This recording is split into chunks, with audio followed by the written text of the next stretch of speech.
All right, I have no idea if this is working, but apparently the other stream went out, I suppose, because nobody was answering me.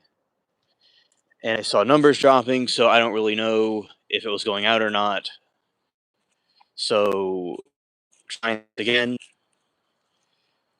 All right. This is the Garden Live. Hello, everybody. Welcome to the stream. And we are, as I said, if people see me, let me know, because I don't know if people could see me or not. Not me specifically, but if this stream is working or not, because I don't know. It seems like before, I suppose it was not working, because it just seemed frozen. All right. And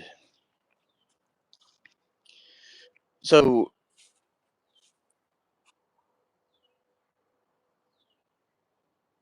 shame. Yes. Yes. Okay. Okay.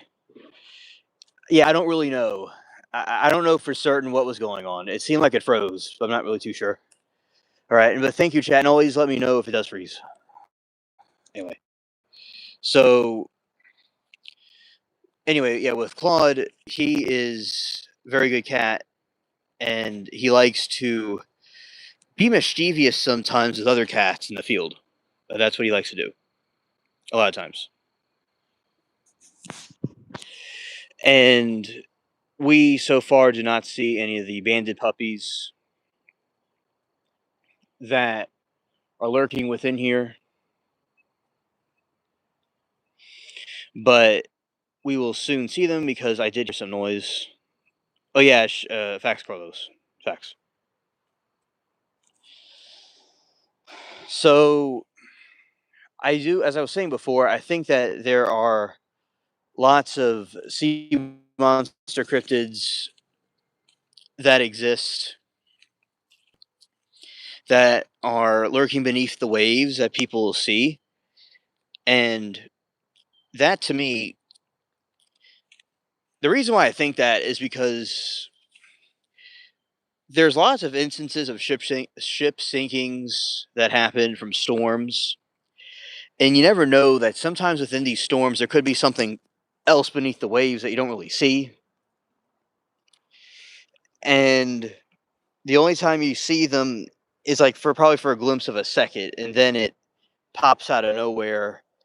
But that's where the tales of these big sea monsters came from. Now, I'm only familiar really with the Kraken, which has been proven to be real, but others have seen, you know, different variations of them. So there's a made up story called Cthulhu, and it's kind of like a squid thing, but like a person, and it has like a cult. It's like a human. It's not a humanoid, but it's a monster, and it has a cult, and it has a pretty big following uh, in the story, and it's kind of like brainwashes people. So that was an interesting one. Oh yeah, to be underwater and to stay warm would be very cool. For instance, it'd be cool like we would have to have gills. So if humans had gills and they were able to grow and just be there, that would be so fascinating. The ability to stay underwater and to adjust the body temperature the way you needed to is great. Now, sperm whales, for instance, they go vertical, they sleep vertical, and they like stand up vertical, like they're upright vertical, and they sleep like that. Like they look like they're about to drop a epic dish track or something. Some people were commenting on. So I think that is a fascinating hypothesis. Not hypothesis, but no. I mean, it was a funny joke. People said, "Okay, there's a possum right there. There's a possum. That is so cool. We have our first sighting of the night. A lurking possum right here."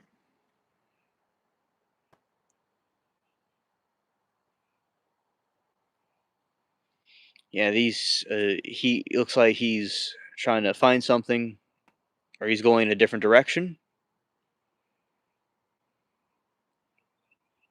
Okay, he's moving along the way. Doesn't quite go there though. Oh, hello. I know that time. Okay, thank you, Carlos. I know that time. Okay, thank you, Carlos. Yeah, I think this time I am back, but y'all can let me know if I really am back or not. Okay, thank you. Thank you. Yeah, it's pretty nuts what happened. You know, yeah, for I don't know what's going on. Just crazy connections going on today. I don't know what the issue is, but yeah, so it looks like the the possum disappeared from the face of the earth, it seems. Just randomly disappeared. Yeah, they're very, mysterious. They just kind of vanish out of nowhere. Nowhere to be seen. Oh, there he is. Right there. Yeah, we would have to have certain fins and gills and other types of like aquatic hands and stuff to be able to swim like a fish or like some sort of cryptic creature.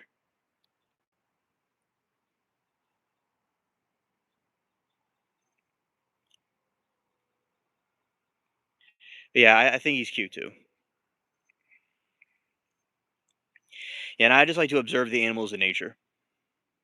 They're very fascinating. And a lot of times they're scavengers, and they're looking for things like that. They're just scavenging around. He's going on his way.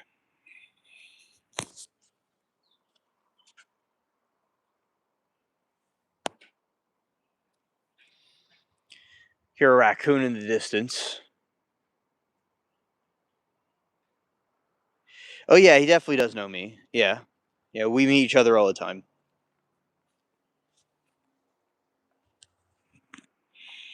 All right. So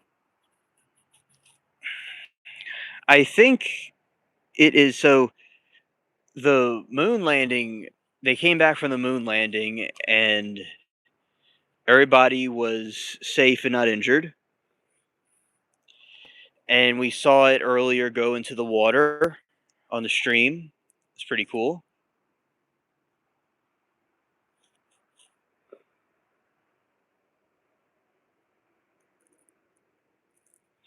Why you do me like that? Well, you need basically there was the Tic Tacs that you got were the ones that you chose from the spaceship dispensary. You have to read the labels. Zero put them accurately, and you have to know when something says spicy Tic Tac, and you go and you put it, you get a handful. I know what you do. Get a handful of them, you put it in your mouth. All right, I know what you do every single time. Okay, you have to read what it says, and you're not dumb. You just get. It's like a candy store. You get excited. All right, I understand that, but you just read the label.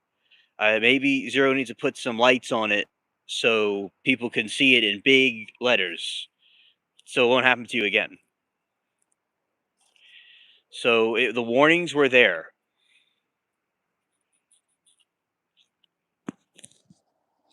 Anyway, so they came back safely from the Challenger. Not the Challenger, not the Challenger. Okay, let me rephrase that statement. That didn't make any sense. The Challenger didn't work out safely. All right.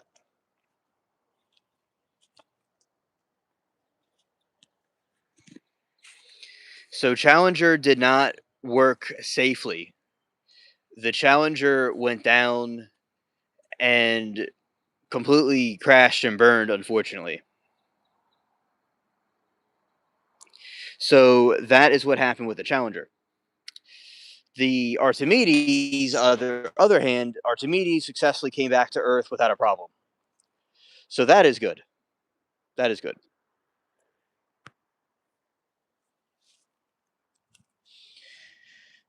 Yeah. So that is what is going on with that. I'm glad that everybody made it back safely, and it was very fascinating seeing everything go into the water. You know, and some people are having conspiracy theories coming out about it not being completely authentic, and there are different things in it. Like some images were from used over and over again. You know, like some is from a long time ago, maybe being reused. So that is a theory about that. Now, I personally like spicy Tic Tacs and spicy candies and stuff. I was always into that.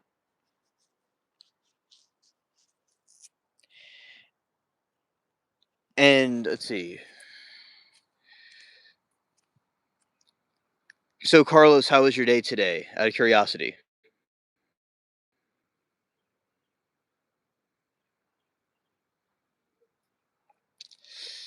Okay. Let's see. Anything come in? Huh.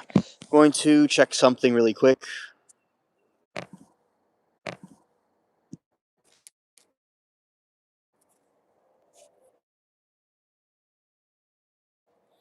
The effort. Oh, I was still there. Okay. Okay. I'm back now. I thought I disappeared for a second, but I didn't. Okay. So. Okay. Okay. I'm back now. I thought I disappeared for a second, but I didn't. Okay. So I. I.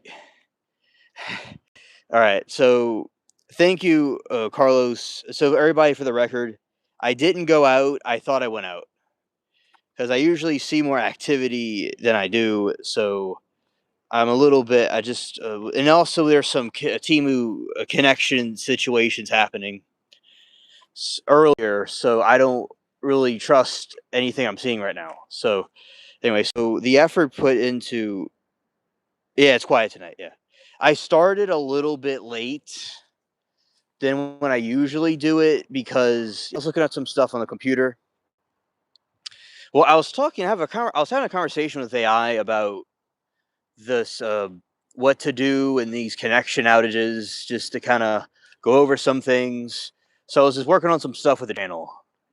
I had this cool system back in the day, like around over 10 years ago. But when I was little, the and I have to bring it back. I just think that in 2026 we could have technology that's more advanced than that, but with to go back to the wires, and we'll be able hope I believe in my opinion. Now there is some infrastructure issues because of an apocalyptic thing that happened 20 years ago that caused a lot of problems. And sometimes these things are still causing problems to this day. And then the technology was from the 80s. So there's a lot of things, there's a lot of hurdles to go over, but I'll get over it. Anyway, so our oh, hello, Mark. Great to see you. All right, so Carlos said all good, just quiet tonight, and the coverage was definitely sus. I think scholars could have filmed. Oh, I'm being goofy. He said high schoolers, not scholars. Well, I am the spaceship fumes tonight. The must be getting to me. Okay, so the what's it called? The high schoolers could have filmed a better one. Yeah, I agree. Very good point. Oh, hello, blessed. Welcome. And yeah, I remember. So anyway, it was very sus. Yeah, and some of the images that were released may have been altered NASA images that have already been released before. So that is something I think is quite fascinating. And there was this other time we had other incident occur. So when like there's wires underground, right? They could talk, man. They could talk to Man on Moon 1969. Ah, okay. Okay. Nice. Scared. Probably a good one, definitely.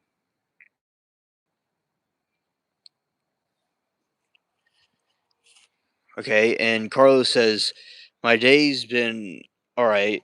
I got a chill day. I analyzed Pictionary. I played last night on different stream, and I guessed four animals before the host drew them within five guesses. Absolutely incredible. Oh, that is brilliant.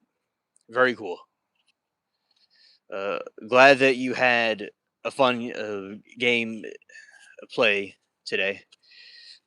What I was doing earlier was making sure the internet would work for the stream, but it looks like it was out of my hands and in the hands of something else that that was like didn't work. So, no, I mean the thing worked. It just was a little bit glitchy today, but it's kind of funny. It's like they chose this day to have a problem, but yeah, my day was like good, but it was also kind of messed up because of the some issues. But anyway, because of the some glitches that happened. But anyway, it was still a good day on my end. I'm not complaining. And yeah, I'm glad you had a chill day, bro.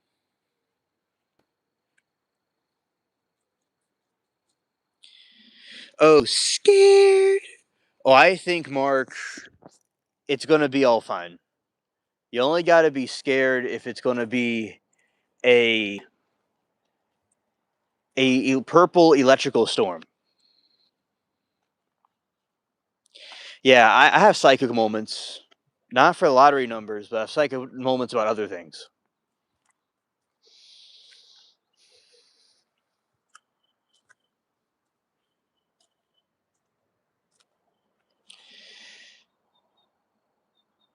Yeah, and Mark, yeah, on a serious note, if it's not like a horrid typhoon or some kind of tropical, I don't know what y'all have down there, but if it's some kind of what we would call here a tropical storm, maybe you call it typhoon, it should be okay, but the power could go out. Make sure your phone is charged and everything.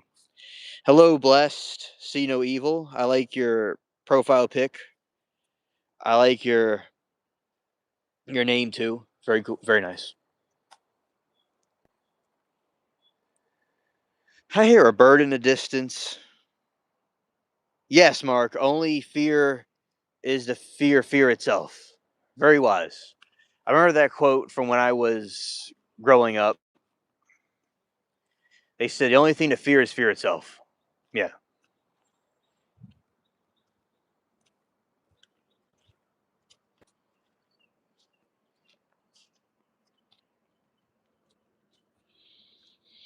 And I'm sure on the high seas you have seen many storms.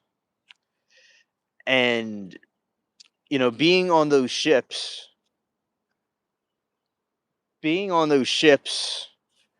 with the undulating waves, a lot of people get seasick. Now,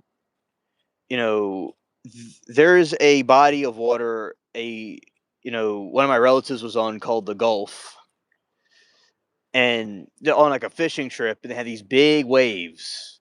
They'll like make a giant ship go under, then it comes back up the other side.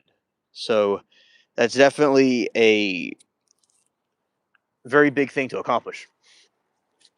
So sometimes like the ambience of rain and storms can be pretty nice because storms can be relaxing, can be soothing. And when you have a soothing, relaxing storm, could create like this ambience, especially with the dark light that you'll see sometimes. That'll be nice to see also. When nighttime is kind of like nighttime, but it isn't nighttime. So, you'll have like the storm have a haze of like a shadow. And when the shadows come, yeah. Hello, mermaid, my friend. It's so great to see you. And killer clowns. Yeah, killer clowns from outer space. Yeah, that one is a good one. But yeah, there you go. And mermaid, I hope you're doing well today. And thank you for being here. I had some glitches earlier, but I made it out all right. I had some glitches earlier, but everything's all good though. Mark said they should try spending a month on a ship, 2 days doing headstands and standing up. I love rough weather. Bring it on. Yeah, I'm sure it reminds you of the sea and spending a month on a ship. Yeah, spending a month on a ship is a while, and the sea. Okay, Mermaid said, "I have 2 videos coming. Good to see you, Alien. No rush. They'll be out tomorrow, not tonight." Oh, okay. I like seeing your streams and your videos. By the way, Mermaid has a cool channel. Her handle is the channel. I recommend it. It's very cool. And yeah, I definitely think that it is a good thing to see your videos, and I look forward to seeing them tomorrow. And you know, those games, as I said, are very like we're talking about ambient storms, and those games you play are very ambient.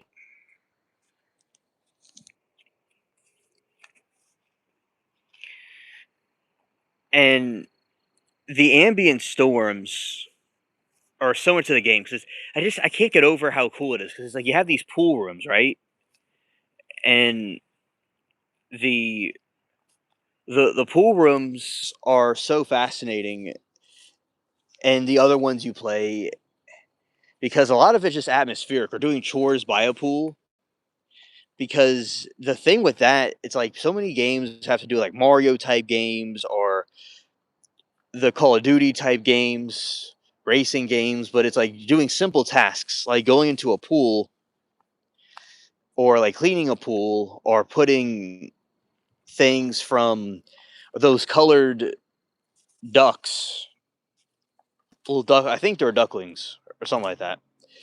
That was nice too. Now, I think this type of streams that I do is similar to that type of game.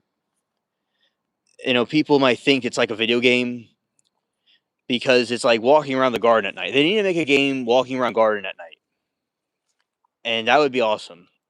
It's just like this. Oh, and there's the train.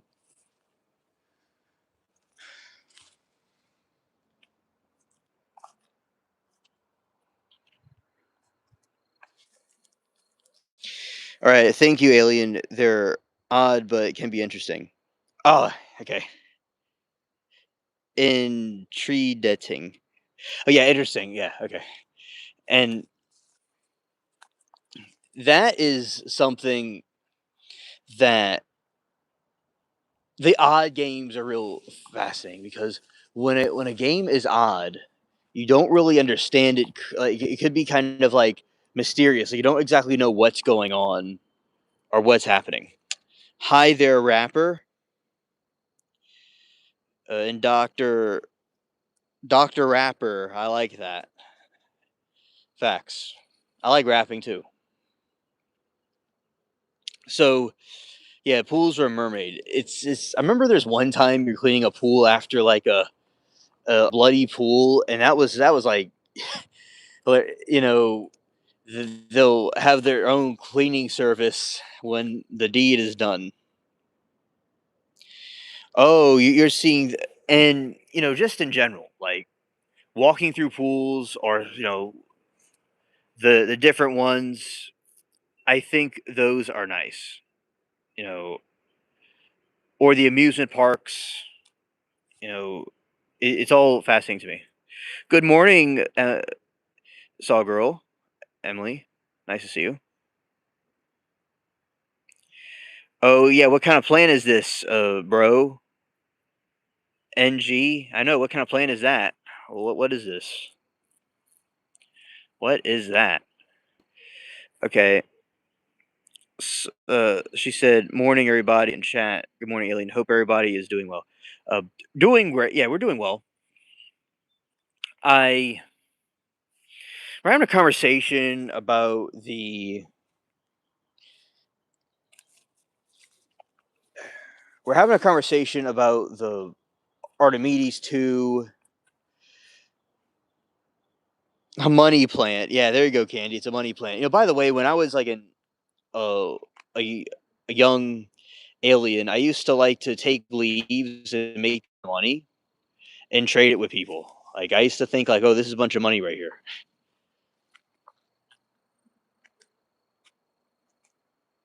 Oh, and there's also some crickets too.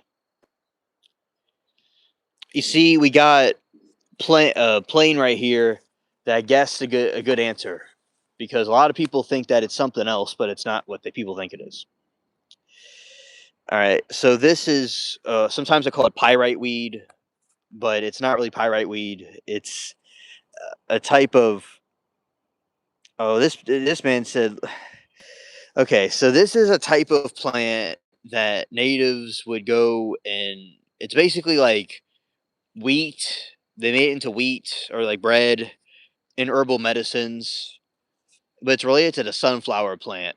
So that's why it looks kind of the way it does. But it was cultivated many centuries ago. But it just became like a wild plant that just grows in the side of the road. But I saw them in one of the properties. And I said this would be a good plant to have like as an ornamental plant. I thought it was related to another kind of plant, but it's actually not that other kind of plant that it kind of looks related to. Like if you look at these leaves, it looks kind of like sus. Those leaves look kind of sus. There you go, pirate weed. Arg. Yes, yes. And hello UAP. Great to see you. Yeah, and I saw some information on UFOs from Brazil. It was actually an alien that was allegedly caught on camera, and that alien was like kind of like hunched over and was kind of gray and red eyes, and so that type of alien I think is quite freaky because people say it could be fake, but maybe it's not fake. You know, it seems definitely real. Indeed, there's one guy in Nevada that was hiking and he allegedly was being stalked by one of them. So that is some new content. The girl's seen it, right? Yeah. Yeah. Hello, Brenda. Brazil is like the UFO capital of the world. Their government doesn't really deny it. LO. Good to see you, Brenda. And for government, sometimes I like to say government. My one of my alien buddy, I would talk about it with when we would talk on the phone. He was concerned we were being eavesdropped, and he would say the government. Sometimes I would say government, and he would start freaking out, and he'd say government because he believed that certain words trigger a recording, and they'll like monitor the conversation. So that was something that he hypothesized. All right, Privet, Russia. Welcome to the stream. Yeah, yeah, Jared, it's space weed. There you go. It's pirate weed and space weed. You lost a subscriber. Oh no. Yeah, so chat. My friend Pool's Mermaid. I recommend subscribing to her.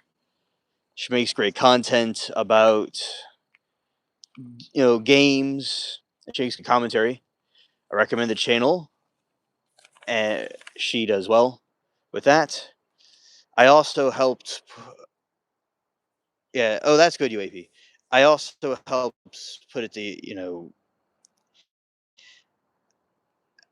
I helped her with putting it together and stuff, and other people did too. So yeah, it's good to do that for each other. And yeah, Brenda, see, thing about Brazil, there's lots of other UAP, alien sightings in general that people will think is fake. And some things could have been fake, but I do think there are a handful of real ones, of course, that are seen, and some things that are seen as fake are actually real. Yeah, Carlos, thank you for subbing to her. She has had my back a lot of time. She's had my back a lot of times. I've known her for a while, and it's a great channel.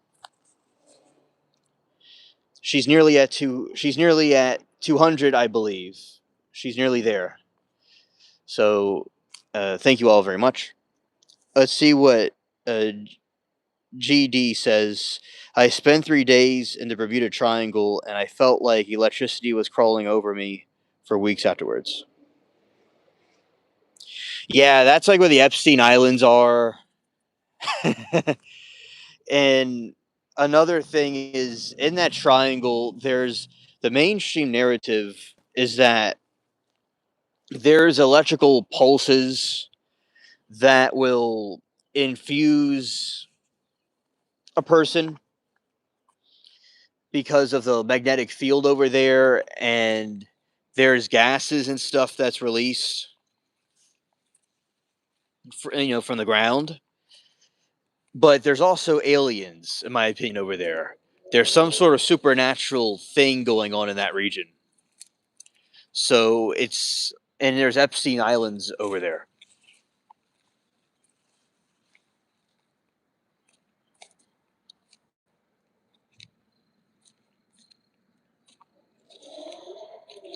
So that's something that I think is pretty cool.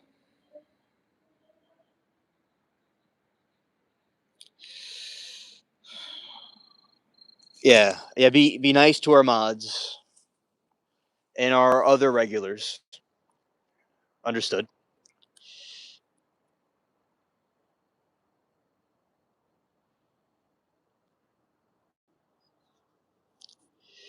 Okay, so we have. Rapper. Okay, yeah. So I didn't think Rapper said anything in Mermaid, but okay, Rapper. I understand. And Rapper, I appreciate you being here, and I like your name a lot, Doctor Rapper. Like in Willy Wonka's Chocolate Factory, there's lots of rappers. They are sorted out by Dr. Rapper, who puts out the golden tickets. All of the other kids that are trying to get tickets don't always get them because sometimes they're snitches. Dr. Rapper understands in life there are people that are just leeches that drain everything away like vampires. But with resilience and perseverance, he'll never tire.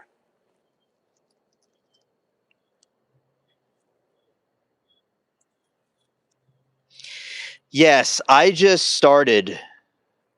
I started 34 minutes ago. Oh, you're ending soon for the night. Okay, understood. So there you go. I dropped some Timu bars. Okay, I've been hearing about Bermuda Triangle like all my life. Yeah, yeah, I've been hearing about it too. Okay, it was the same for me in Algeria as well. The vortex, Versity, seven triangles on Earth have been to those. All of those other kids better run with their pumped up kicks. Yeah, they better run with their pumped up kicks. An ice cream cone and a lollipop takes the same amount of licks, according to Timu Sheen philosophy. It is driving fast in the spaceship, piloting through stars and constellations. through undulating installations blasting off through the cosmos. I think we want to chill on the island by Bermuda. Feel the tingling sensations. Internet global sensation. Look at me, an alien in Earth, looking good in the broken mirror.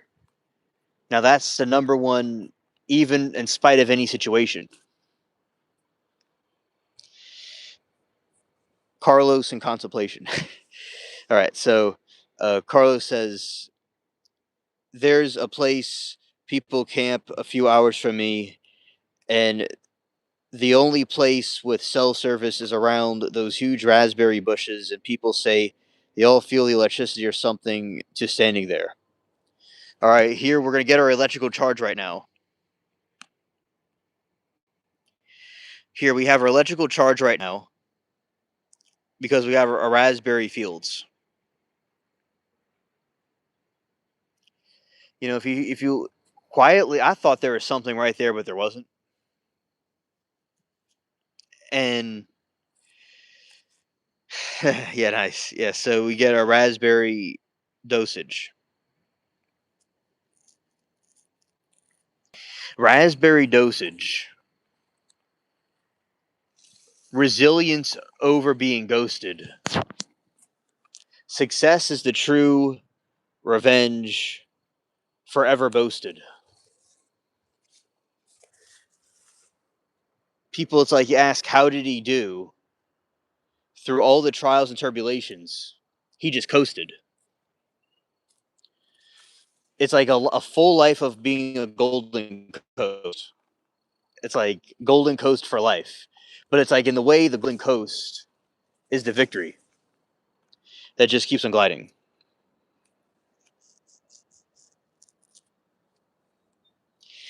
And UAP says copper wire through the garden beds used to be a common thing. And then the salt water came and hardened them out. When it gets humid or windy or the ground shifts, they start to quiver. Copper starts to turn green, purple, and pink. I think it's an SOS. We need the Starlink.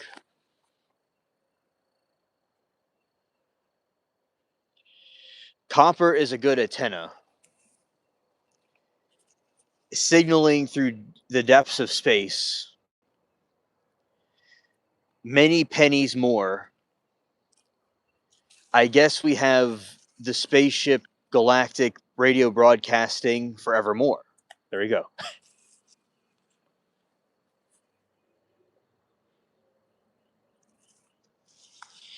Yeah, Fax Mermaid. Yeah, so in Bermuda, there's also something in Japan that's called the. In Japan, there is something called the Dragon's Triangle.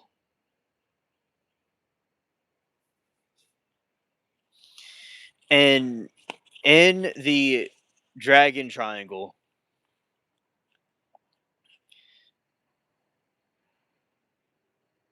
anyway, so in the Dragon Triangle in Japan, they allegedly go through something similar.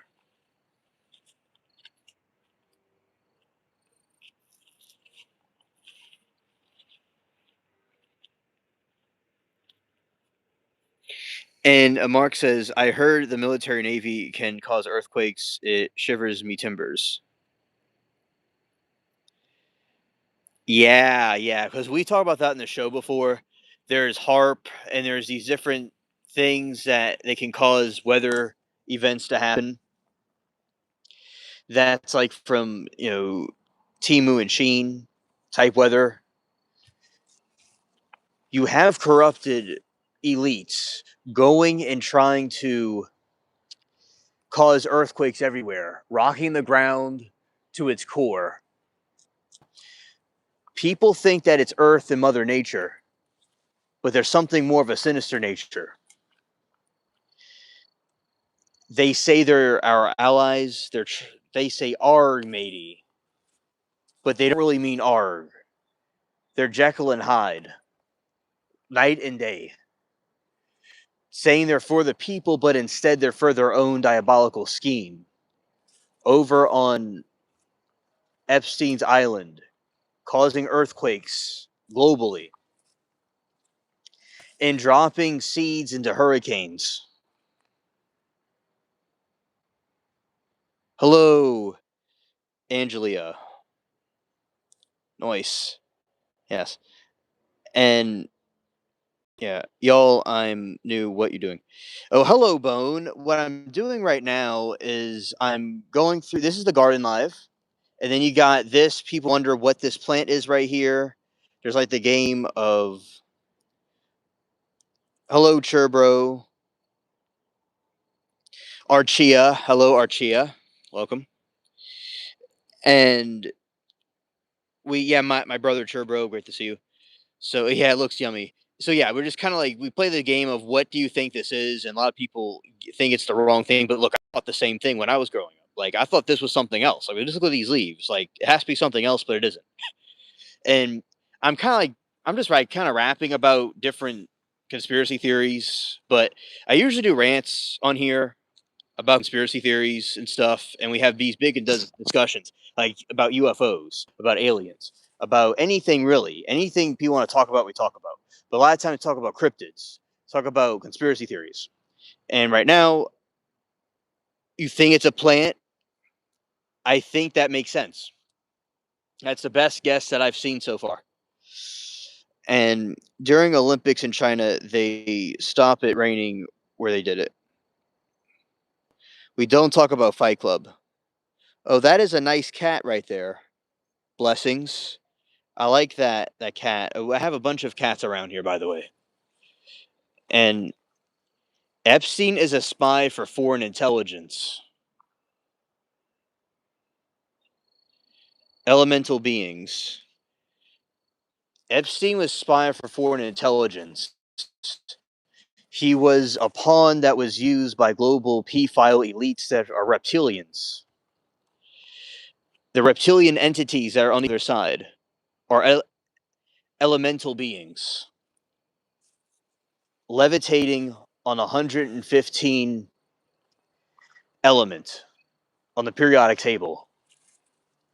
These are facts, not fables. People realized they were no longer fables when people saw exactly what was going on when all the files were released. They saw everything. All the conspiracy theories left and right being proven right and true. They hid the truth for so long, like a shadow blanket that's used to conceal invisibility. But the veil was, and the blindfold was ripped from our eyes, and we could see who our true enemies were. The truth hurts, it freezes, everybody goes burr. We realize those that rule over us are not necessarily all of our friends. Sticking together, being united, instead of divided, will foil the plans of the elites eternally. Yeah, smash that like button. Facts. And yeah, brother, ain't seen no sign of a cyclone yet. Okay, that's good. Dubai makes rain, but probably fries area around China floods around it. Yeah.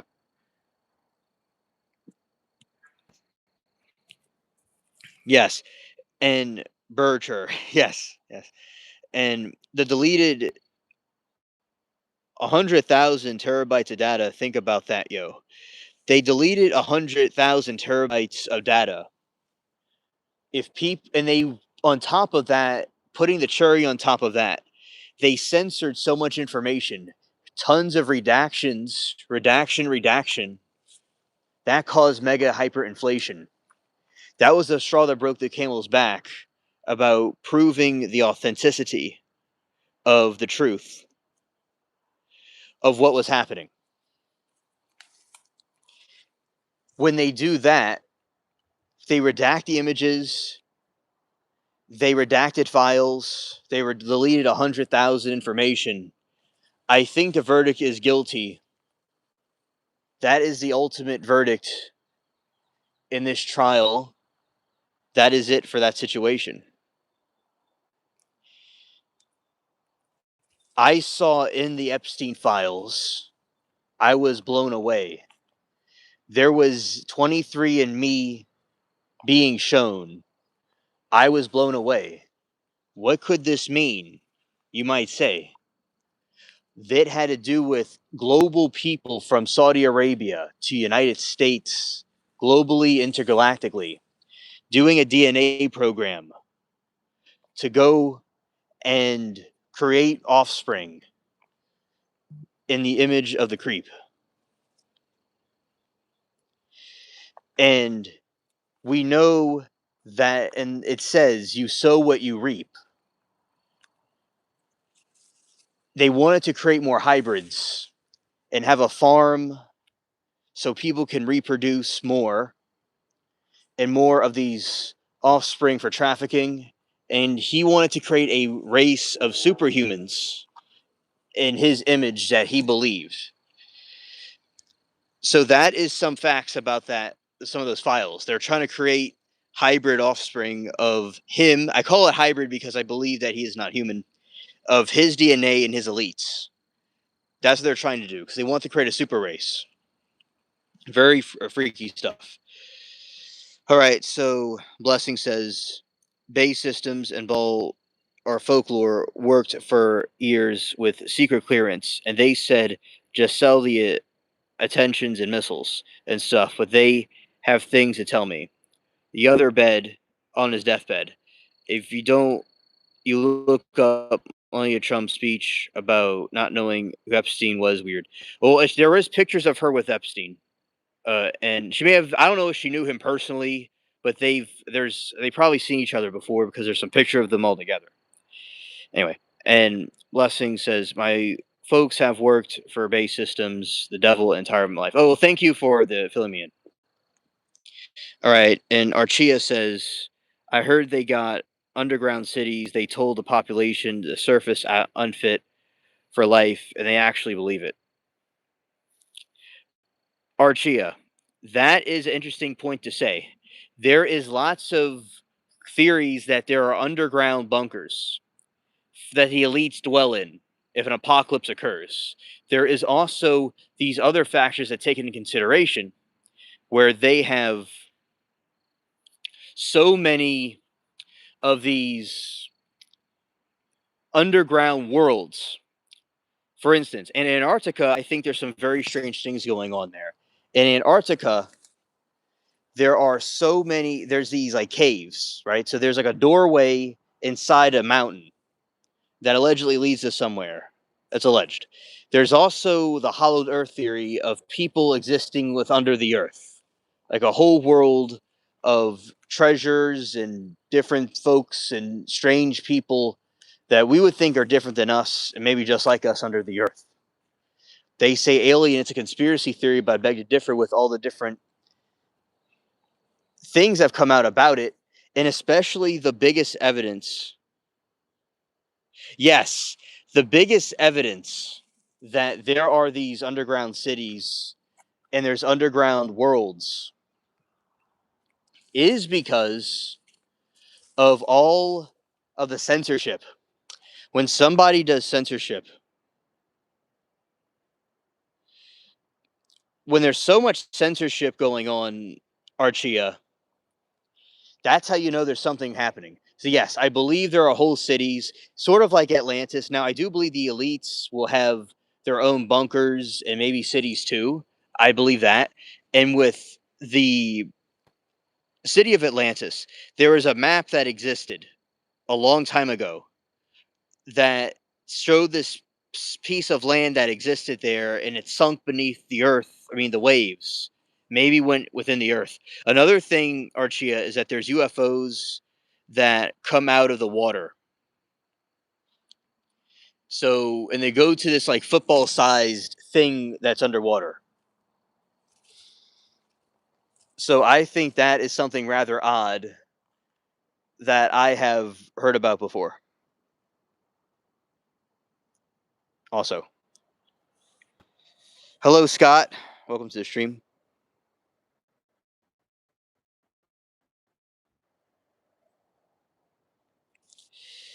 And There are underground cities in Turkey that you can tour around. It's ancient.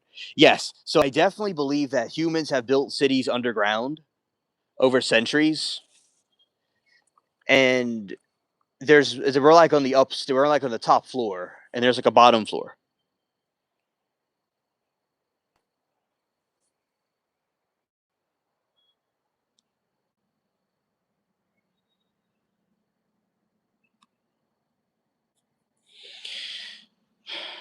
Archia says, I kind of feel like the wall theory has a lot of potential to be true. With us not being able to fly certain patterns, who knows? Maybe there's more land and we don't know about. Yeah, so Angelia, that is a very good thing to point out because there's allegedly there's a theory that the Earth is like a flat space, like a flat. It's not round, but it's flat. As I said, I am looking into the theories. I don't know what is or what isn't, but yeah, there's the ice wall that exists, apparently, and they talk about certain flight patterns that people take that prove that there might be something else. Now, let's just say that the Earth is still round. The ice wall theory could still be true, right? And if the ice wall theory, there could be other parts, land beyond that they don't want us to see, or they're hiding from us. In Antarctica, for instance, there's theories that there is something beyond the ice that's actual people there in a normal civilization. With Antarctica, there's a theory that the Nazis were actually built a civilization there they nuked or they had a war with. Oh, you're welcome, Archia. I saw multiple fireballs from the sky in the mountains of Honduras. Oh, that is cool, Saul. Thank you for telling us your encounter. Watch Shepherd's Chapel, the third influx, and tell you when the fallen angels are coming back. Okay, Shepherd, thank you. Yeah, welcome to the Blue Crew. Yeah,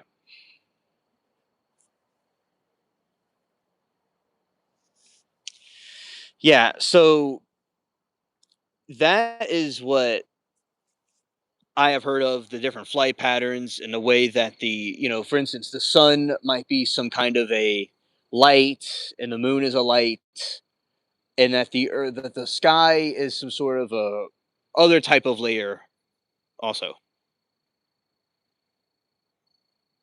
Exactly. Set the plant free from captivity. Facts.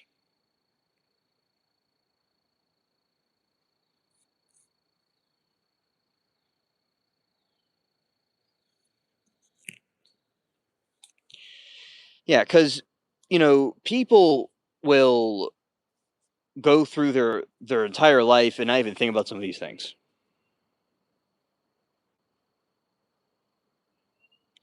Yeah, yeah. Yes, like Hunger Games. In The Simpsons, there was this story of they hit the wall and it start to crack and break and fall on us. Fall on not us, but fall on the people in the show. But yeah, and like Hunger Games, it's all a matrix. Like we all exist in like some sort of a matrix or some artificial realm. And the matrix sometimes glitches, and those are theories about that. And that it is these different ferment layers,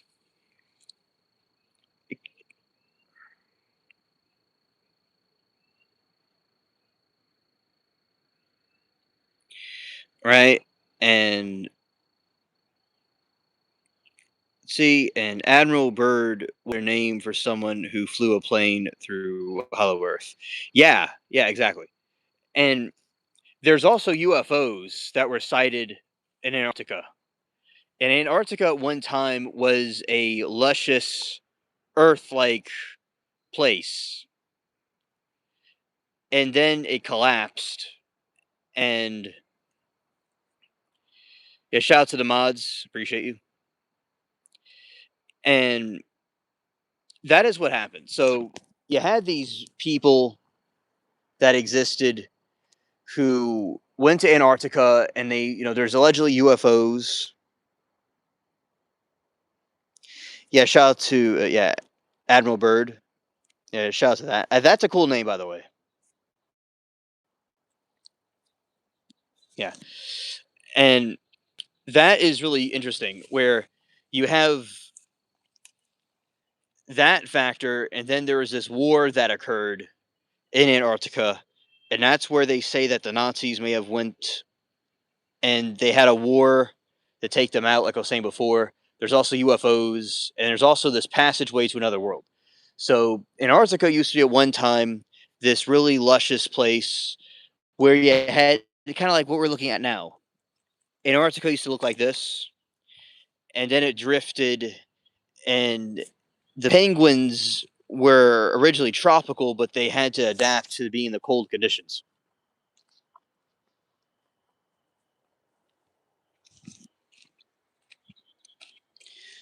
Yeah, so that's definitely in play.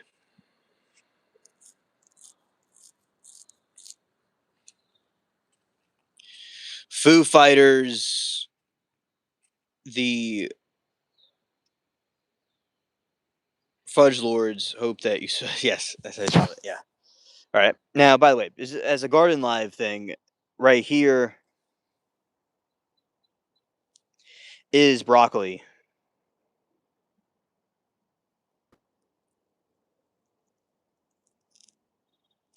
This is broccoli right here.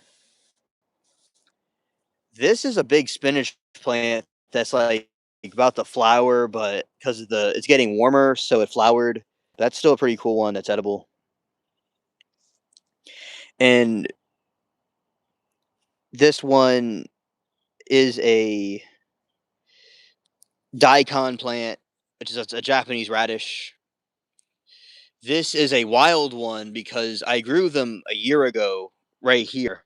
And this was a descendant of one, and it just kind of sprouted and just, just seeds naturally over time. So yeah, and I'm going to grow some more stuff in this area for the spring. So yeah, and that's the flower of it. And I had a big harvest of it right there. And those are just some that were left. And right here is these elephant ear plants. There's quite a few of them. They're quite kind of like all over the place. So we have those.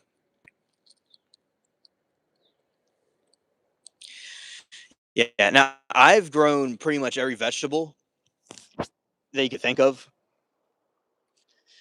and it tastes much better when you have it from the plant than from a grocery store. Something definitely recommend. Those are some wild onions right there.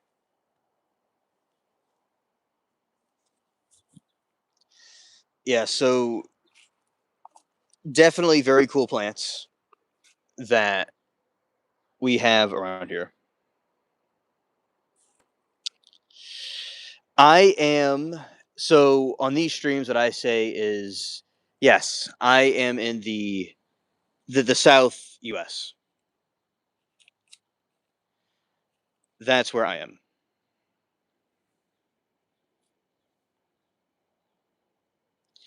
And Light says, yeah, what time is it there?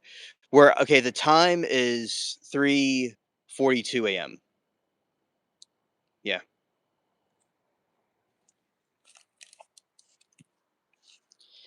Sometimes it could look like oh, you like the southeast. Yes. I went to the southeast a couple of years ago. I mean, 20 years ago, I went to further east than I am now, and it was nice. I liked it. So, I've been on the in the beach before over there, and one time I got stung by a jellyfish.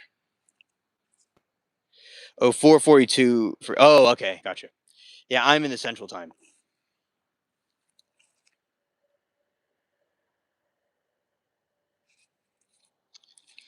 Oh, yeah, I know. Wondering what plant that is. Yep. Oh, there's that weird bug there. Okay. For 6:42 Australia. Yeah. All right. Yes, I saw the ghost. Scared. Yeah, and I do these lives every night, by the way, and I go live every day, so that's pretty cool. And scared. Yeah, so 3:43, and hopefully we don't have any of the hurricanes that sometimes like to cause some problems. We haven't had them in a while, which is good, but they can be. Uh, it'll turn this place into like a cyclone. Yeah.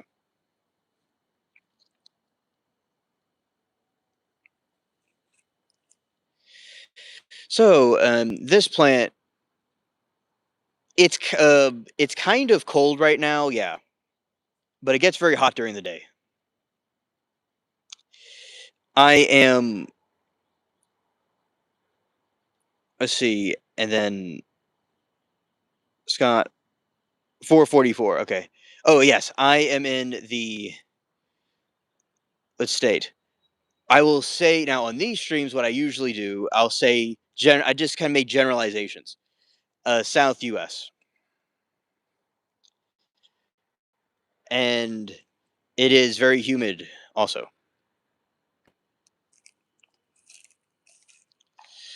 All right, and I have no problem with chat, but sometimes there's different people sometimes ask goofy, stupid things and stuff. Not y'all. Y'all are asking good questions, but yeah, they're just.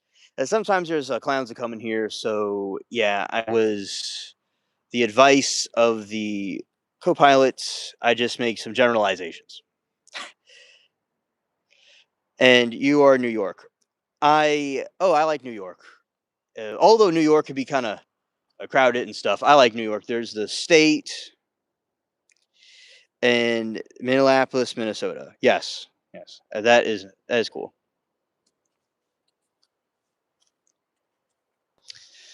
And Minnesota's pretty cool. Yeah, southern part of America. Oh, Long Island. Yeah, I like Yeah, Long Island. I know some people in Long Island, and and oh, there's a possum. There's a possum right there. Oh, and the fancy part. Yes, yes, yeah. So they have some pretty cool pizzas up there, and I have some friends up there, and uh, like in New York City, but like in the outskirts of it, like not directly in the city part. But yeah, it can be uh, cool up there, and also there's country areas in New York State that I liked, in our 2020s, and also the city part was pretty cool too, quite active.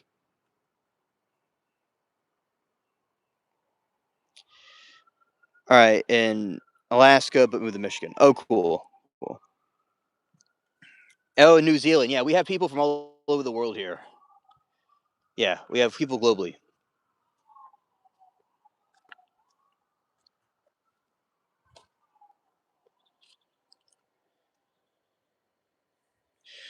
Yeah, I know that the city can be cringe, and I know that. Okay, I've heard it's not that bad, but I've seen videos and stuff of lots of robberies and crime going on.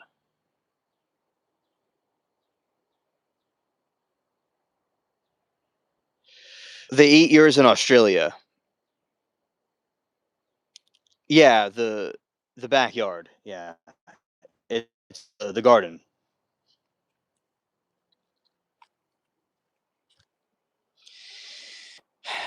And okay, the possums where I am. Yeah, a night hike. So the possums, they could eat some of the. They don't. Okay, possums don't bother the garden, and if they do, I don't mind. Oh, and disciple of Christ. Oh, love the name, by the way. in Kentucky. Oh, I like. Oh, Kentucky. I've learned about farming, and some of my most loyal uh, aliens are from there. Of course, I have loyal aliens all over the place. I know some of my really cool people. And let's see.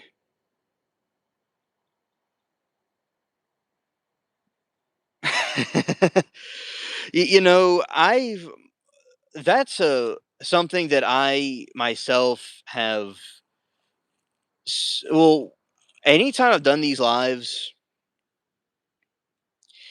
people just everybody's just like inside, and people know who I am around here, and a lot of people are just like sleeping or something. Yes, Parkins is an alien. So anyway, Parkins, the possums could eat parts of the spinach and some parts of different plants, but they don't really touch or bother the plants here. And if they do, I don't mind. They don't bother me. So yes, I think they do, but it's not really a big deal, or it doesn't cause much of a problem.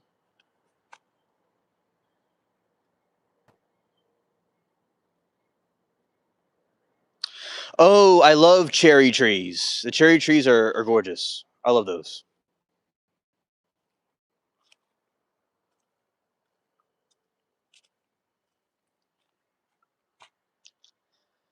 Yeah, the cherry blossom is a good thing to have comparison to. Comparison to. Oh, you want a visit one day, Archie? Yes, yes. And let's see, they even eat chili plants. Oh, I usually don't like chili plants. Throw apple slices into the garden for possums. I get a pick of mine. Oh, that's cool. That's cool.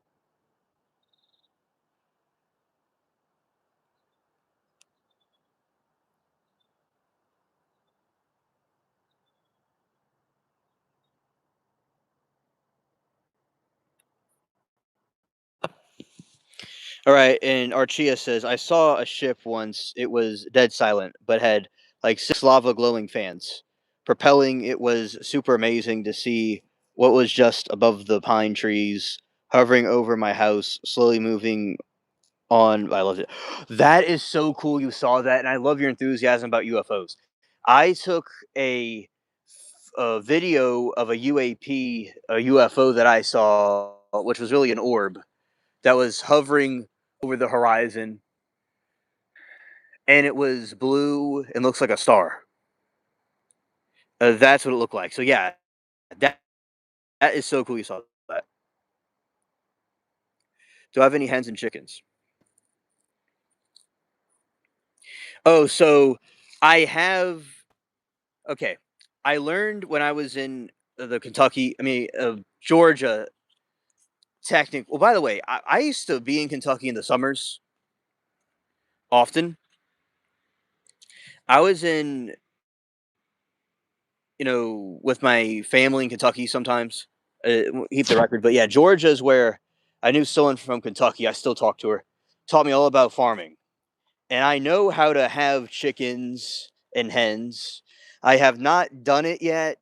A lot of times, I was focused on trial chats, and it took a lot of my time. And I would have to make a sufficient chicken coop that would be able to survive hurricanes and stuff. So that's what I had to basically uh, experience. I know how to do it. I even have a chicken egg incubator, but I I have not done it yet. No,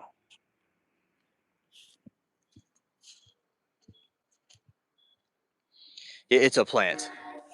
Yeah, that's I've not heard a train that close before.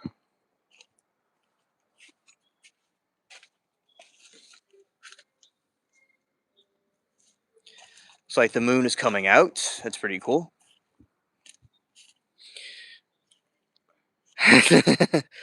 Hilarious, hilarious. Good night, mermaid. All right.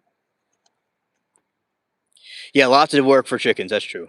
A lot of work for chickens. Oh yeah, we have train sounds all the time here.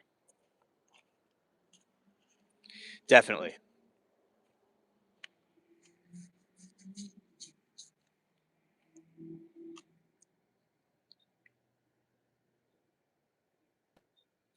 Oh, thank you. We don't really have ticks around here.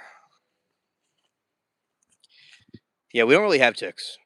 But thank I'll be careful though. Oh, but you say chickens have ticks. Ah, okay, I'll be careful of ticks then. Whenever I get chickens.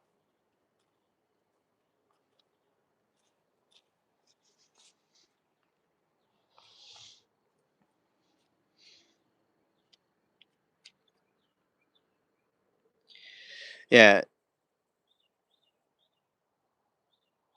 Oh, thank you. Thank you.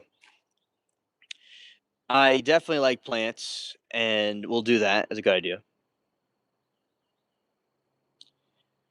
Oh, thank you. That is something cool to plant for chickens and snakes. Facts.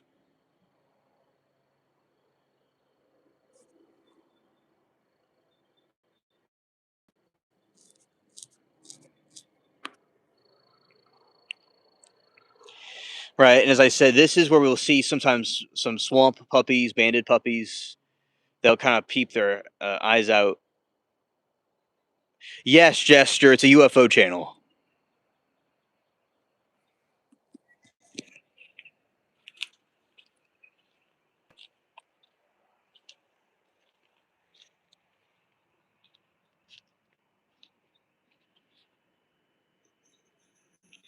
Yeah. Hello, Tate. Hello, Tane.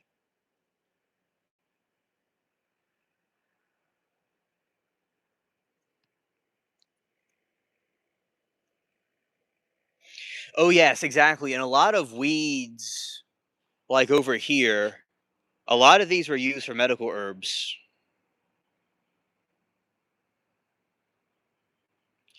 Yes, and right here is different ones that existed. Yeah.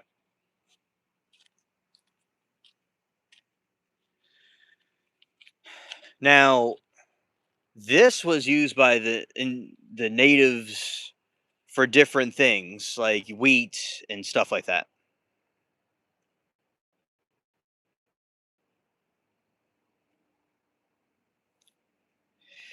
If we're looking for UFO, why are we looking at the ground? That is a good question. That is a good question. Because some of the UFOs are known to be parked in big fields like this. That's why. That's a good point. And let's see.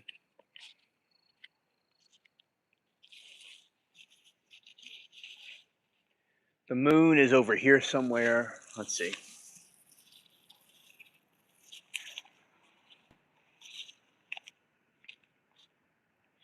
Yes, there are UFOs under the oceans. They are under the oceans. That is true. With lots of like football field sized UFOs. I mean UFO stations. Okay, let's put this here. Oh no, it's a clear night. You see, this is going through the moon's going through the swamp trees.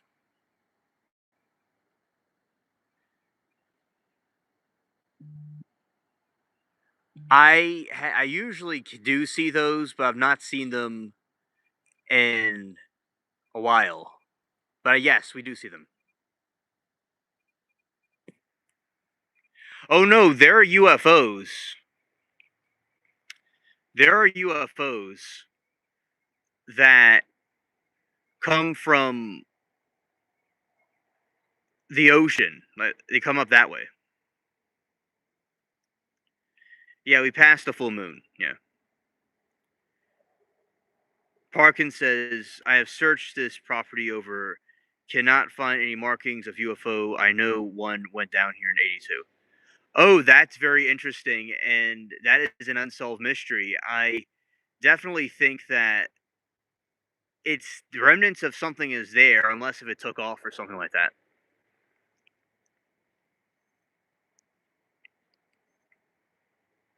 Yes, I see it, and you can kind of see it through the tree that it's cut in half.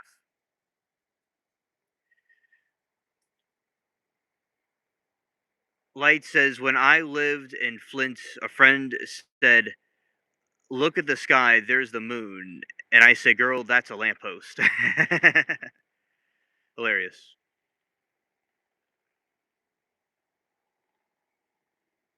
Oh, it stayed. Well, it's still there, either concealed or in the somewhere. Uh, Probably have stuff growing over it. Yeah, the waxing moon. Yes.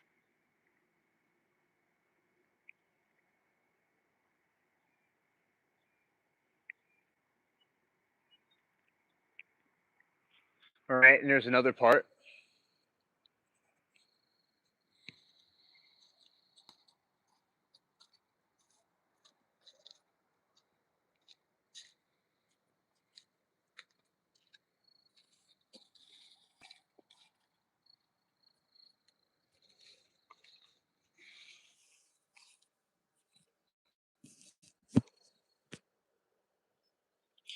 You could see flying Chinese drones coming in. I have witnessed one.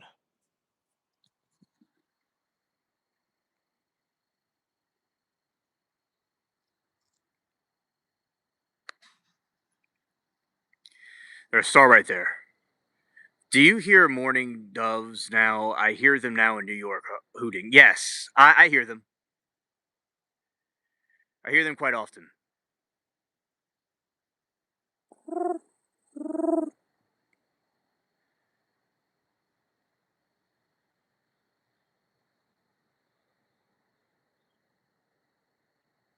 Yes. Oh, thank you. Glad that you like the star.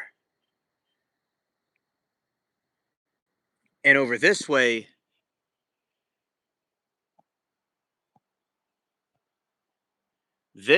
you have there is a palm tree right there,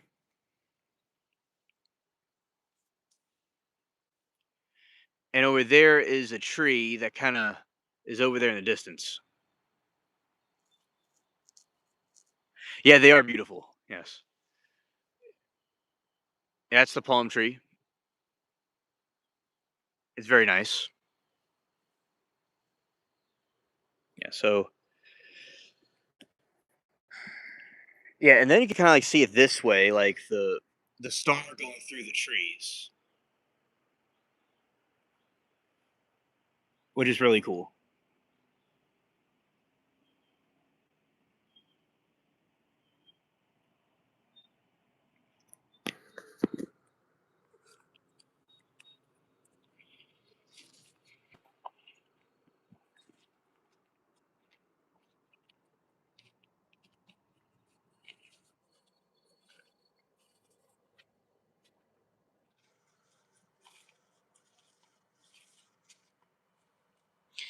All right, what do you think of Nutella jar floating?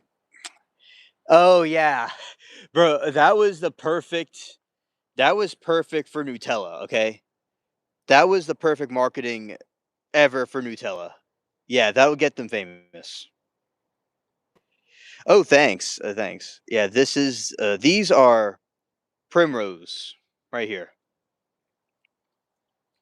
in this spot. And by the way, this is the same tree that you just saw a moment ago, but like a smaller version of it because it's younger. This tree is the tallow tree. It was the seeds were used for oil and was used for candles and stuff. And this tree is was brought to the United States by Ben Franklin because they turn red and orange in the fall. Other trees around here don't change colors because they're swamp trees. But people think it's the conditions here, but no, not true. It's actually this place right here. It's the this.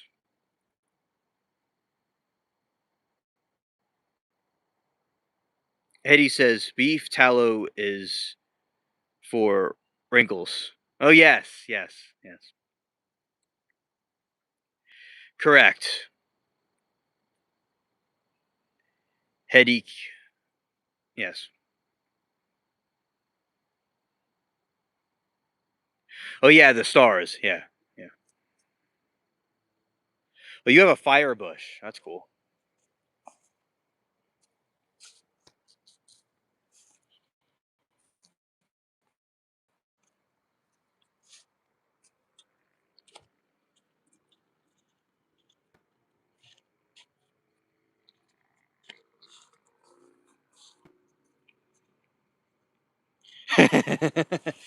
Probably why they show it. Yeah, maybe so. Maybe so.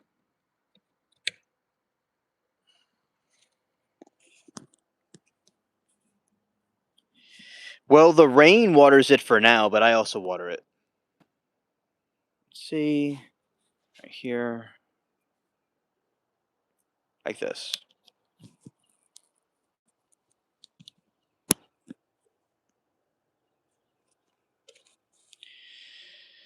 All right. So I have this thing plugged in now, and we'll hopefully continue.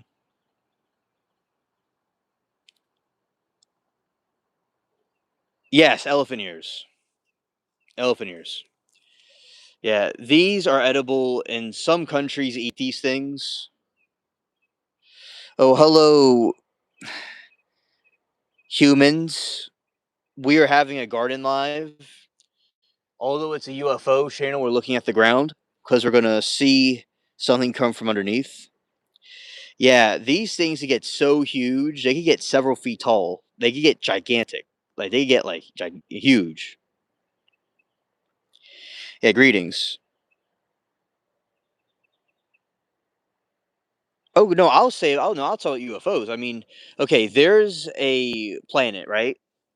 In the constellation of Zeta Reticuli. In that constellation,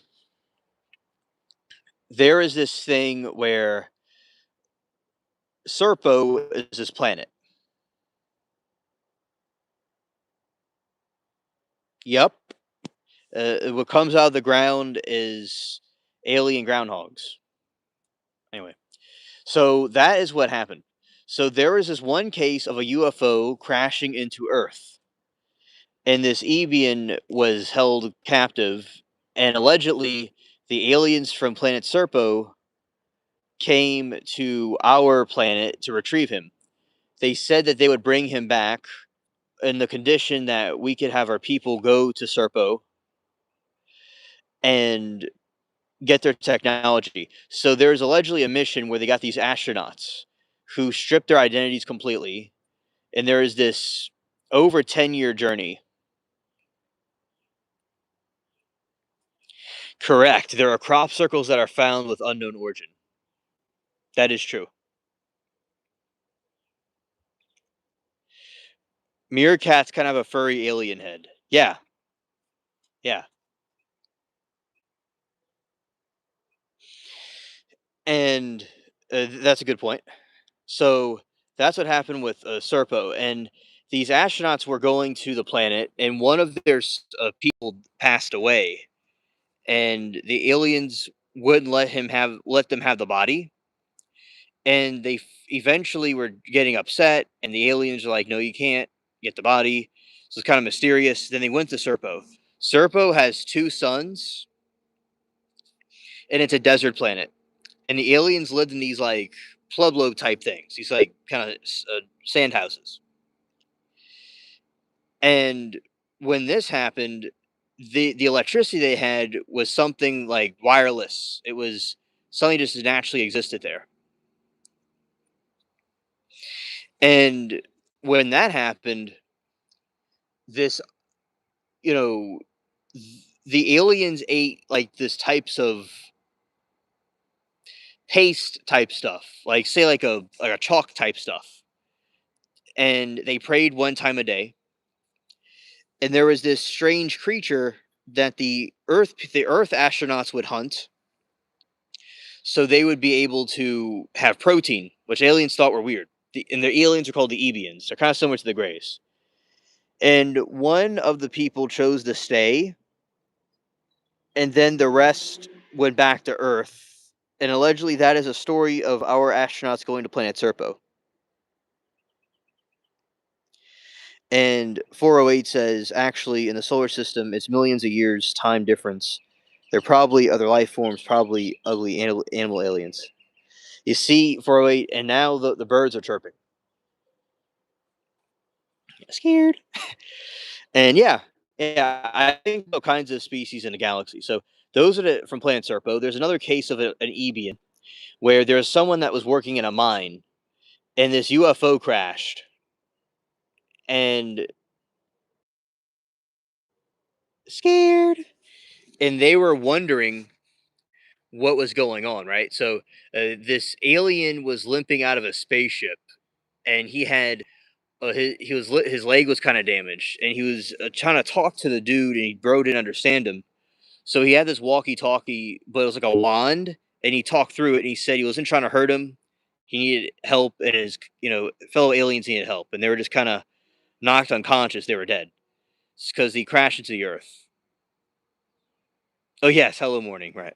So that is the first part, and he wanted him to get these orbs out of the spaceship. So he goes into the spaceship, and he looks at the ceiling, and he sees this giant uh, water globular thing floating on top of the ceiling, and he would say, and also they would see this screen and these little seats,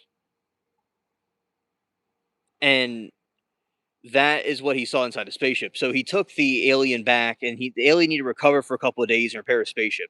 He was told to tell the sheriff, and they were kind of saying they had to call the military, but there was a clock was ticking because he couldn't go. Yes, I believe. Yes, very awesome, uh, Archia, awesome. I do as well. So the dude was trying to help the alien, and he had this a race against the military to eventually stop the possibility of the alien the people retrieving the alien. So eventually, you know, he was hiding him, and he was repairing his leg with a thing, and he was able to get back into his flying saucer and go back to his planet.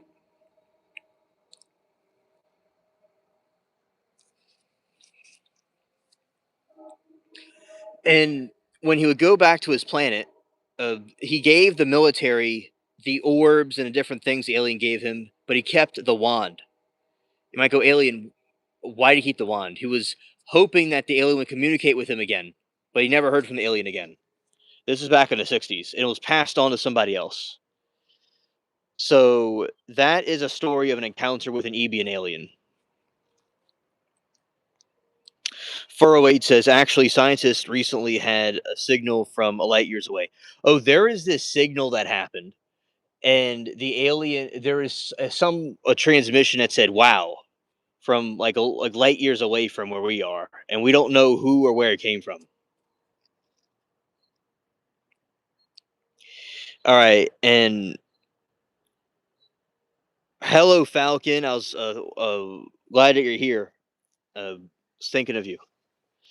And salutation. Okay, human says Gov warned us that if we come in contact with their spaceships, we get radioactive burns effects.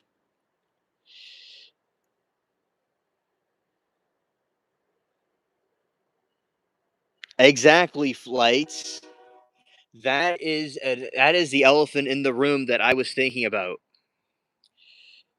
If there are a bunch of UFOs lurking around, right? And we have that documented. When they showed the moon, where was the American flag? I definitely agree. Absolutely.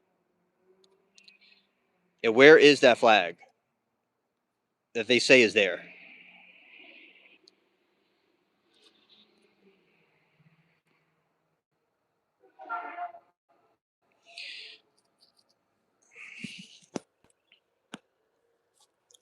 Yeah, with all this stuff happening, why don't we see the flag on the moon? And there's one picture of the moon where it looks kind of like the same image, but like brought closer. Exactly.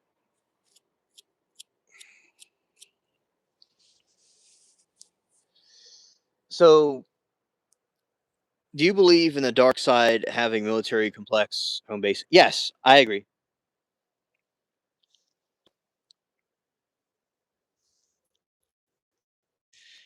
I believe in Area 52. Oh, there's another alien story. And in the alien story, yes, but a non-human one. Yes, exactly. Archia. There was this alien story of this dude that was working on one of the secret government bases. And he came close with this alien called J Rod. And J Rod was basically a gray alien. And the alien had a wife and kids, and it missed his home where it came from, and he would like inject it with things and do experiments on it, but became with a bonding with it. And J Rod explained all kinds of things to him. So J Rod was talking about this concept where he claimed to be a time traveler of humans from thousands of years from now that were in space for a long time, and their eyes got bigger, and their skin turned gray.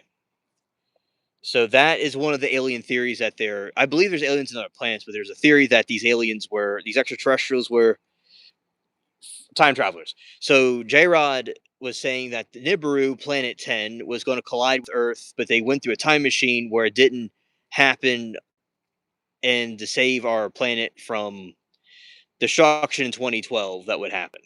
Right. And yes, we definitely vicious. Yes. So that was what J Rod claimed. And he also had something called Project Yellow Book. And Project Yellow Book is this alien thing where it's like a tablet, a holographic tablet. And it tells the history of the universe from the very beginning, according to them. So, and eventually the alien was brought back to his portal in Samaria and was shipped back wherever it came from. So that's what this dude that worked with J Rod was talking about his experience. Humans say poor Bob Lazar is getting his experience milked by Netflix with no profits. Oh yeah, that sucks when the intellectual stuff is being taken advantage of. I agree. Really messed up. Oh, I definitely Mothman. By the way, very cool name. Mothman. I agree. I definitely think that they have those, and I believe a lot of our technology was from aliens,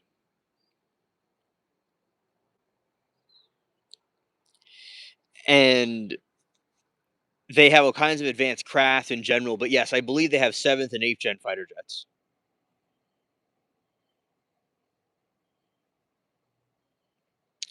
Mark said we'll get BB Netanyahu to take care of them. Yeah, scared. There you go. There you go. Chick says mycelium is an alien. Ah, okay, okay, understood.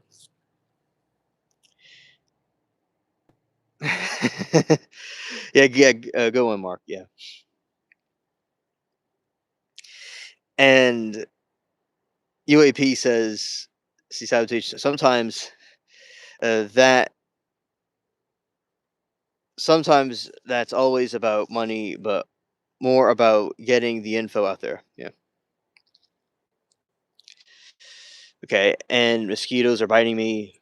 Ouch. Anyway. Okay. Yeah, that was funny, Mark.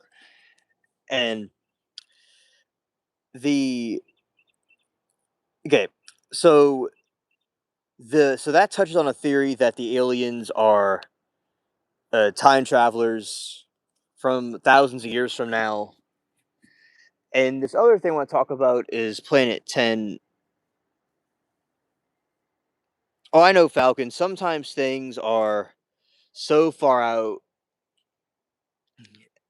you know, and there's so many lies going on. Yeah, I do need that for it. In the media, there's lies in the media. There's lies and things coming out everywhere. It's hard to know what to believe. Yeah. So there's this planet called Planet 10, Planet 9, and it allegedly exists beyond our solar system. Yes, off, and it smells very good too. When I was a kid, I used it, and I had, but I ran out of it, so I have to get some more. So Planet 10, Planet 9. Let's see. Anarchia says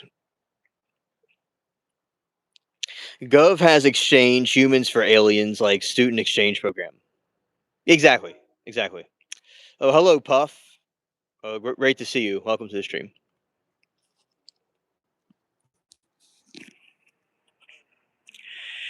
And it orbits our planet and allegedly collides with it or orbits it. And for many years, they were saying how stupid it was and how it wasn't true. But now NASA is saying that there's allegedly a ninth planet out there, but they call it a ninth planet instead of a 10th planet because they don't want to say that we were right.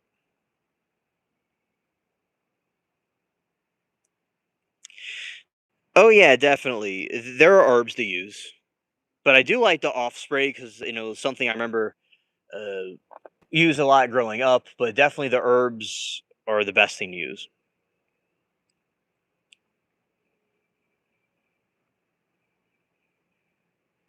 Oh, this definitely. Let's see. Do you think that the Gooberman's still flying the Blackbird? Yeah, absolutely, absolutely. So Planet 10's a red planet, and there's allegedly aliens, Anunnakis or lizard aliens on there, and it orbits our planet. And And I remember reading it's outside and in our solar system, and in the Kuiper Belt. And in the Kuiper Belt, it will cause the gravitational pull on Earth. So when this gravitational pull on Earth happens, it will uh, cause many weather events to occur, and then it gets closer and closer, and it orbits our planet every 18,000 years or so. So it does exist in different civilizations that talk about it.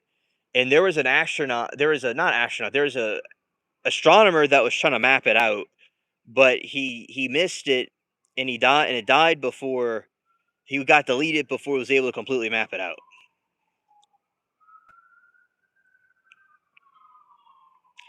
And Avery says the Anunnaki live in a higher dimension than ours. They have no real need for planets. That's why they travel between them and our dimension. Thank you, Avery. And I do believe there are interdimensional beings, and that makes sense. It's just something that was the first alien conspiracy I heard about is that I like the bear picture, by the way. The what I heard about was the Anunnaki came from Nibiru to our planet to mine for gold, so they created the human species to mine for gold to bring back to their planet for their atmosphere, whatever they're using it for. But I understand they're more interdimensional.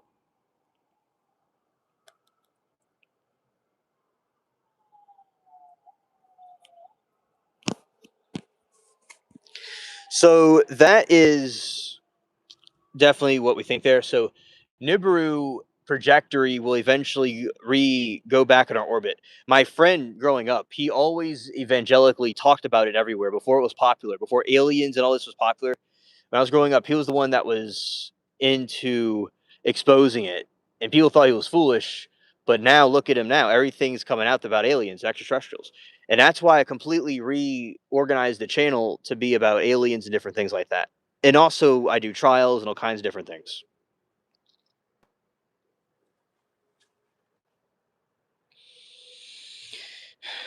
Mothman says, I know people said that NASA captures sounds off planets, but I think it's aliens letting us know to back off, and NASA is lying about it. Oh, very makes sense.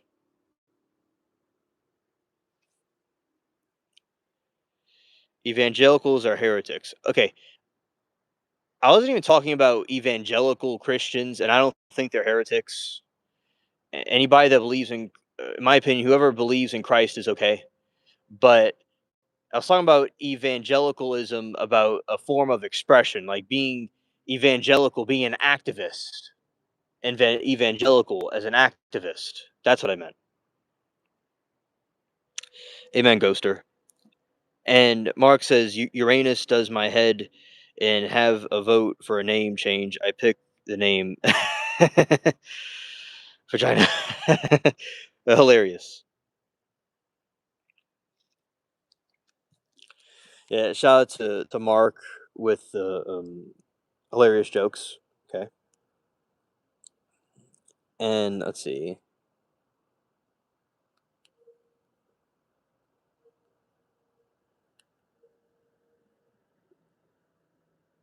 Okay, so okay, I'll explain that conspiracy theory.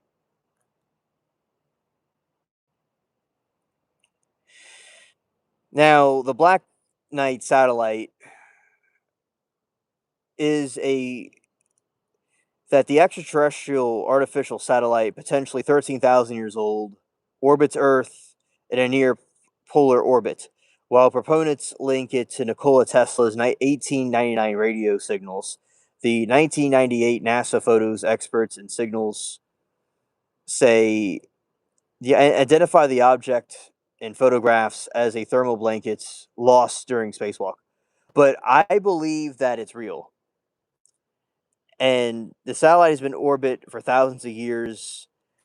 I believe that, yeah. So I don't know much about it, but I definitely believe that they,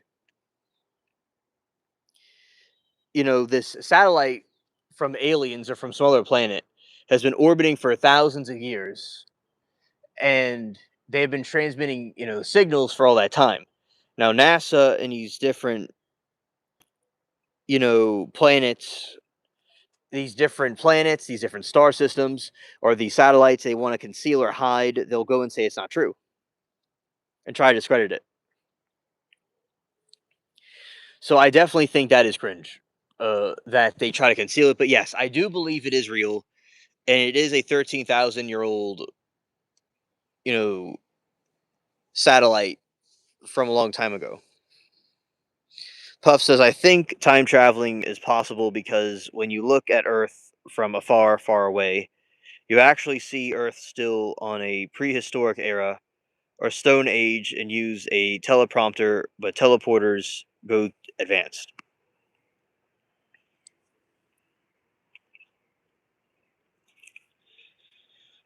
So there's skid marks on Uranus. Oh, I I am glad to know. There we go. The skid mark mayhem. Was Jesus possibly taken by aliens? So, oh, look at that. That's a cat. Hello, kitty.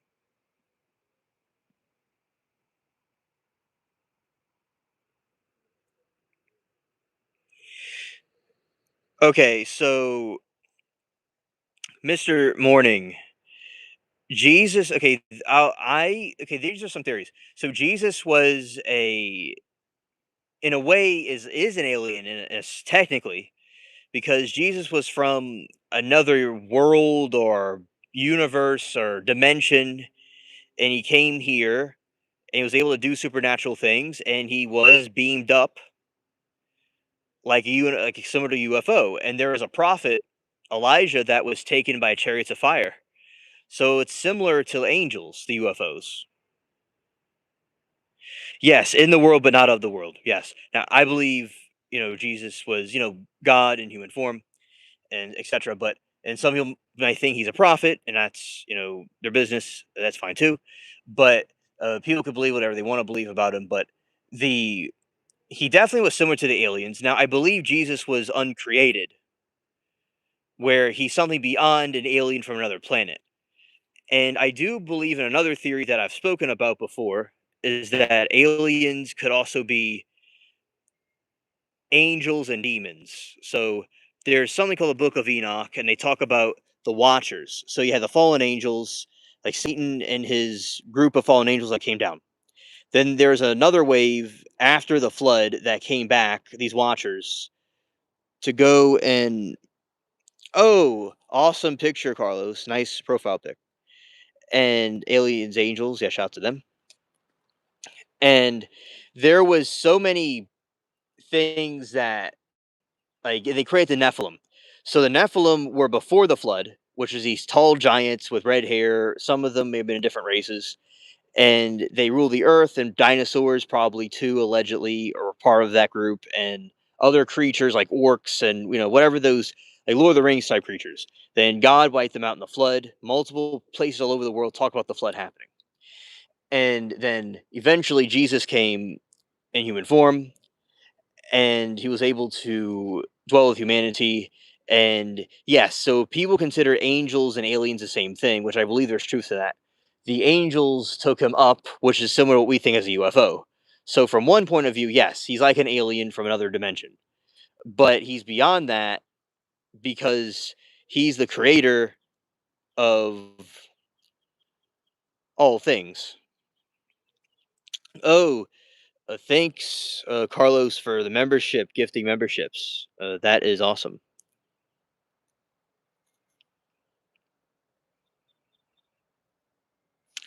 Oh, and bless mom from Texas got it. Yes, not nice. So they were trying to corrupt the bloodline of men, and God wanted to preserve the bloodline.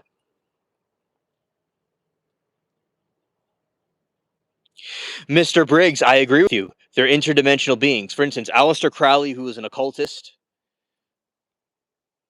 he was the one that Egypt had the most UFO sightings, especially where the pyramids are. I would think so. Very interesting. So he basically what happened was these angels were given a mission and they didn't really go along with it and did their own thing and caused destruction. So, and that is what happened with that. And God was trying to preserve and protect the human race from these other things that came here. And our Archia says the Dead Sea Scrolls were mentioned some like Jesus would come way before his time. Yes, yes, absolutely. And those are within the different Gnostic gospels that exist, and Enoch is one of them. And he Enoch talks a lot about these angels and aliens, and we were talking about now in more detail. So back to Aleister Crowley was he summoned a demon, and the demon was called Lam, and it looked like a gray alien. So I do believe they're interdimensional, and there's these things that may not be really aliens, but they may be something else. So I do believe aliens exist. I believe firmly in aliens, but I do think that there are demons or angels disguised. For instance, there's this type of angel called the Ophium, which is this wheels within wheels, and it has like a circle within a circle. And a lot of these UFOs and orbs look like that.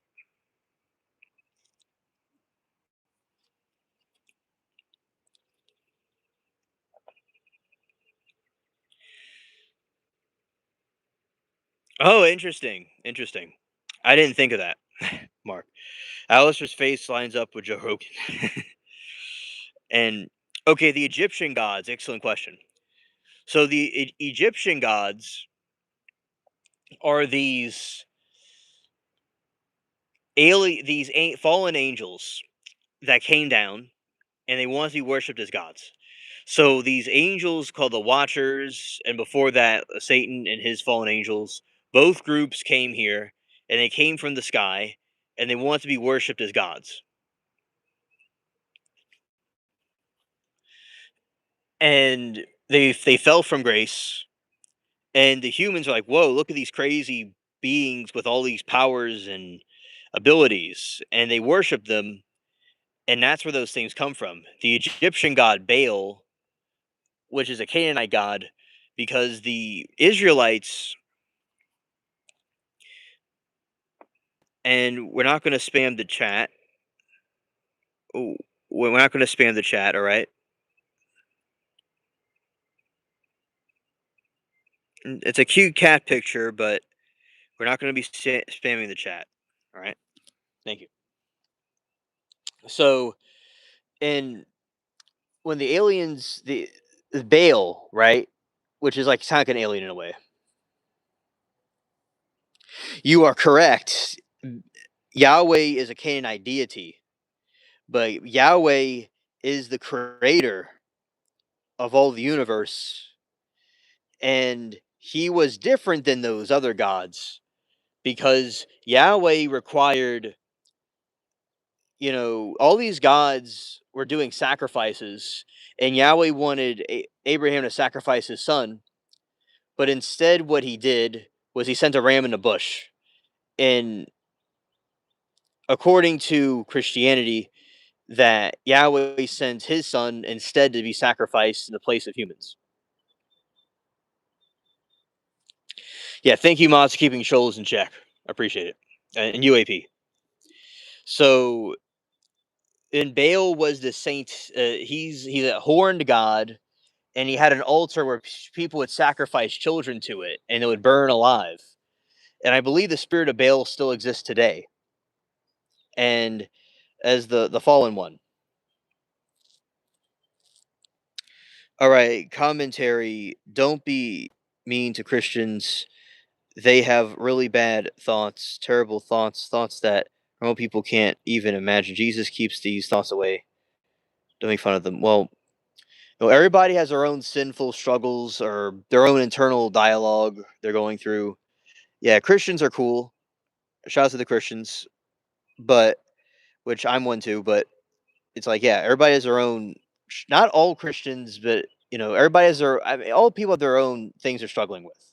You know, I don't know what thoughts people have or don't have, but people have their own things to wrestle with.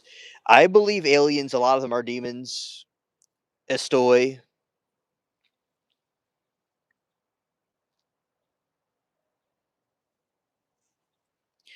because everybody is your middle name. That's why I want to call you by your middle name. That's why. And Puffin says, I think we're almost all in judgment today because in the Bible signs of Jesus coming is incredible with earthquakes, wars, and global turmoil, whispers, and wars. I know a commentary it is, and you can do things to improve your IQ.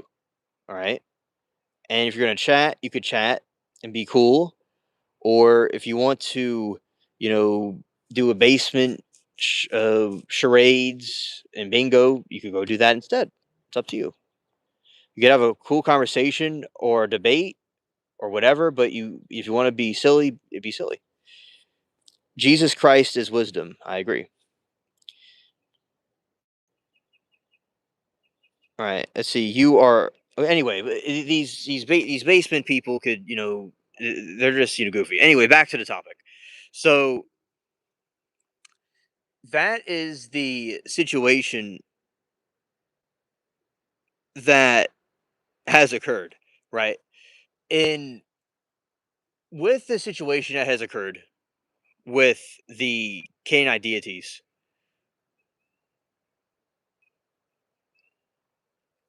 Yes, amen. The doves of peace, amen. Okay, okay, Puff. The way you repent is you ask, you could, people go through priest or whatever, but people can ask friends to forgive them or do it that way, but like kind of what people do in the Catholic Church. But what we could do is go to Christ in private, tell him your sins, or you don't have to do that, he already knows, and ask for forgiveness for whatever you did wrong. and that you want guidance from the Holy Spirit to either overcome a struggle or not do something again, and to not be hard on yourself because a mistake is only a mistake if you were to keep repeating it. So none of us are perfect, and just be light on yourself and think deeply of the world, and just go to Him privately and talk about it, and the Holy Spirit will guide you. Did y'all see the doomsday fish washing up on the shore recently? I didn't see that, but I got to do that because Gerald the dolphin, which is okay. There's a story about this dolphin, and Gerald, right? Because this dude was washed up on the beach. Yeah, no biggie, really. Let's see. Yeah, that's. I was talking yesterday to chat about Gerald the dolphin, which is dude washed up on shore, and he said that he was a physicist or a scientist, and these dolphins took him to a secret an underwater base, and Gerald had him build and work on a project, and Gerald doesn't play around. Oh, God bless you, Puff. Amen. And Puff, you are forgiven of all your sins completely. Christ cast the sin from east to the west.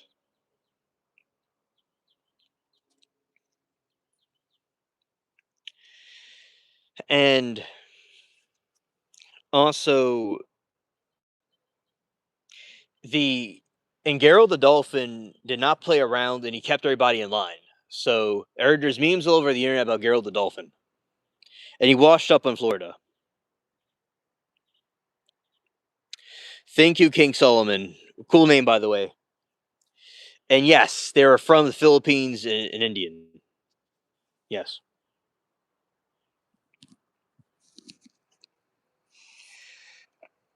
And what they do is they cook it, and it's a root, right? And they cook it. It kind of has like this crystal stuff in it that's kind of thorny. I mean, it's kind of like spiky.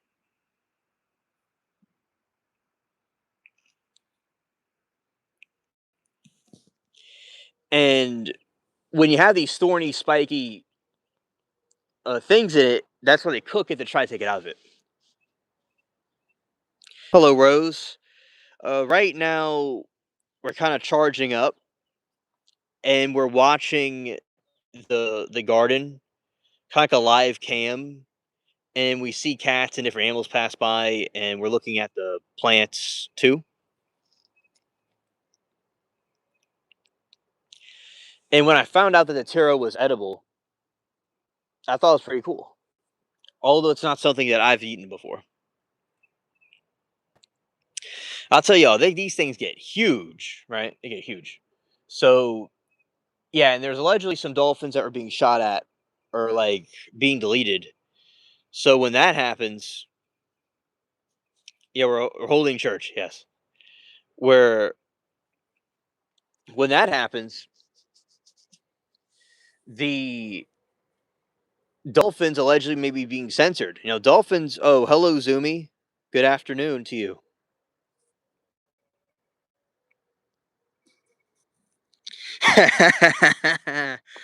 Mark said Gerald wanted a socket set.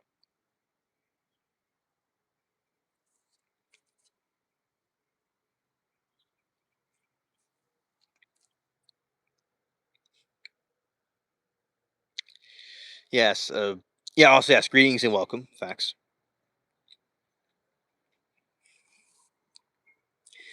Yeah. So that's definitely what he wanted, and then there's like I was telling Saw Girl yesterday about Palm Beach Pete, who is basically Epstein.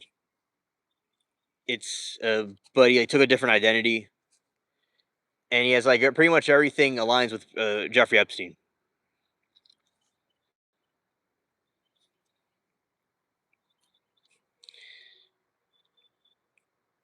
Oh, Taro is nice with coconut milk. I love coconut milk, by the way. I drink it all the time. It's very good.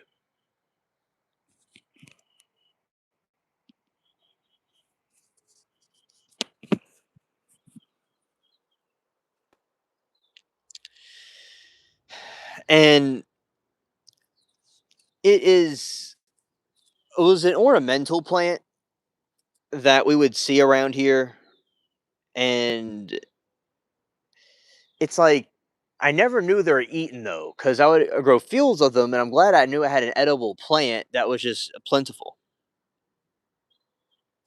Yeah, plants, dolphin, and Jesus Christ, amen.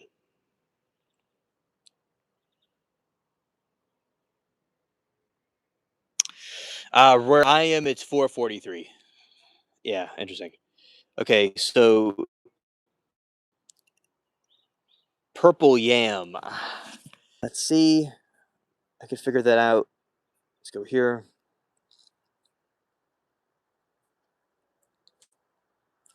Oh, I hear some banded puppies.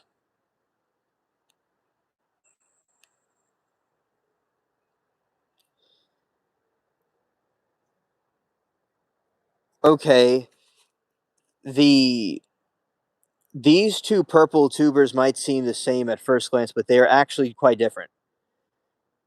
It's tube. It's Ube is the other one, and Taro are two starchy tubers with varying degrees of hues, but they're kind of different. Okay, they're very similar. Saw girl.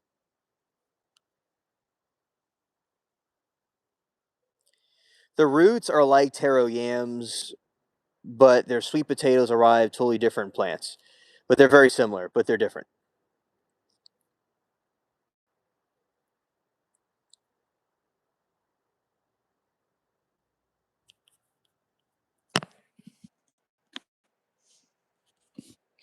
Oh yeah, time zone's very weird. I agree. And over here, three. Okay, mountain time. Okay, no, I'm going to be dolphin duty. Yes. Okay.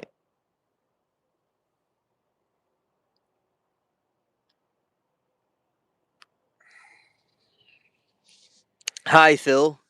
Welcome to the stream. That Pete fella better watch out. Might be a price on his head. Yeah. Yeah.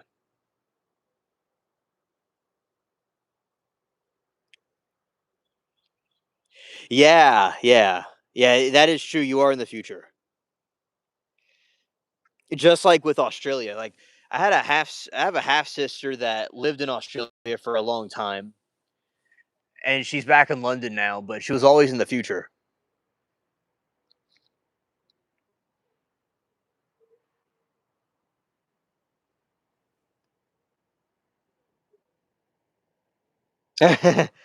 New Zealand is in the future. Yeah.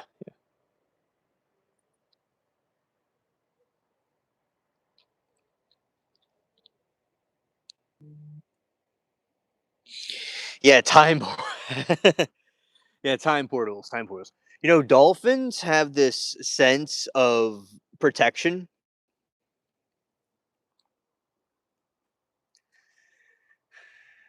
and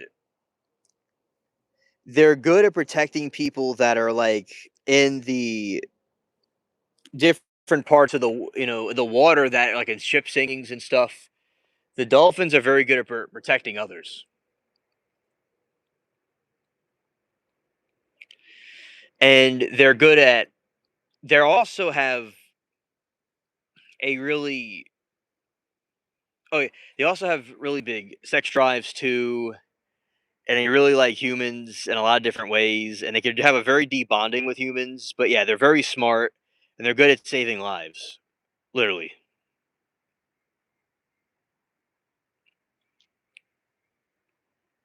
Very spiritually inclined. Yeah.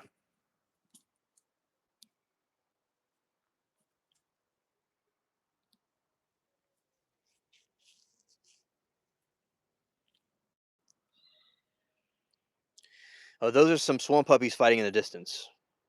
9:47 p.m. Wow.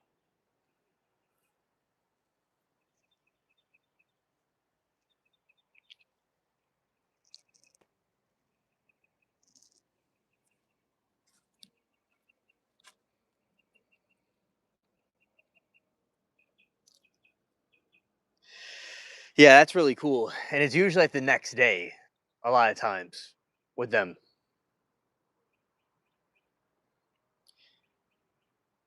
It's Saturday evening, yeah, yeah, that is the future.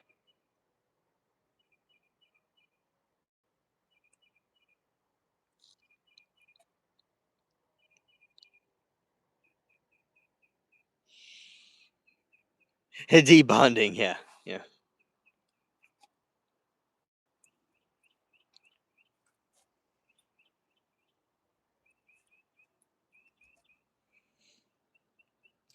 Back to the Future, that was a good movie. Got a weather warning on Oh, we got a weather warning, yeah, yeah. That we get those here too, and we get weather warnings also. Something fascinating about beans is that you could get a bunch of kidney beans and throw them all over the ground, and after it rains, they'll sprout.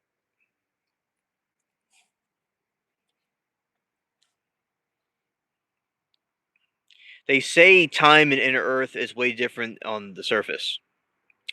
That is interesting. Yeah, I would think it would be because they're going by a different dimensional matrix.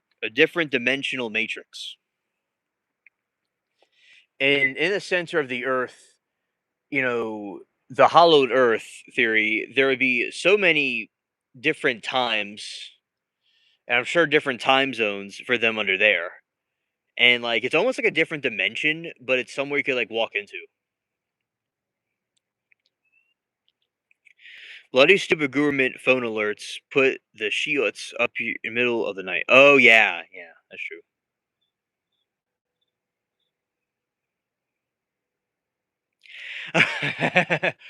Hilarious, Mark. I didn't see that, but I gotta check that out. Yes, exactly, exactly. It would be definitely be a time travel and the concept of going to alternate universes. Yeah, definitely.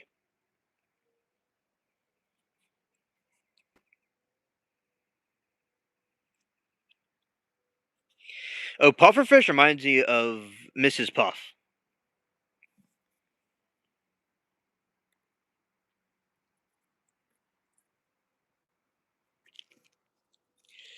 So the dolphins getting high on Mrs. Puff. That's hilarious. Yeah, the dolphins are extremely smart, and they're able to do all kinds of things that can be done. And so, yeah, definitely getting high on pufferfish. That's something I've not heard of before. Let's see.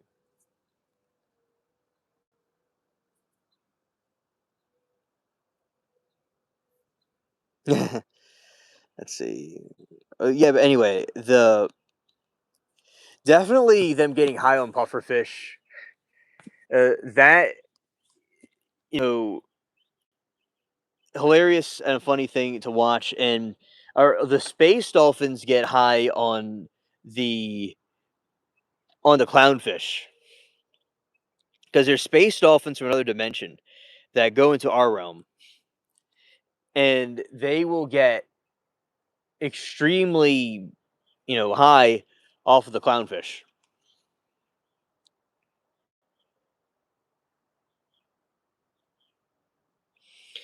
Briggs says they thrashed them just enough to get Miss Puff to shoot their venom, and then they just lay on their surface all drunk. Another sign of human behavior. Okay, yeah, very interesting. There was 5 of them sharing it. Oh, well, it was like a taka. It was like a whole party of them.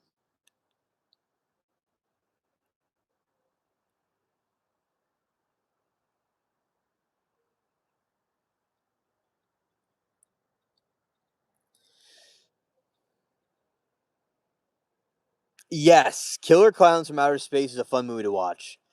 And this says dolphins have been observed interacting with pufferfish like a recreational game of catch where they generally handle the fish and trigger them to release small, non lethal doses of neurotoxin. So it's like a narcotic.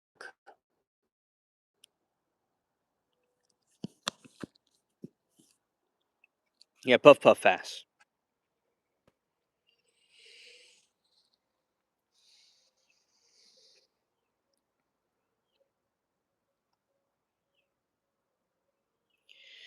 All right, so yeah, their Killer Crowns from Outer Space was so cool, and I love the costumes and the effects in there. Pink dolphins live in the Amazon. That is awesome. That is awesome. Shout out to the pink dolphins. All right, and okay, the thing with those types of fish, I mean the not those types of fish. What I mean is with the killer crowns of outer space, those are so fascinating to me because they, do is like in the woods, like what we see here,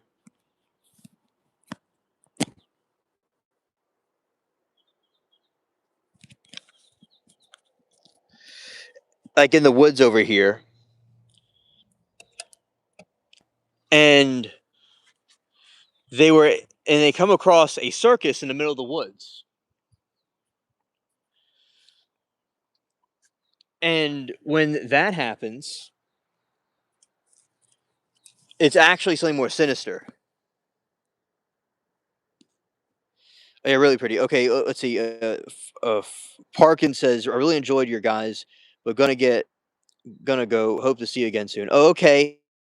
Thank you, Parkins, for coming, and I really enjoyed my conversation with you. Take care. All right, chat.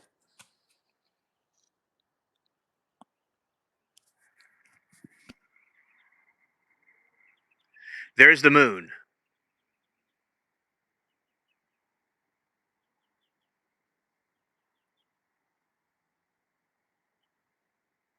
Yes, a sinister space clown circus. Oh, the ones that washed up on the beach might get an overdose.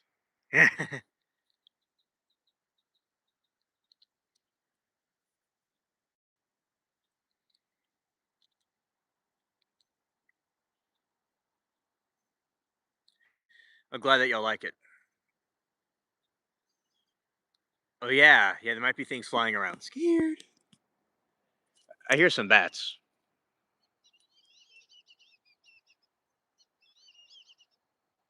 Some bats in the distance.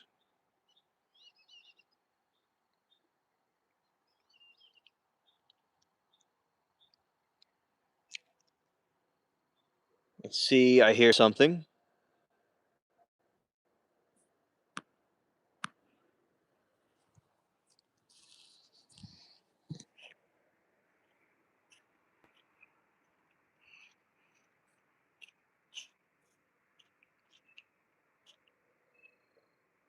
Yeah, I heard something in here. Oh, yeah, bats are cool.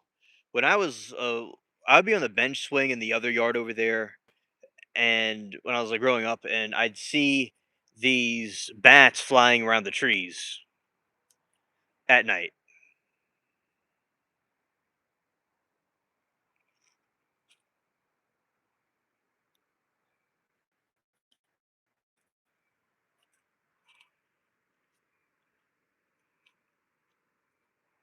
Oh, this is the moon through the tree,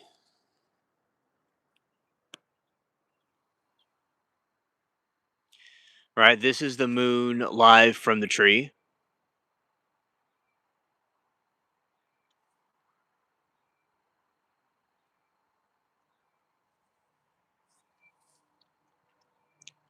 right? And that is just so magical. It's also mysterious. Yeah, I know you like it, Carlos.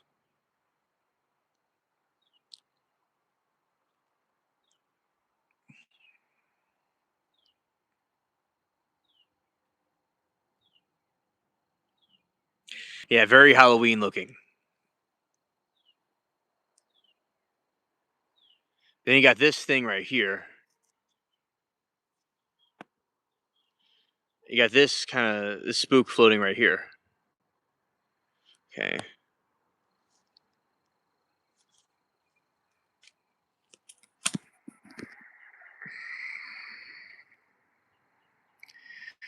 The view there would make a great puzzle to build. Oh yes, yes, that is absolutely true. This is what you were showing when I found your stream scrolling lives. Oh, okay. Well, I'm glad that you found us while we were streaming this moon. I'm glad that you enjoyed it. See, because the live feeds and live stream feeds are extremely popular on YouTube. That's the new thing. That's the new trend. So I'm glad that you found us that way. Awesome. You vampire bats, no thanks. Scare. Yeah, scared. Scared.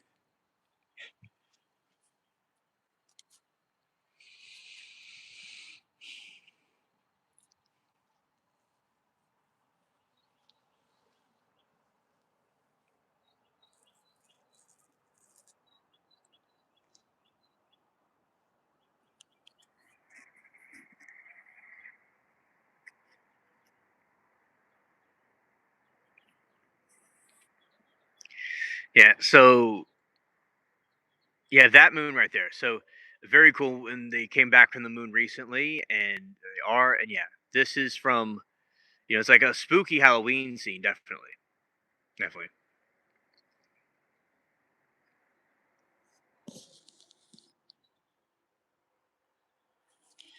Then you got this right here. Scared. Scared. So yeah, we have kinds of different Halloween spooky stuff happening year round.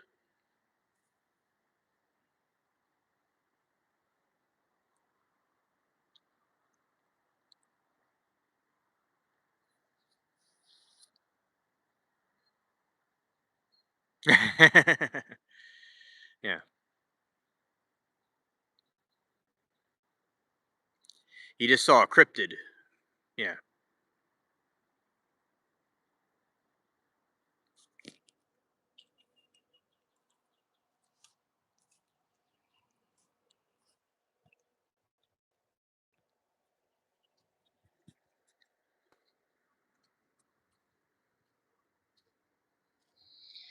Yeah, and these are the grounds.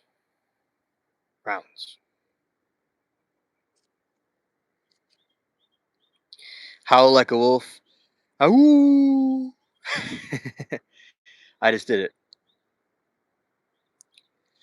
I howled to that moon. Definitely.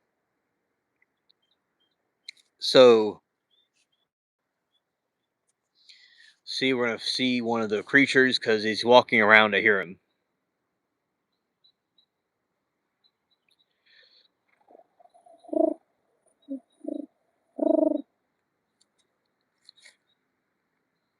and yeah. So there were conspiracies that there are different types of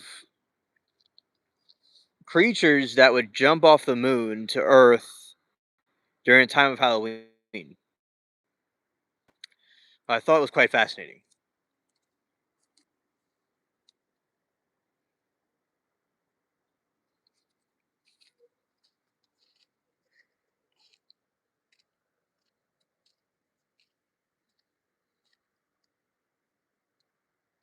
And also, I'm hungry like the wolf. That was a good song. So yeah, Killer Clowns from Halloween, Killer Clowns from Outer Space was a very good one. I really enjoyed it. It was like people don't believe it's true, but it really is true.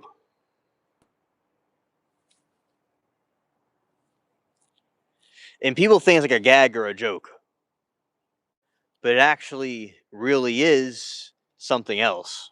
Indeed,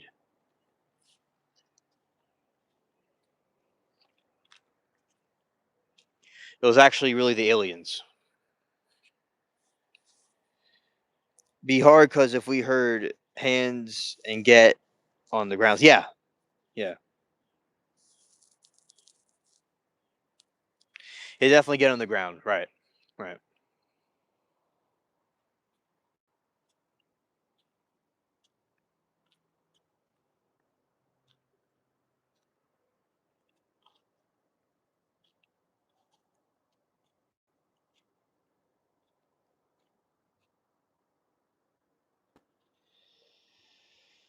Absolutely. And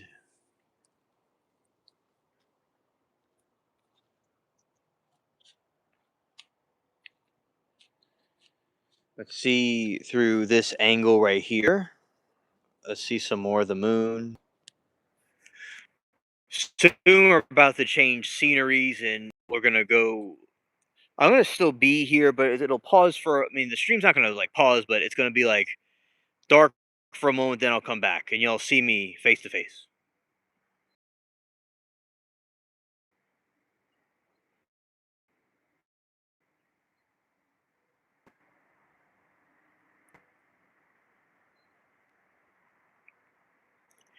There it is again.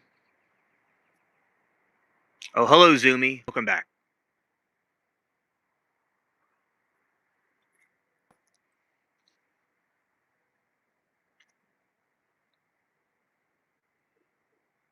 Yeah, yeah,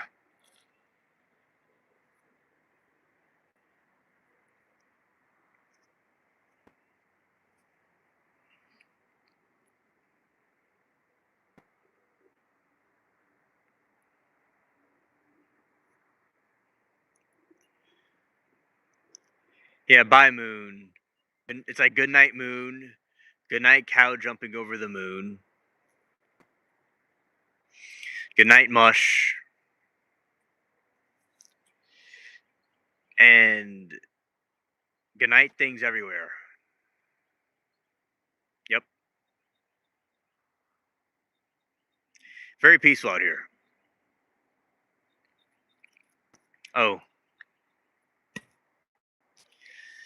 I believe in the Mandela effect. Absolutely. I believe that the Mandela effect is okay. So Mandela effect is like the Bernstein Bears weren't really what it looks like. The other thing about the Mandela effect is that, like, say the cornucopia from Fruit of the Loom is not really a cornucopia, and that, like, certain shows that we watched are like Star Wars, I Am Your Father is actually Luke, I am your father, or like, no, I am your father. So is this theory that that there's time travelers that came around and they completely distorted everything and changed the course of history in a time continuum and made things very different than how they were originally from the past and warped the time continuum. The moon moves around not the planet, but the polar orbit from the pole to the pole. Oh, okay, interesting. Thanks. Yes, I believe the Simpsons predict things. Well, crazy, James. It's just there's. I understand what you're saying, and some of the Mandela effect things may not be true, but in my opinion, there is just something more to it than what we're seeing because there's just too many of these coincidences. I remember the cornucopia. I remember these different Bernstein's bears and stuff differently. Now it's possible that people had collective memory of something else that wasn't true, but I just think there has to be some truth to it. Okay, crazy. Oh, interesting. A government experiment to see if we would accept it. Okay. So you think it's a giant mind control operation? That's something that I talked about on one of the callers in the show, and I talked about it. That there was this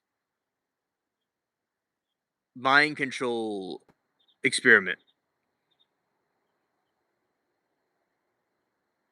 Similar to MK Ultra.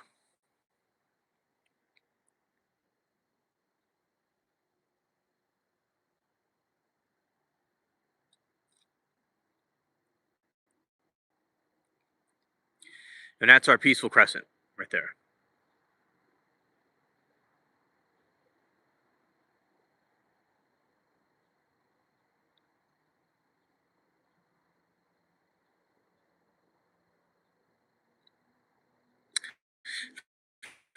Very cool. All right.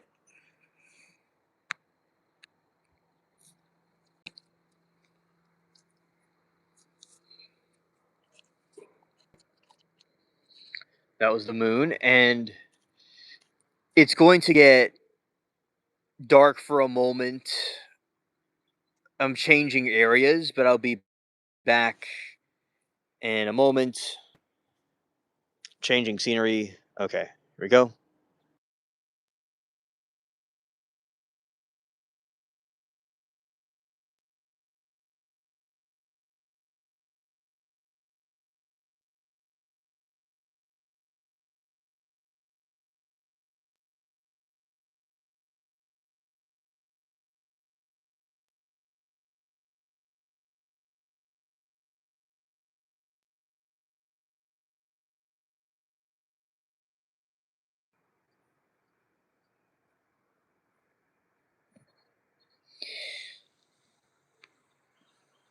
Sawgirl says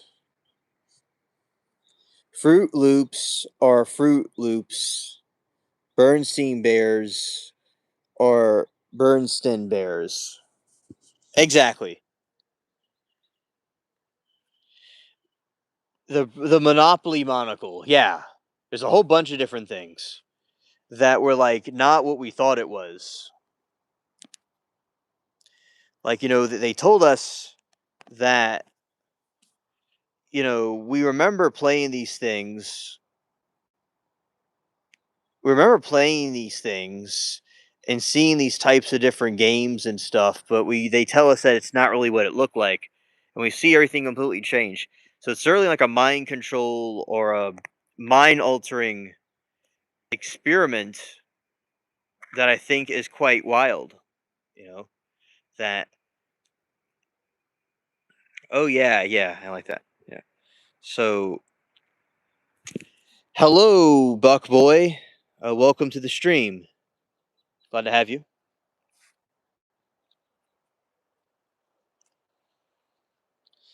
So yeah, that is what we yeah, George Orwell knew quite a few things indeed. Yeah.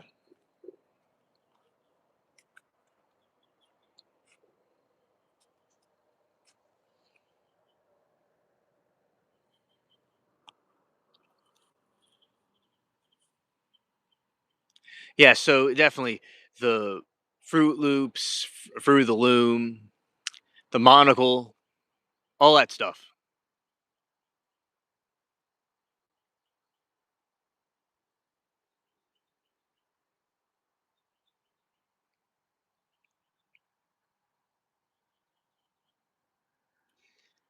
That either it's time travelers that came and messed up everything, or there is something else about,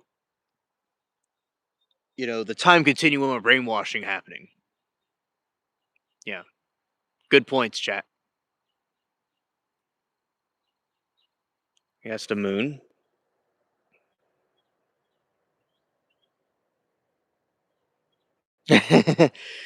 Yeah, the friendly neighborhood raccoon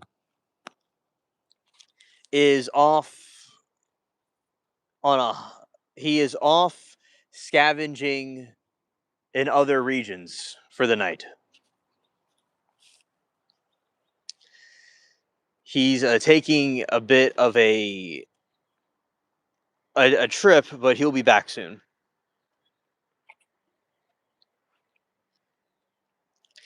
We saw our friendly neighborhood possum the other, recently,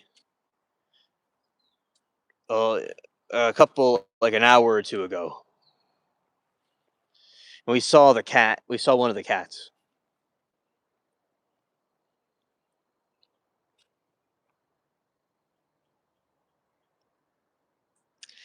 Yes, safe travels to the raccoon, definitely. Yes.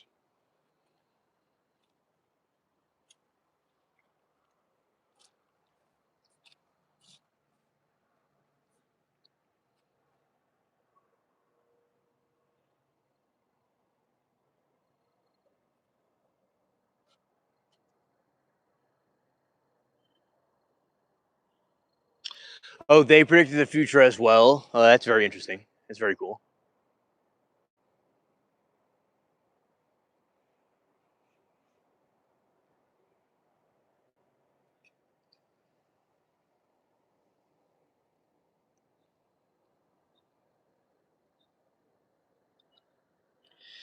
Hello, hello, Aiden. Aideen, rather.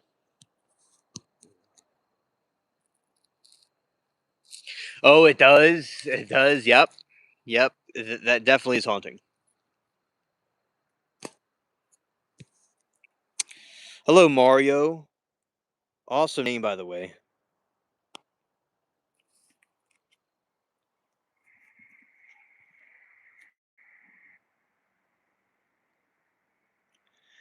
All right. So when they experimented with people's minds, it was never with good intentions. They just want to f up brain and not turn people from losers to success. Yeah, they is had diabolical experiments, and all they wanted to do is cause more destruction to the people that were experiencing these things with their diabolical experiments. That's like what MK Ultra and those things are doing.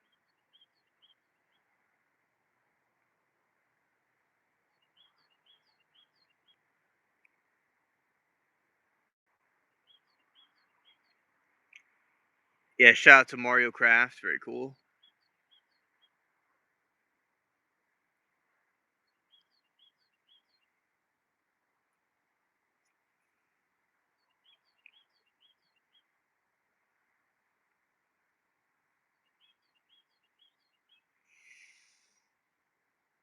Yes, that's just the moon just going through different parts of the trees.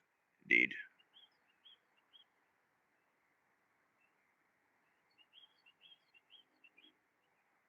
And there's the trains.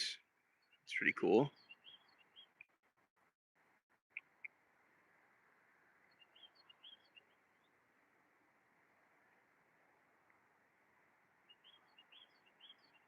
All right. And yeah, just the moon is just chilling there peacefully. It's completely chill.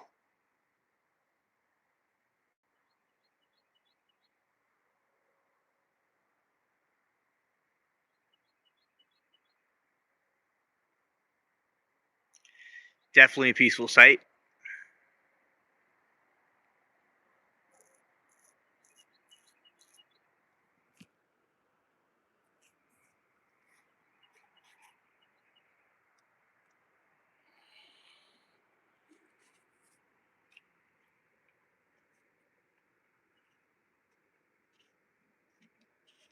Yeah, so shout out to the moon. Very cool. We definitely the moon gives off different energies and thought patterns, which I like. But I think anybody can enjoy the moon. It's just I always liked it in the garden 'cause the sky looks so HD at night. Nice to have the different plants and stuff. Really cool. Yeah, and let's go here.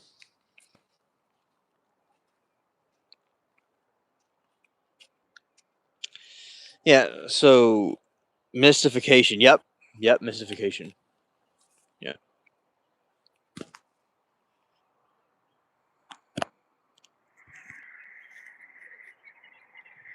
You see that's the moon shining brightly through the trees. Scared.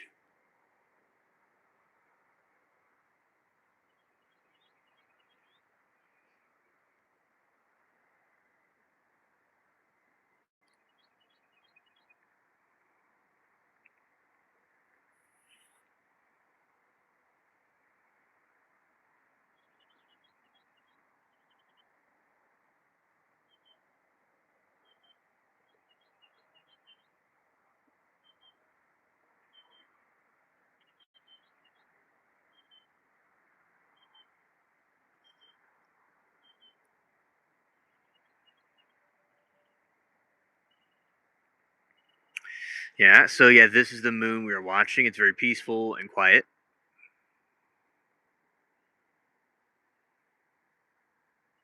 BB knew they were coming like Pearl Harbor. Right. Yeah, there you go. Yep.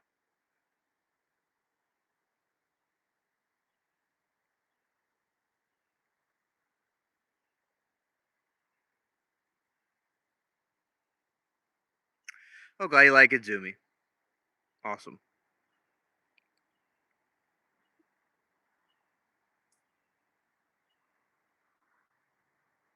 Definitely an interesting sight to see. And there's these zombie plants.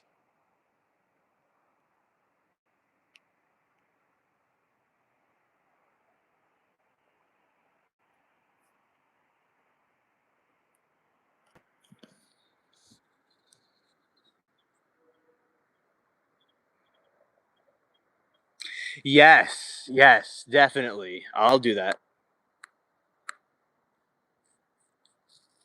Hey, get a telescope and put your phone on it. Yeah, absolutely. I agree. That would be cool.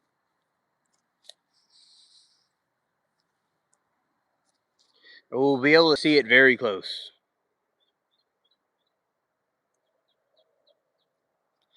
A zombie plants like this because it grows and it has big green hands, like it's like a Frankenstein or like a the hands of a zombie, and it just kind of like to grab somebody.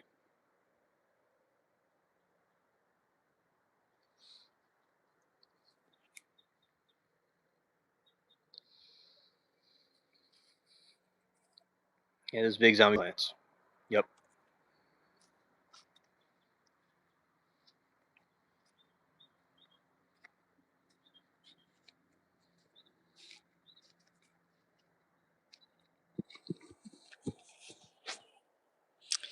Yeah, so those are some fun facts about the zombie plants, and we hear the birds chirping. We hear the birds chirping.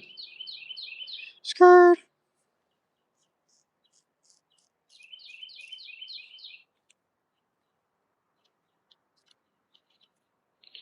skirt.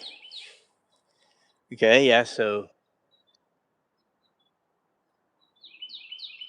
I don't know.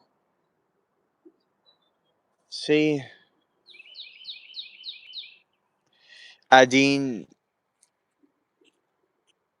right here, which I harvested more over winter, but these are what's left of it, which I'm going to grow more for summer and spring. Well, we're in spring right now, but more for summer. This is broccoli. These are some daikon that were left over, and I harvested, them over winter. And right here is a spinach, which, that could be still eaten, but it's like about the flower. This one's a wild daikon that grew from a group of plants I put here a year ago, so it just grew wildly.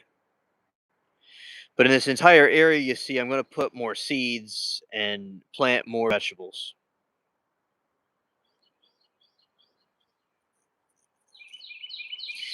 Yes, Mark, I'm aware of it.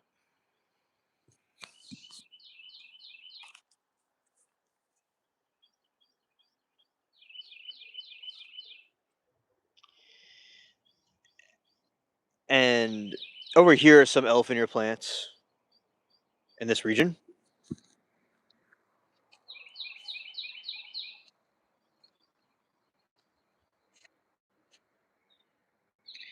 Taro. These are taro plants.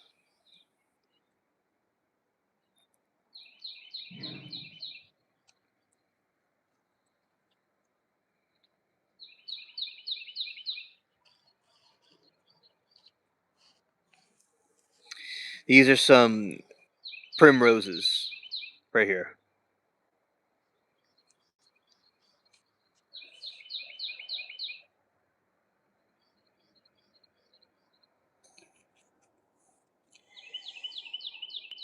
Okay, and I could eat the taro if I wanted to, but I don't. That's a caterpillar in there somewhere.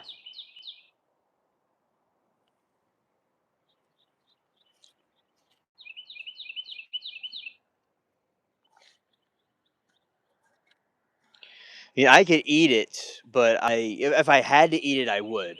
But they're just for decoration.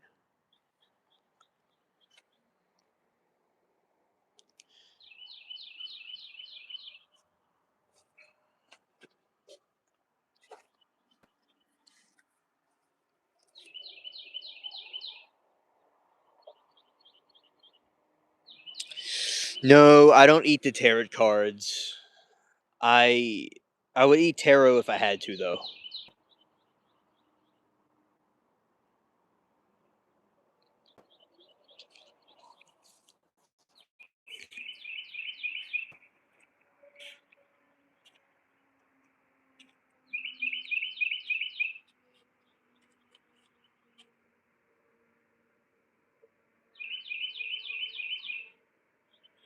Skirt.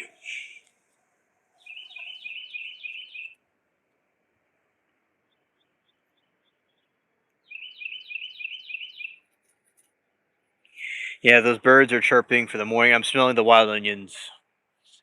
And over here is like how I would meditate over here and just kind of like look at the sky from this region. And it's just some other just random vines growing over.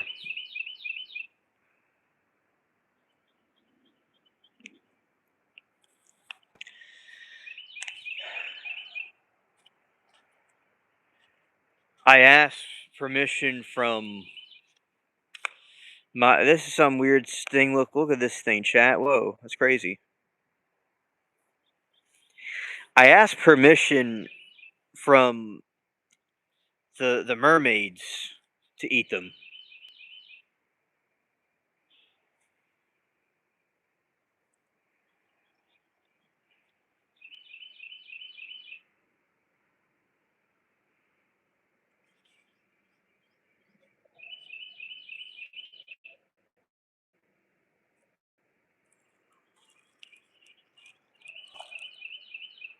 Yeah, that's a wild onion right there, by the way. Some clovers are still there. I'm surprised.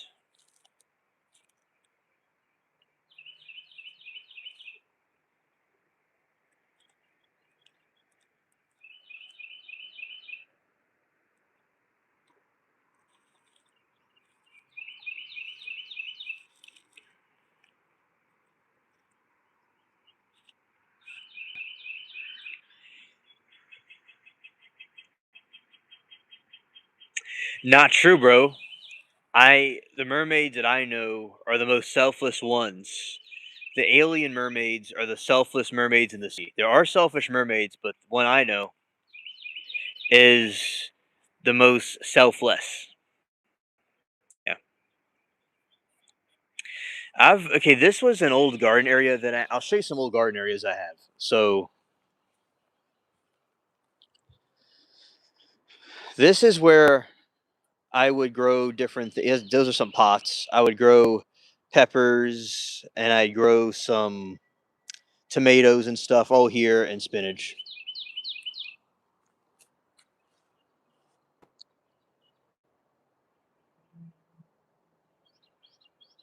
Yes, I have seen mermaids. That's true.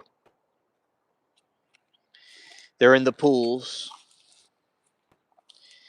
And this is like kind of like an abandoned area where I would plant some cash crops for fun and some other things here.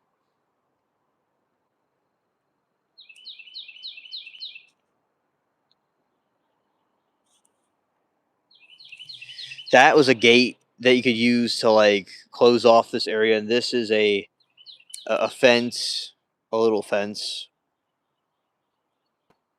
So yeah, I would plant carrots and stuff in here too. That is a cat house that needs to be refurbished, which I'm refurbishing it.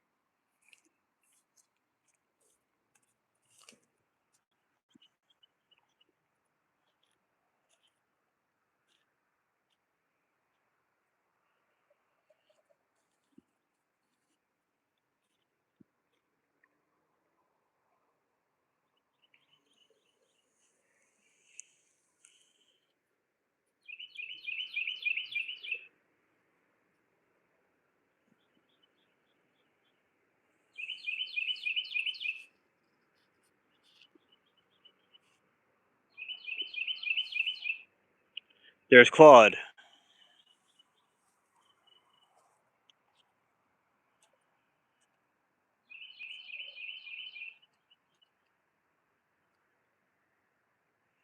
Hello, Claude.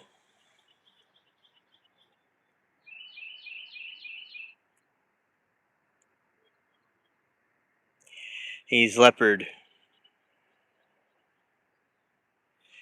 Yes, dope cat indeed.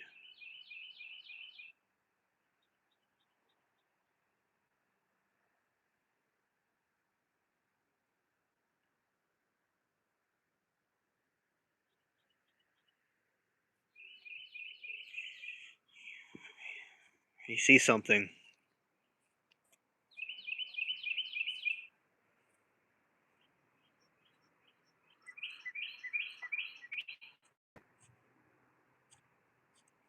Yeah, UAP, I will. The title is something different than what you're thinking.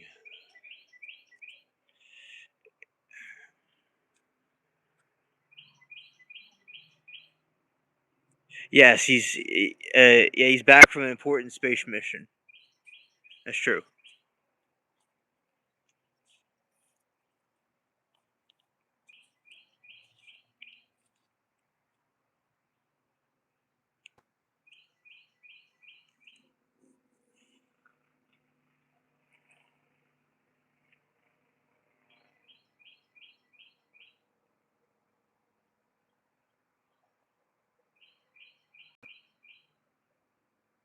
Yes, I have, Mark. It is truly incredible.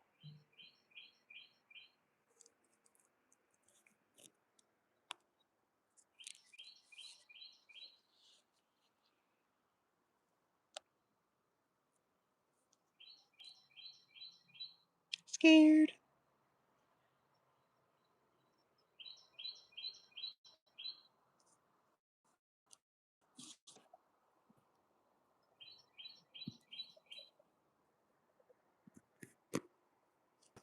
Scared. Scared.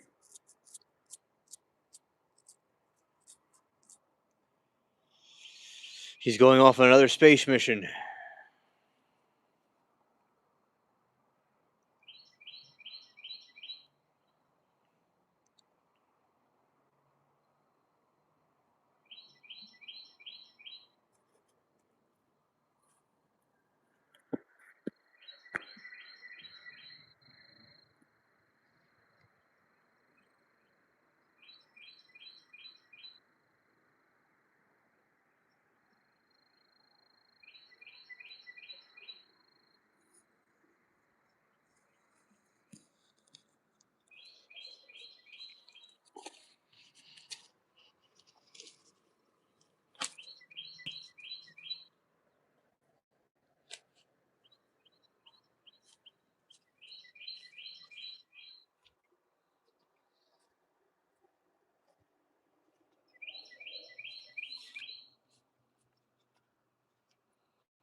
Skinwalker claw.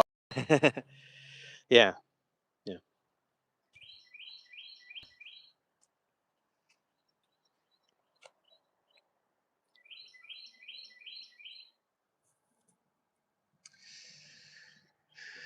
yeah. And those are the different birds communicating with each other. Yes, we salute Claude. Absolutely.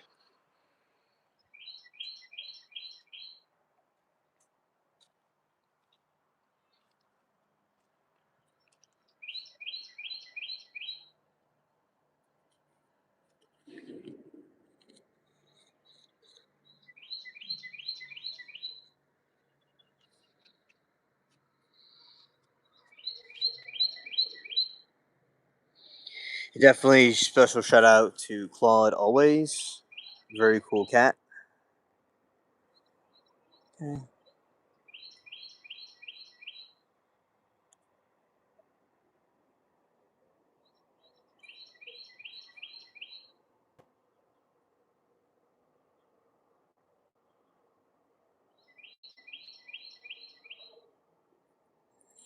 Animals with camouflage. I would like to be with a cat at night. I'm a catist. I wouldn't like to be a white cat at nighttime. I'm not a catist. Oh, okay. Okay. Yeah, a white cat at night stands out like a sore thumb, like an explanation point. Definitely. Hard to conceal and contain.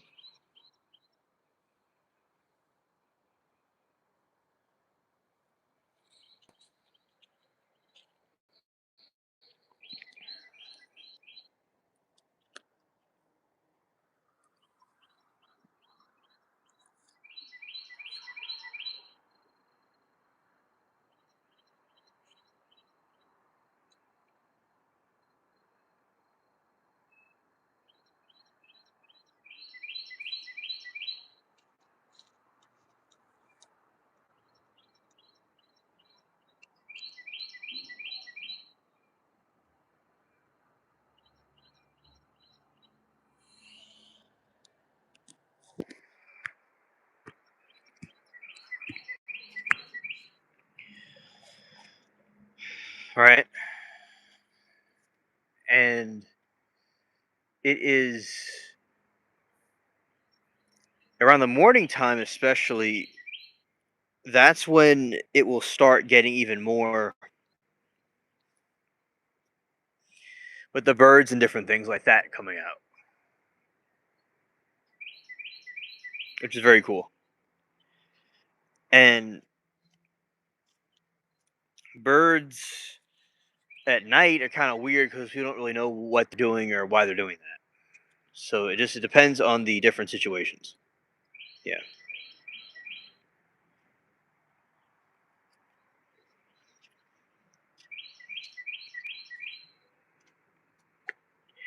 different birds. Good morning, afternoon, evening to all new friends. Alien, your stream helped me go through the night. See you soon. All right, Saw Girl. Good night to you. Thank you for coming and hanging out with us. I appreciate you. Shout out to Saw Girl.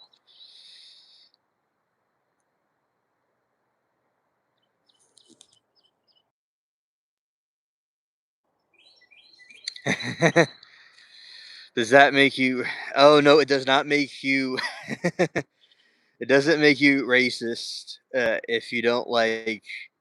Uh, I would disagree because the rice. I'm a racist personally, right?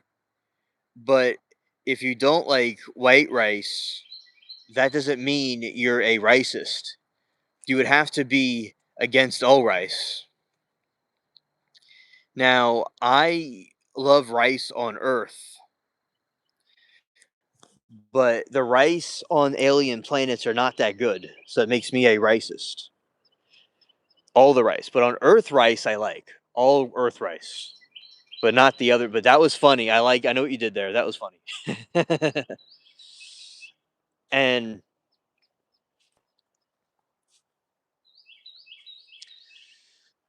that is something that I definitely think is a a fact. But of the white rice can be kind of bland.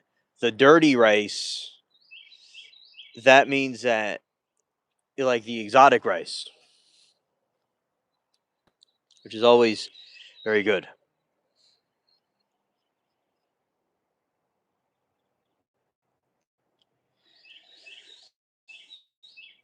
Okay. And yes, thank goodness. Yes, yes. Yeah.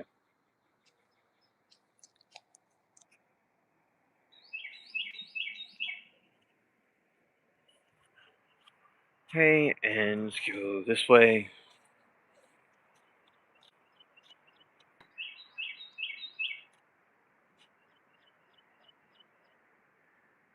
It is coming. It's coming. Okay. Yeah, and now we are going to change the scenery a little bit. So it's gonna be a moment and going by the other area.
Right.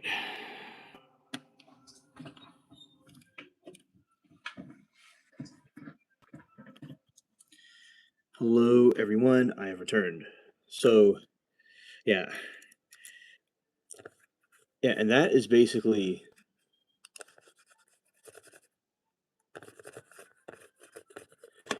Oh, let's go this way. Yeah, that is what I think about. Yes, ahoy, ahoy. Yes, I'm glad to be welcomed back. Very cool to have everybody here, and yeah, we're gonna talk about some cryptids and going this way. All right.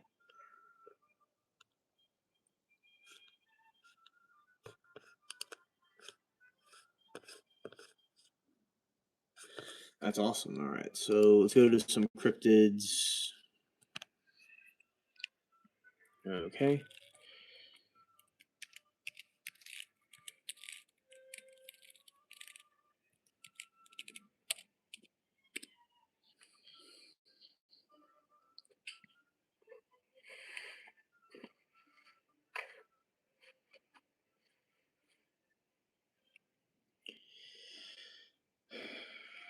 All right, so here is some more cryptids. The the Almasty, often described as the Russian equivalent of Bigfoot. The Almasty is believed to inhabit the Caucasus and Altai Mountains. It is depicted as a hairy human-like creature that some researchers speculate could be a relict population of Neanderthals and the prehistoric hominids. You see, that these are Russian Bigfoot, all right? So they believe in the Bigfoot thing too. They didn't think there would be black swans for a while. Wonder if they were really happy to see one. Haven't seen a white panther yet. Have you? I don't. I've seen an albino. I've seen a white alligator or what you call a white croc before, but a white panther. I could have seen it one time maybe, but I don't think so, and it probably was fake if I saw it. So yeah, nothing I'm not aware of. The black swan, though.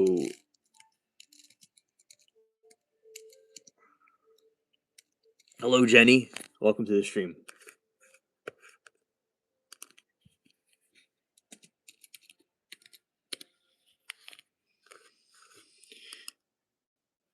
Yeah, for the record, you know, this is the black swan. For the record,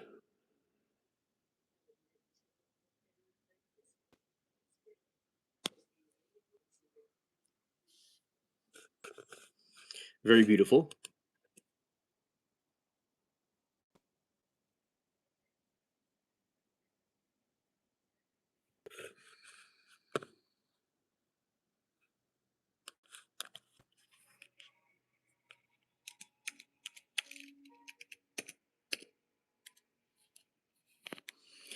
Oh no, this was this way.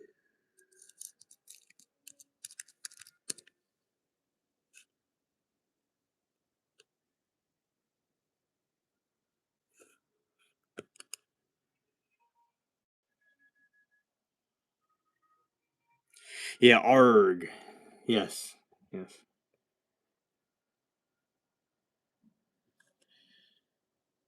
Apparently, this is a white panther. Apparently.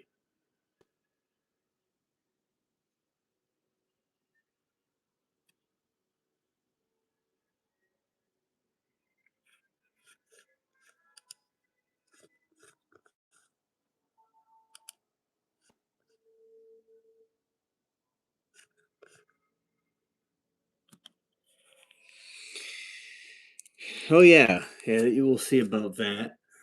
Let's see.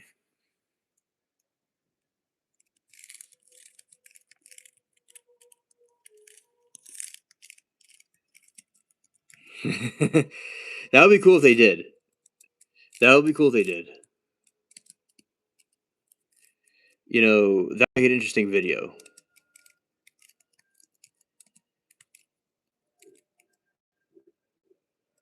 Out of ordinary, right? Yes, yes. It means like the black sheep or the black swan, something out of the ordinary.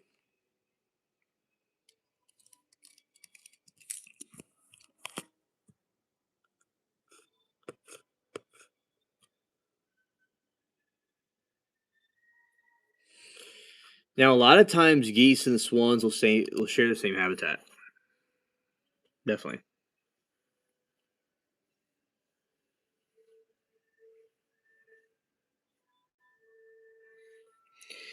All right. So yeah, yeah, the Chochayuna primarily reported in Yakutai region of Siberia. This cryptid is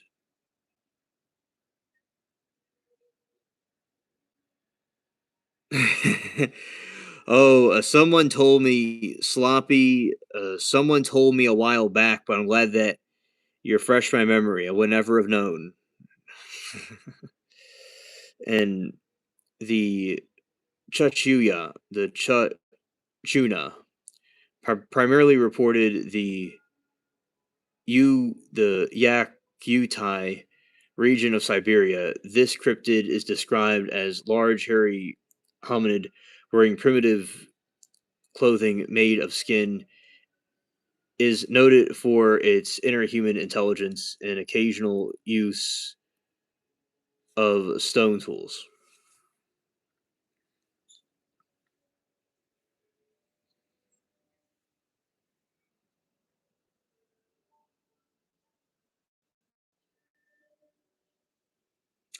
Tasmanian tiger. Let's see. No, I have not. I don't. I think I did see pictures of it. I did. Let's see.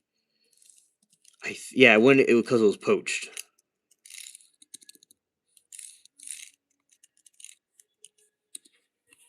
Yep. Yes, I saw that before. Not in person, but I saw it in the pictures of it.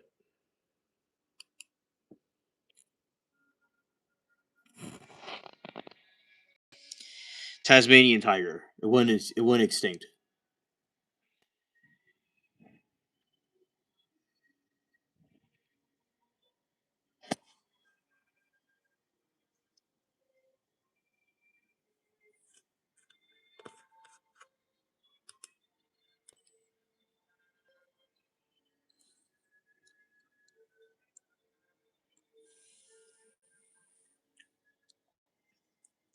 Very nice animal.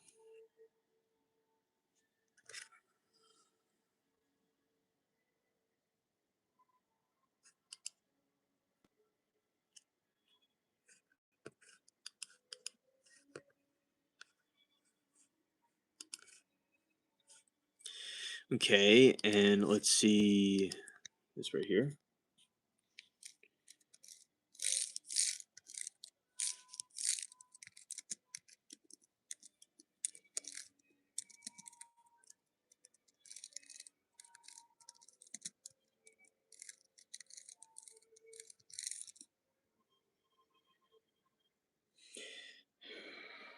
Okay, the Tasmanian tiger went extinct primarily due to human hunting driven by a government-backed bounty system. Well, it was once found across Australia and New Guinea. I probably said that wrong. It survived in Tasmania until the early 20th century.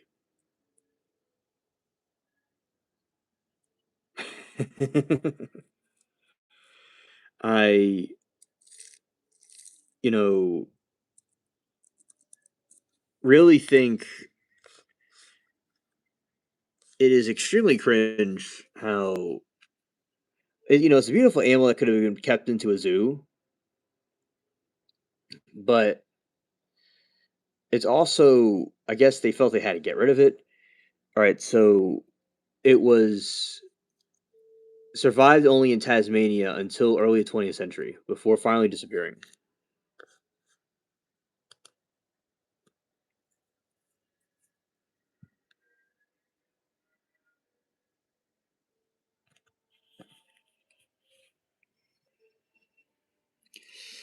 All right, intensive bounty hunting. European settlers falsely believed that are they going to bring the mammoth back? I want a pet saber-toothed tiger. Oh yeah, private government found the bounties. Tasmanian government 2000. Okay, habitat rapid land clearing of agriculture destroyed the natural hunting grounds of fragmented their population.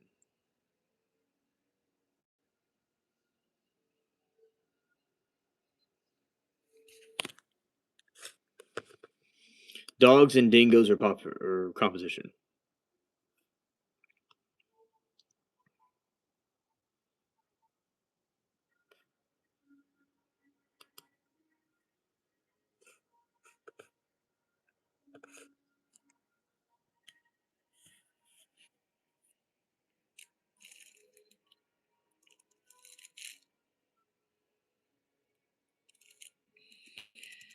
Let's see.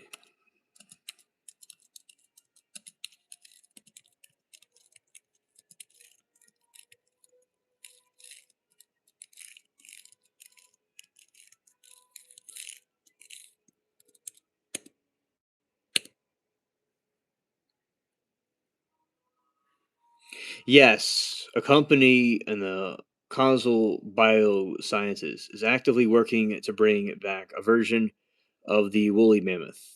As early as 2026, the project has reached several major milestones, though resulting animal won't be a 100% clone of the original. They're using the CRISPR gene editing to modify the DNA of an Asian elephant, the mammoth's closest living relative, sharing 99.6% of the DNA. Will create a cold resistant elephant that looks, acts, and sounds like a mammoth. Scientists are focusing on genes for thick woolly coats, similar to smaller ears and extra subcutaneous fat to help the animals survive the Arctic.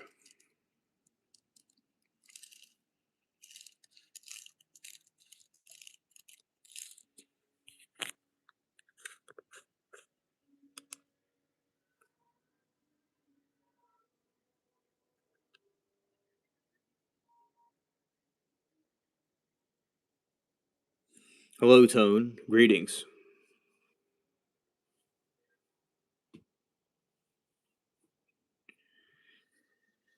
A dingo did steal the baby. You heard that case? No. Let's see.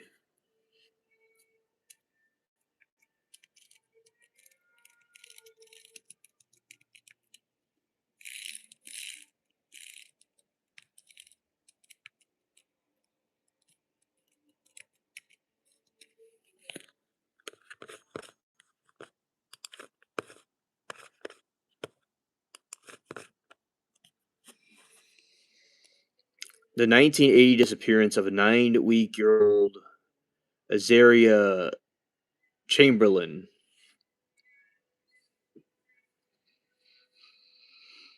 in Australia's Northern Territory. For decades, this tragic event was subject for intense media scrutiny and massive miscarriage of justice.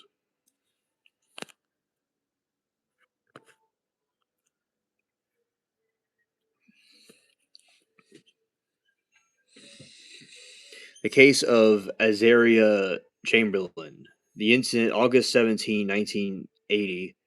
Lindy Michael Chamberlain were camping with their children. Lindy reported seeing a dingo leaving their tent and discovered Azaria was missing from her basement.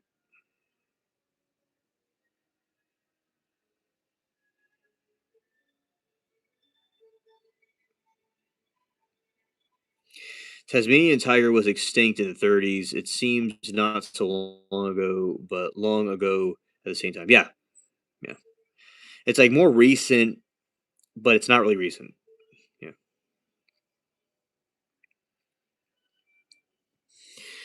The initial they're referring to that baby stealing dingo in the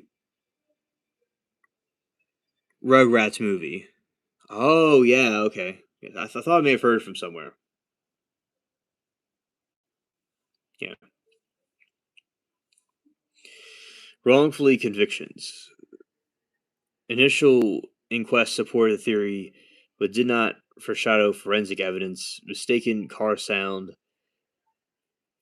deadening compound for the fetal blood. Lindy was convicted of murder in 1982 and was sentenced to life in prison. Extortion. Azaria's missing Mitani jacket was found near a dingo's lair. Chances after a hiker's accidental death. This discovery corroborated with Lindsay's story, leading to her release and the quashing of conviction in 1988.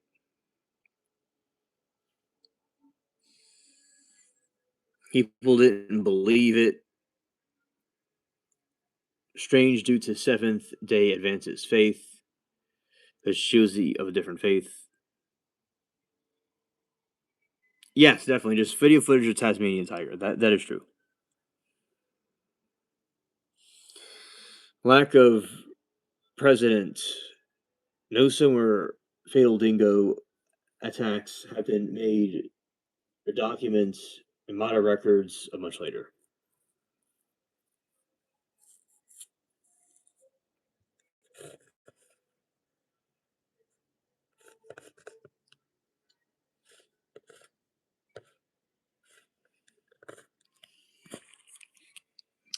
1993, a 13-month-old girl was dragged from the picnic blanket before being in her father's interview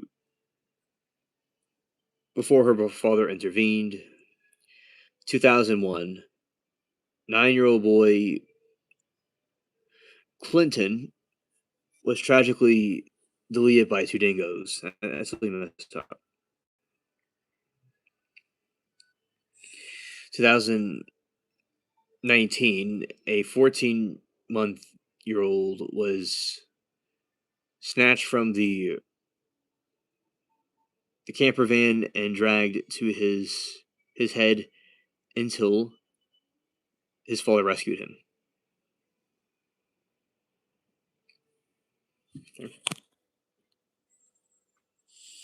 2023, young girl was attacked while swimming in the shallow lagoon and bitten on the head.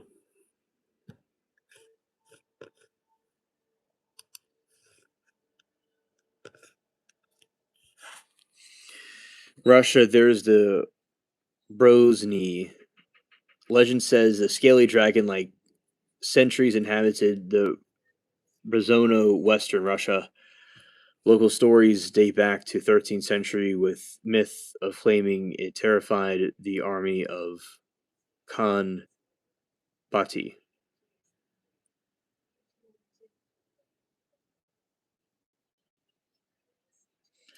The the lab devil, located in Lake Labi, in Siberia, this creature is described as having aggressive lizard-like carnivore sonar. Reading the allegedly dictated and detected large objects moving in the lake's depths.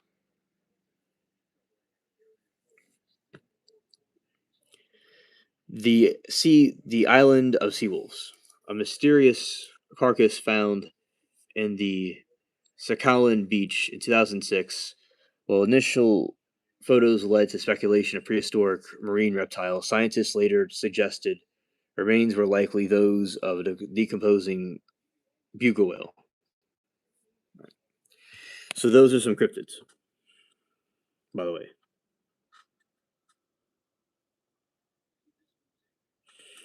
Emperor penguins are so cool. I did a class on them, and they have to get the egg and put it back and forth between the two partners. And if the egg hits the ice, the egg dies.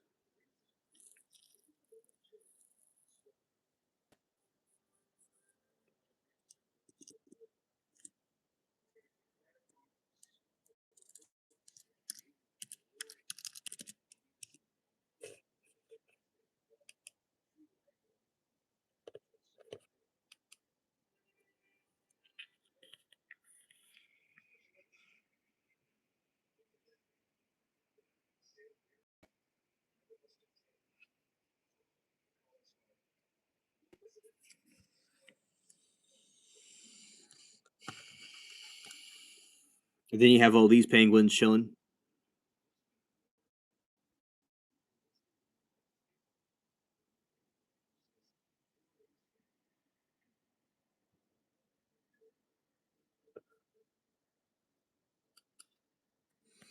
Yeah, and you see the elites. I definitely wouldn't. Yeah, I'm sure they would try to do that, but because the elites are evil and they want to cause corruption and want to eat them. Now, I do think that the mermaids definitely get away from those nasty elites, but they definitely do try to consume them. Most likely, I wouldn't be surprised. This one reminds me of Happy Feet.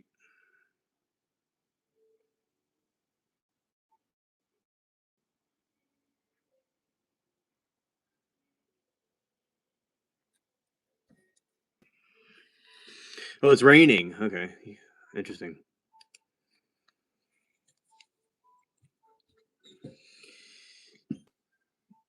And right here we have that one. Looks like it's in some oil or something, probably. If this is the macaroni penguin, welcome, Sawgirl.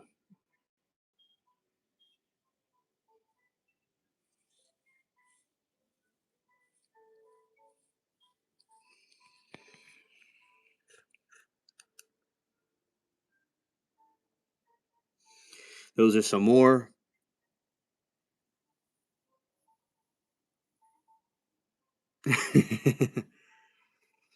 Well, I don't know about that, Mark. I think that she pretty much eats anything.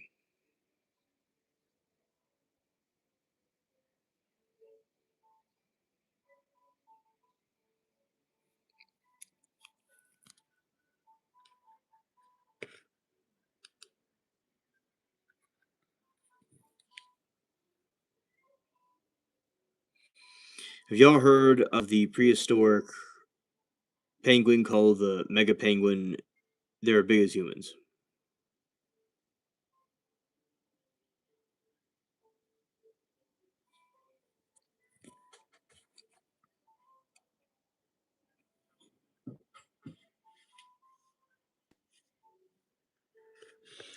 Let's see, mega penguin.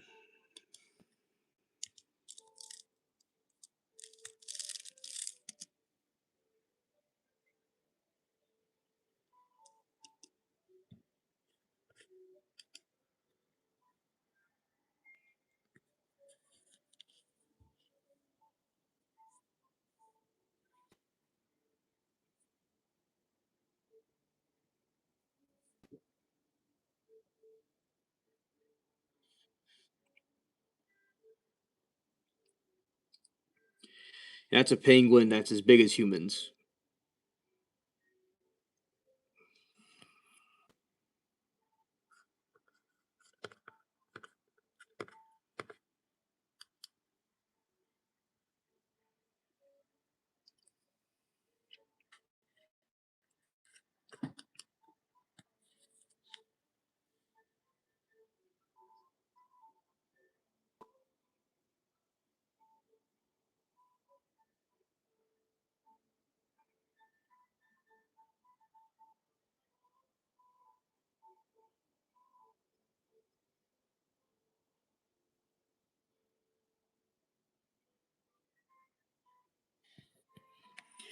Yeah, I think it's pretty cool that they have these, these prehistoric creatures were so big.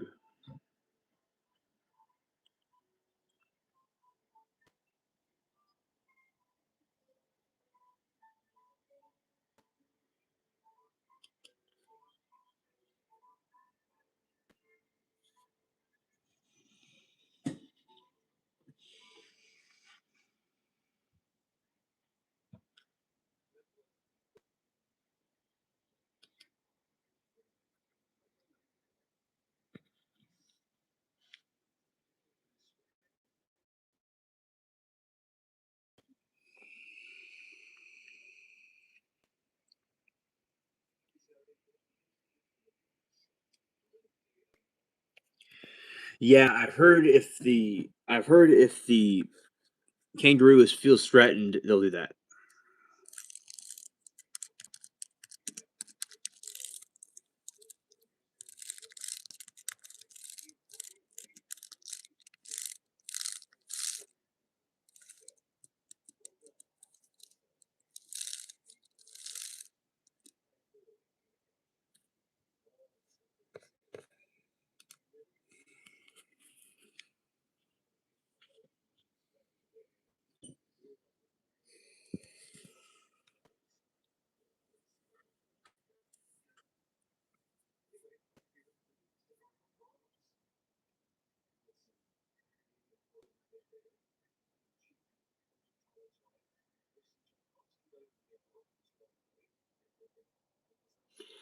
Yeah, so that's a dude standing on his tail.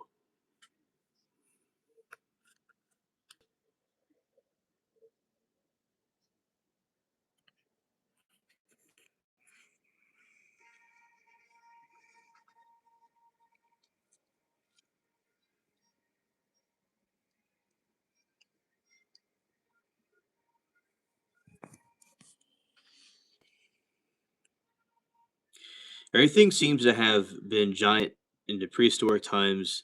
There was a giant prehistoric kangaroos too.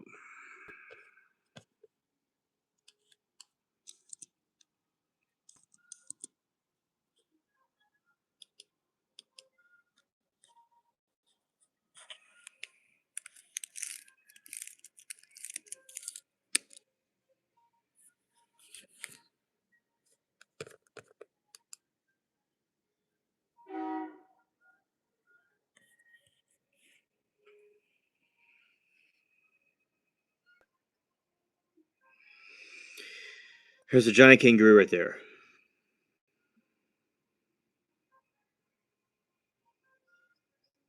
Oh yeah, scared, scared.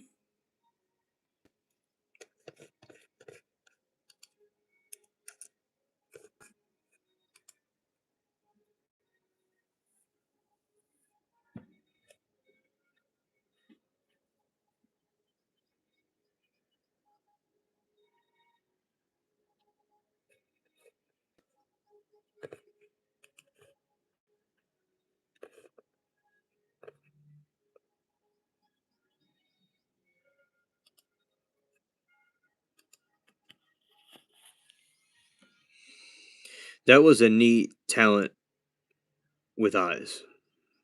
Yes, yes.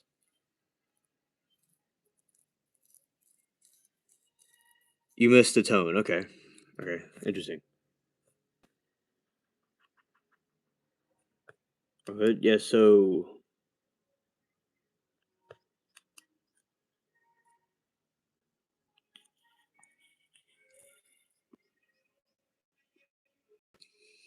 that's like a giant kangaroo with a regular sized kangaroo.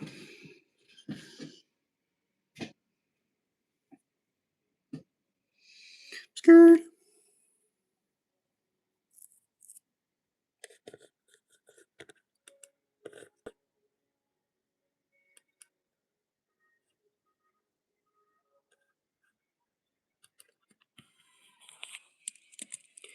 Everything seemed to be bigger back then.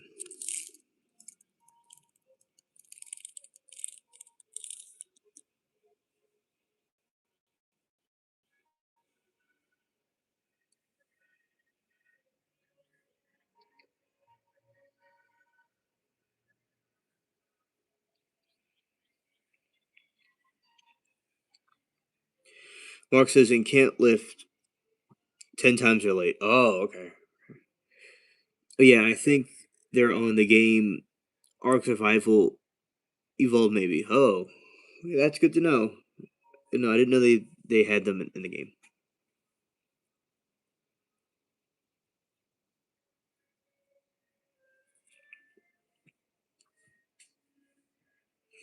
Short face bear. Yeah, I don't know. It depends on which one had the most resilience, but sheer force. I mean,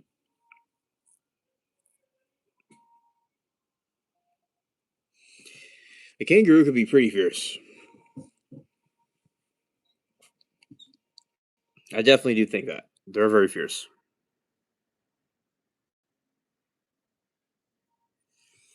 That is an interesting concept that the Ark was a UFO. You're very cool.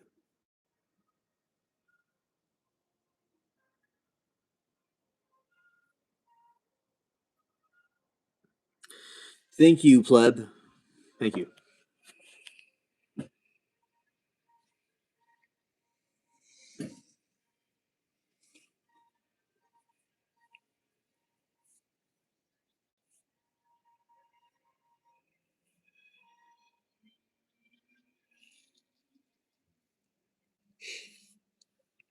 It could be Hamilton, but it's basically just it's a pirate hat.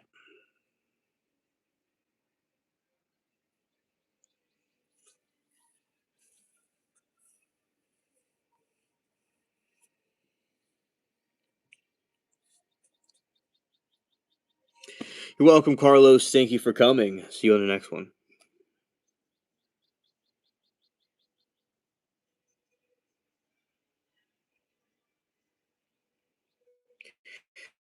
Chris says kangaroo would use Shrek's hands and rip a bear out. Absolutely.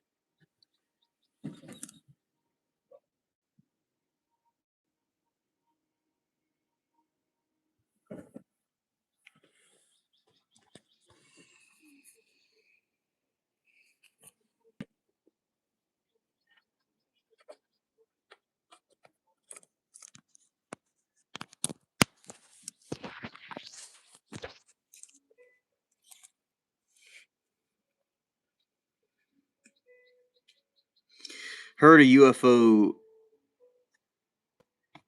Heard a UFO being miles wide, like a floating city. Oh yeah, UFOs definitely are. Like the motherships specifically will be the size of something like that.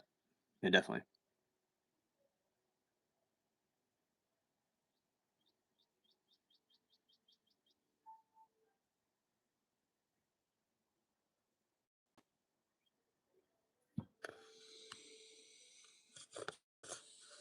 Okay, let's go. Here.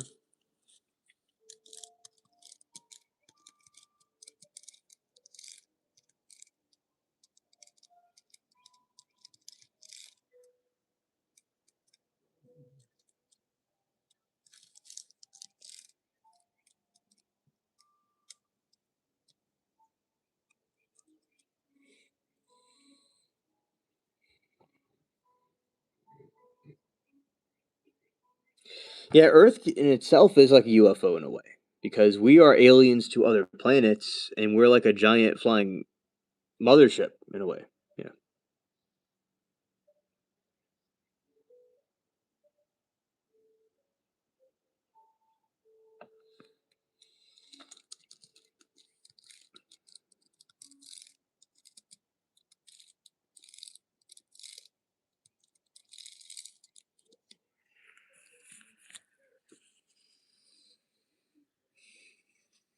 Let's see. Dinosaurs had a specific patterns, the physical traits that made being full much easier than it is today.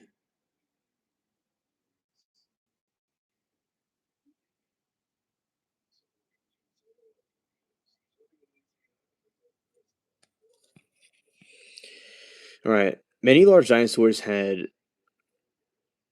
air sacs and honeycombs, like the extra structures known for their bones. This made their skeletons incredibly soft, but thought light enough for their bodies to support.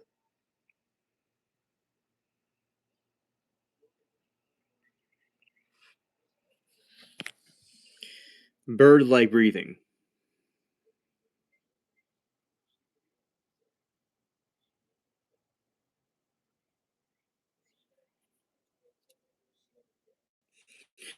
Dinosaurs had an extremely efficient respiratory system with similar to modern birds. They absorbed oxygen both when inhaling and exhaling, providing the constant energy needed to power massive bodies.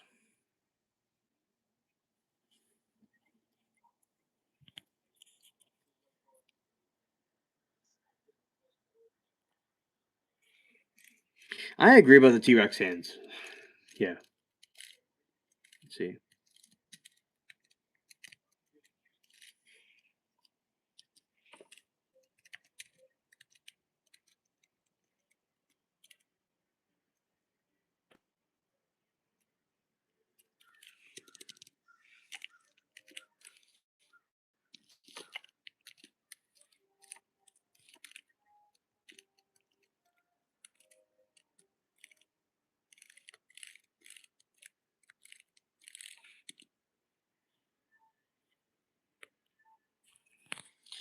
Mark says, "Did you see?" Yes, a glitch that God made when He was creating them. Yeah. Did you see the old one where a black planet?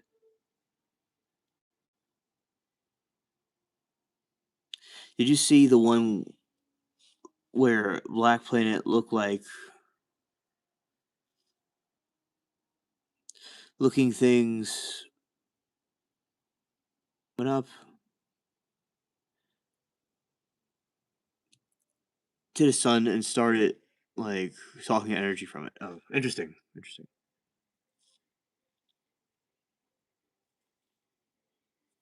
Yeah, I saw that.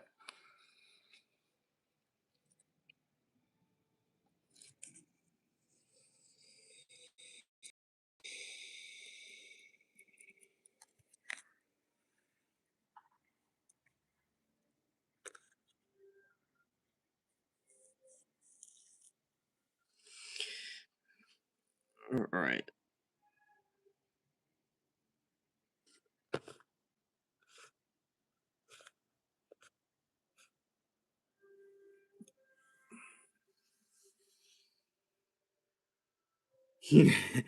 Yeah, I remember the one from Toy Story. Yeah, he definitely couldn't. Yeah, that's true.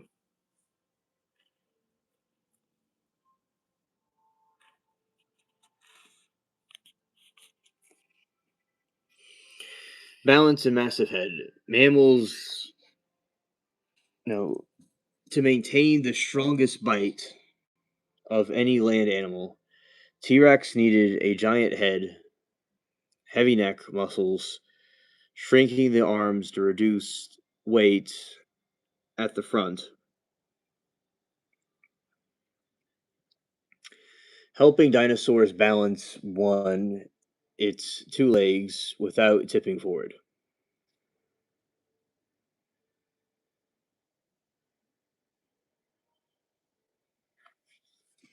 That's the anglerfish.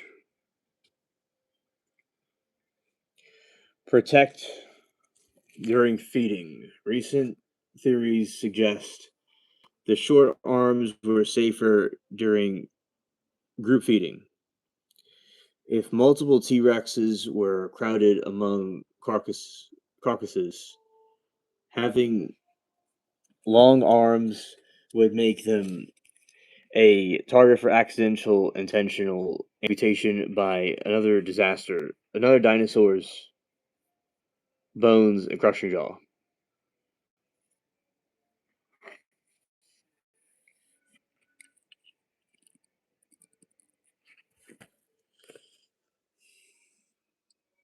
The extinct dodo bird, someone claims to have spotted it alive on East Africa before. I wouldn't doubt it. I wouldn't doubt it.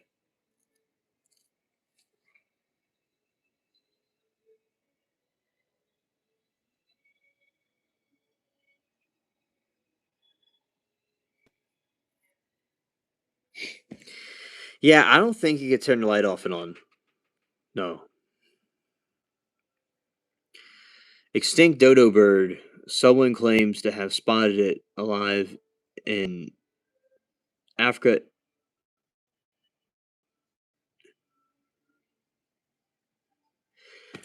Oh, wow. Wow.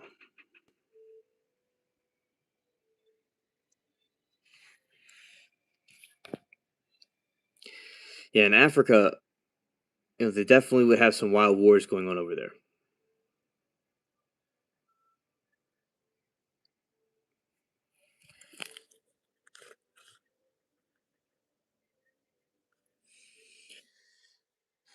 Some pantheologists believe that the arms acted as hooks or clampers to help males hold one female during mating.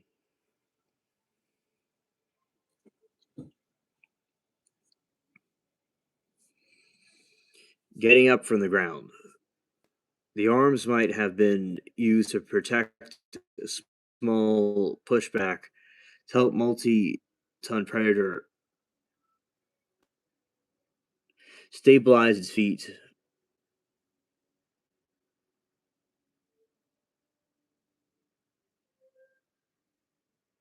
Only when surviving from the restraining position. Resting position.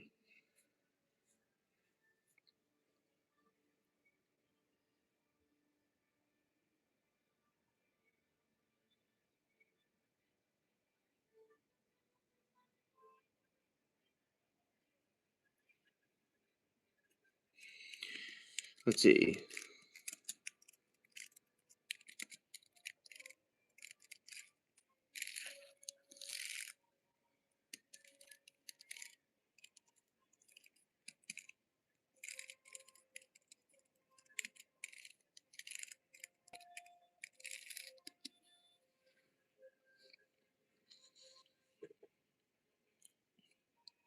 After a herd had a feed, I would went to the wrong turn and turn out on the lights. Shark. Oh, that definitely is wild. Yeah.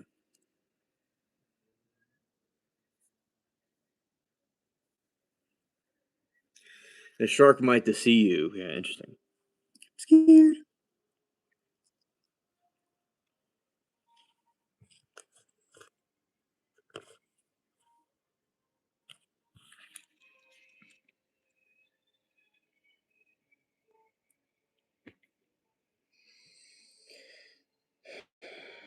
Dex treachery.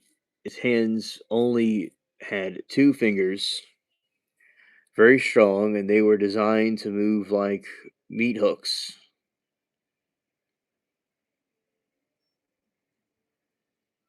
For gripping prey or digesting, then the fine motor control necessary to flip a small switch trigger.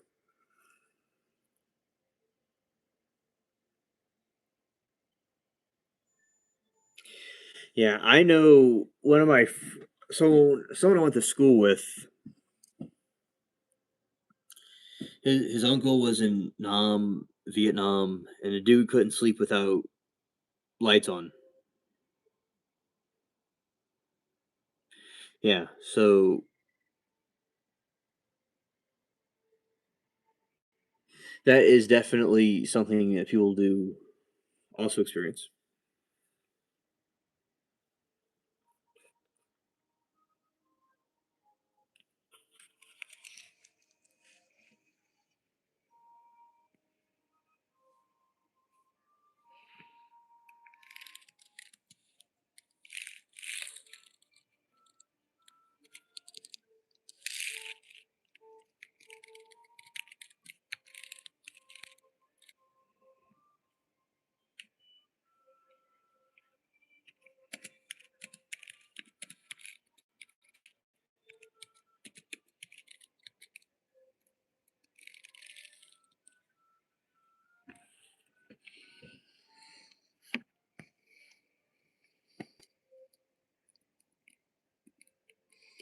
So there's a theory that most recent study theory suggests that the short arms were there a safety feature. It was a multi T Rexes were crowded along the same carcass. Long arms would be major liability, and they could be accidental or bitten by a fellow for dinner, leading to massive blood loss and fatal injections. Shrinking in the arms kept from safety the way of bone crushing jaws.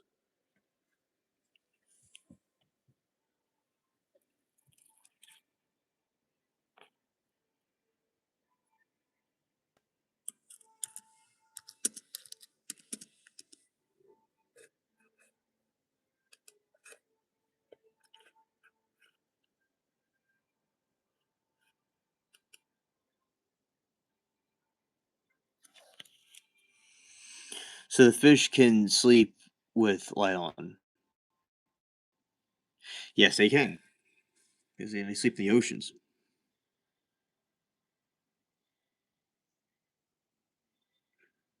Imagine if the Saprasidion was still alive.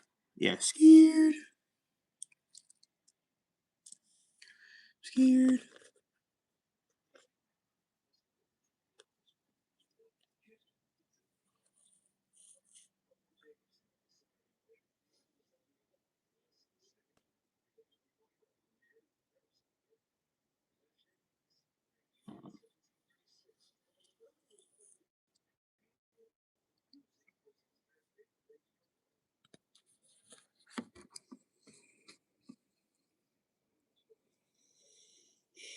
Imagine if, yeah, definitely a lot of these dinosaurs would just be unimaginable now.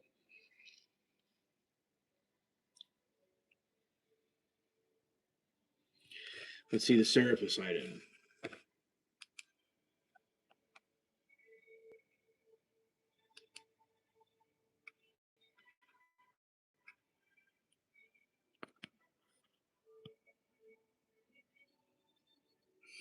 Yeah, I don't know. Yeah, exactly. Imagine if the Sarpacodon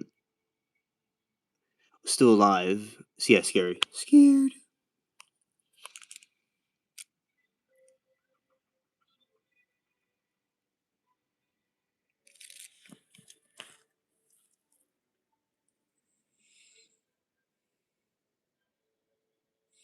I agree, Leia. God is love. Yes. Calling Jesus. Amen.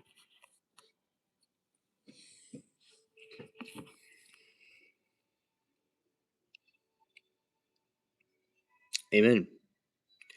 God does, Leah. That's very true.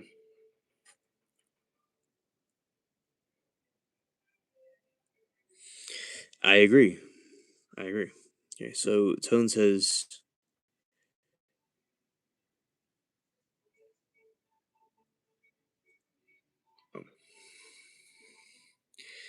or dinosaurs are general would be still around, but don't attack humans. We would see they have crush about random dinosaurs creating cars and homes. Yes.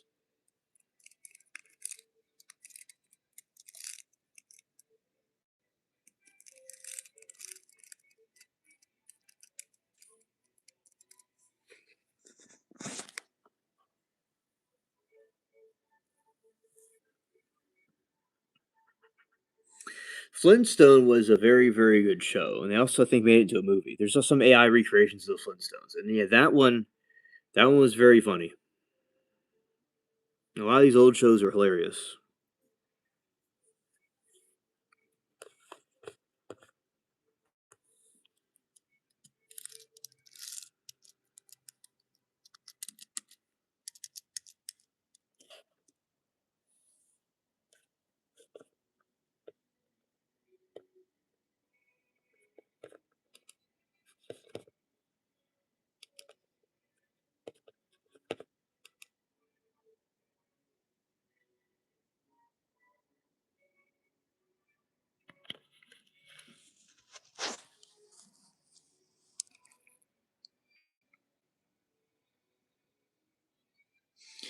Jesus is the way, the truth, and the life, man.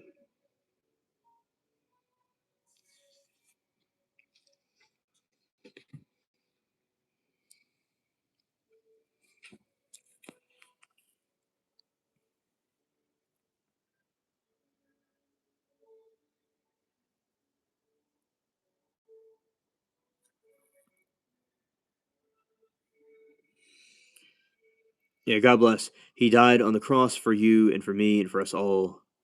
We must be born again. Yes, we must be born again and nurtured by the Holy Ghost. Indeed,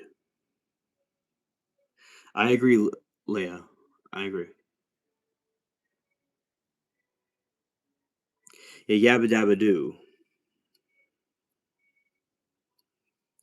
Oh, absolutely, they would collide with airplanes. Definitely.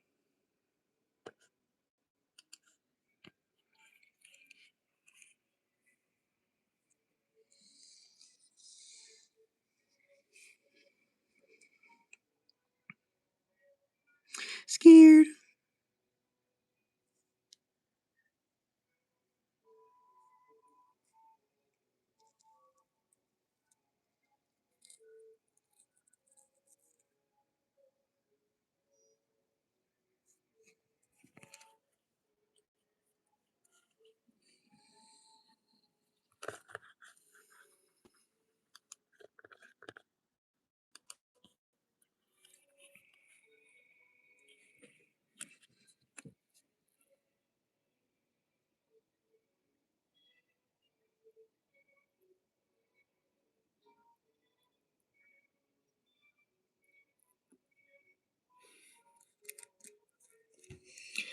Let's see.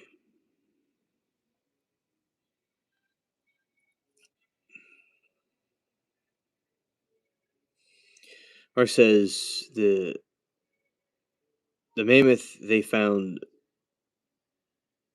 still had food in his mouth. Yeah, yeah. And they're using that DNA to create the new mammoth.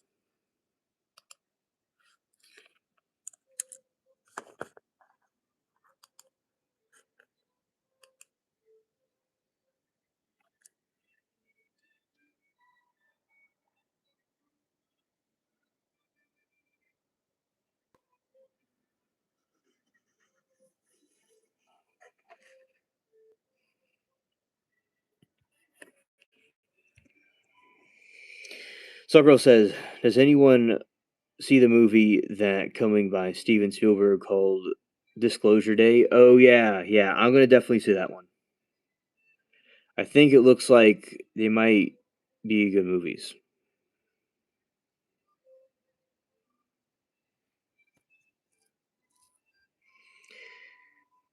Dog chasing a cat, flying dinos will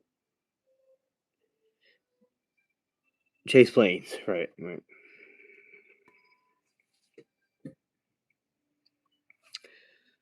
Okay, so Sargo says, "Oh wow, they probably know was diet.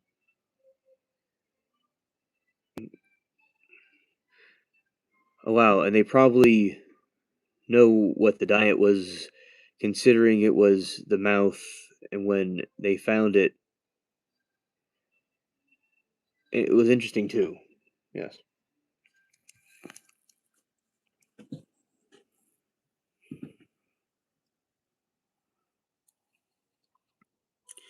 that would be scary a ton.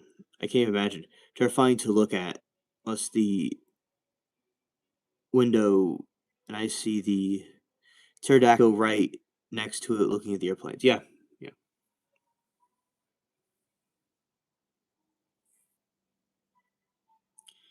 The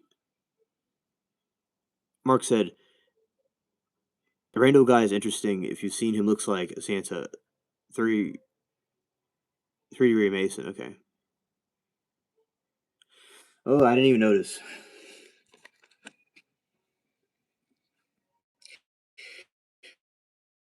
Thank you, Sawgirl. Thank you. Yeah, like I'm here, like talking to you all about different things. So I'm not even paying attention to everything else on the. Okay. Yeah, they are. That's true. Let's see.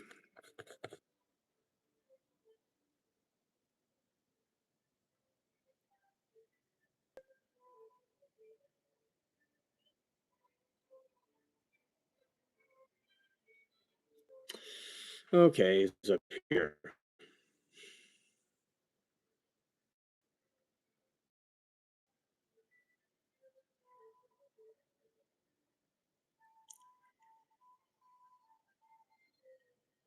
Let's see the diet of a T Rex.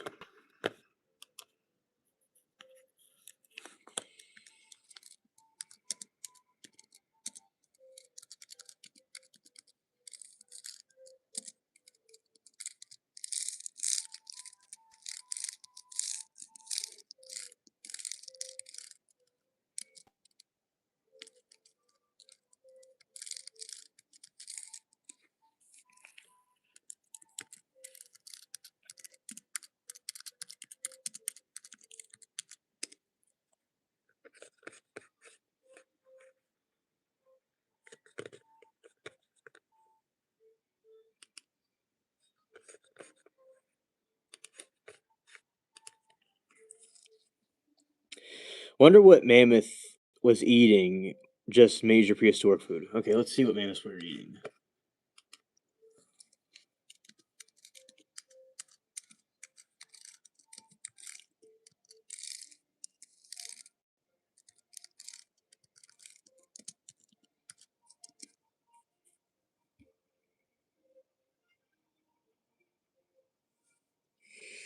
Mammoths were strict herbivores. They spent 20 hours a day eating to sustain their massive bodies. On average, an adult mammoth needed to consume roughly 400 pounds, 180 kgs of vegetation daily.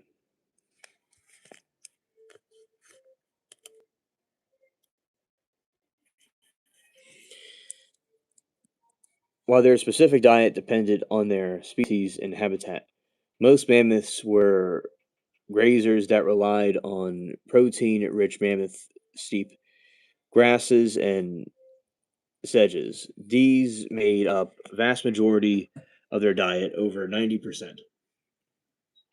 Forbes, flowering plants, isotope DNA analysts shows that they ate a wide variety of flowers, herbs, and dandelions, buttercups, and sagebrushes, which were easier to digest and more nutritious than plain grass.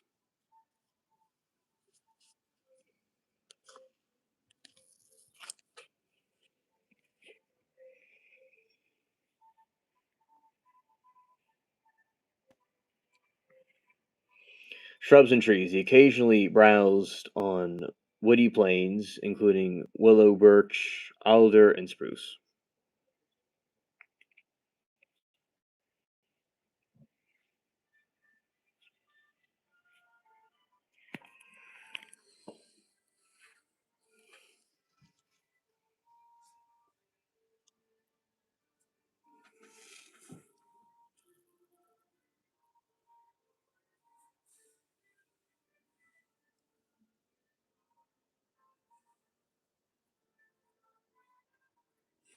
Mark says, could you get a bunch of bones and make a dinosaur start with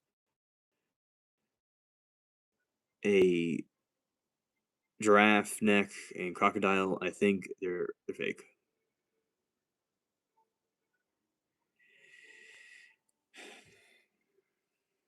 Yeah, it just now a lot of these things maybe they are. Maybe it's possible they're doing something like that.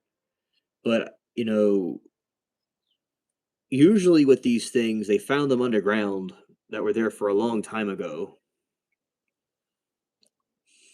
usually one piece. And so I don't know, maybe you're right. That could be possible. But they would have to have gotten bones from other places too, probably, if it was true. Interesting theory.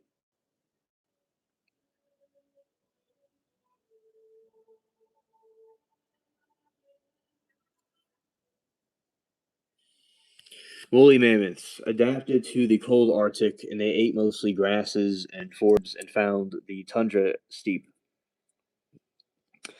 Columbia, the Columbian mammoths, living in warmer North American regions, they had a more flexible diet that included cacti, saltbrush, and aquatic plants like poundweed. Not poundweed, but pondweed.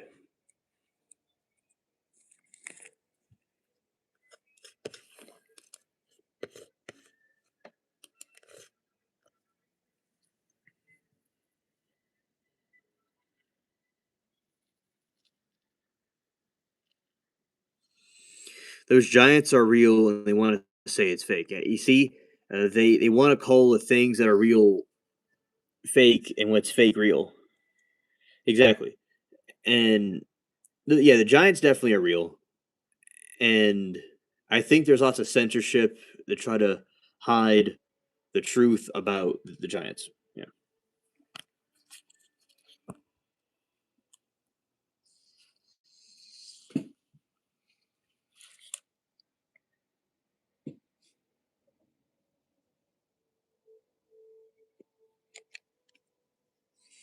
Trunks use like a fifth limb to pluck grass and grab tree branches.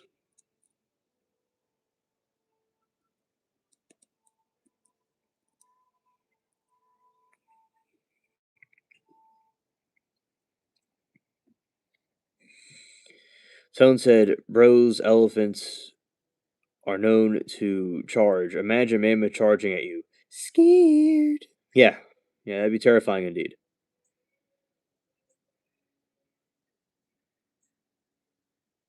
They thought rhino was a unicorn.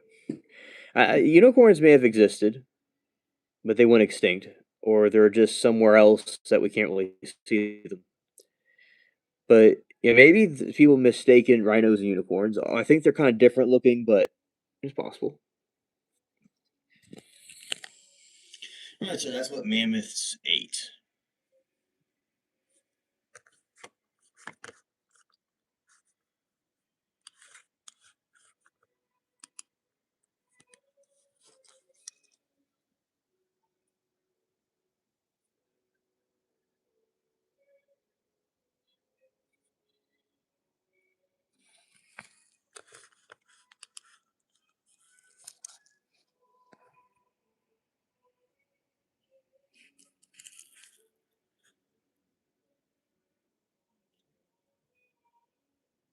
Hmm. Okay, let's see what the T Rex ate.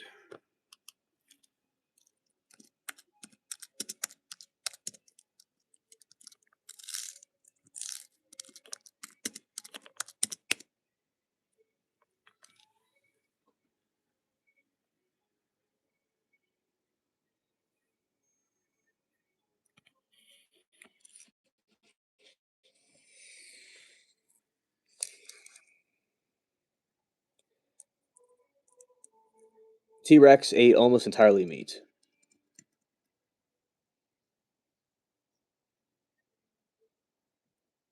Yeah, absolutely. Dragons too. Dragons certainly are similar to a type of dinosaur. And when yes, I got the Hatsumi. Yes. Yeah, dragons are similar to dinosaurs, and definitely those existed at one time. They weren't something made up. And unicorns too. Yeah.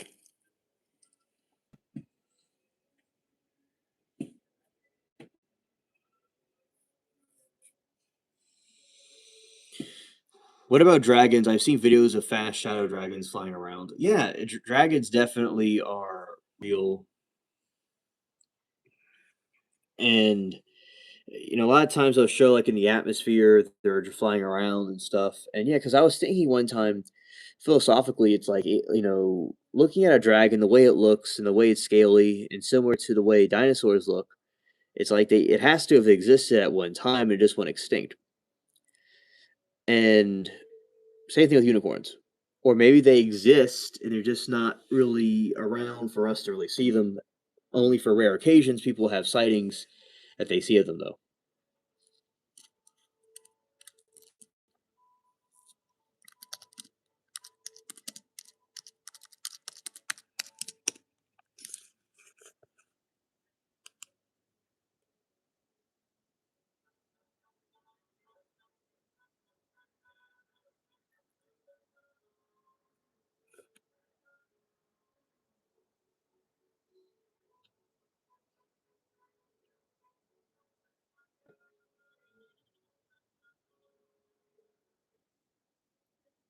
I'm glad that you love the hat.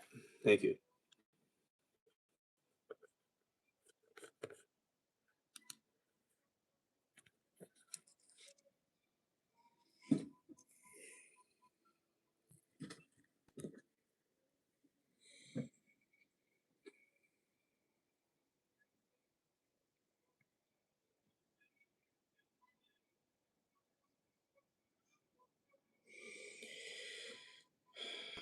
Mark says these dragons were flying fast, need 60 frames per second to catch it. Yeah, yeah. This is allegedly a real dragon that was found in one of those Asian countries.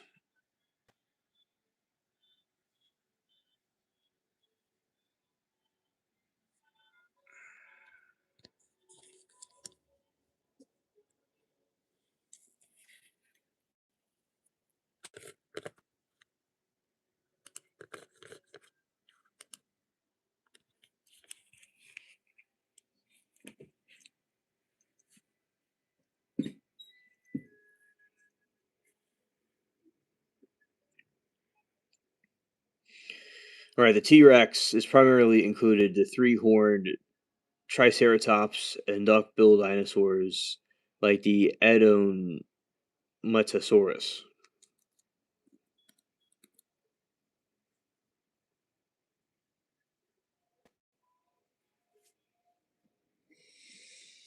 Armored dinosaurs. It was one of the few predators strong enough to potentially tackle the heavy armored and Ankylosaurus.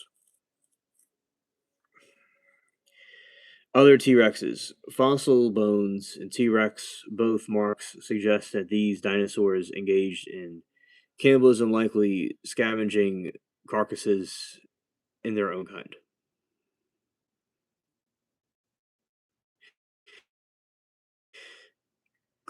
Carrion.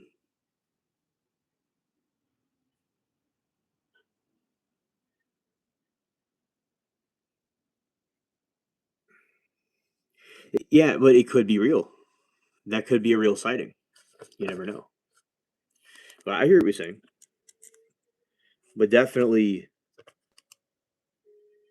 that one could look more realistic from a certain point of view. But thank you for your take about that. You think that it's more fake than NASA. All right. All right.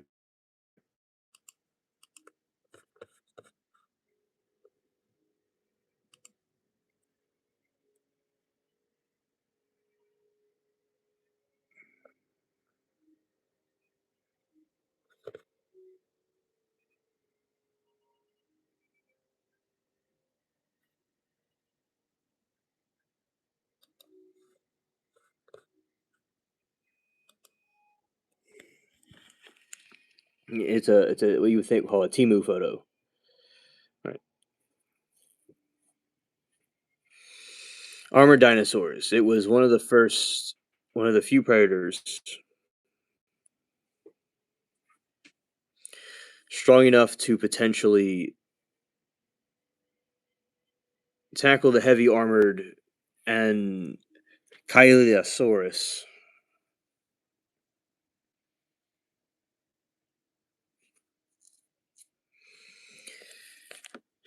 Clouds NASA Earth photo.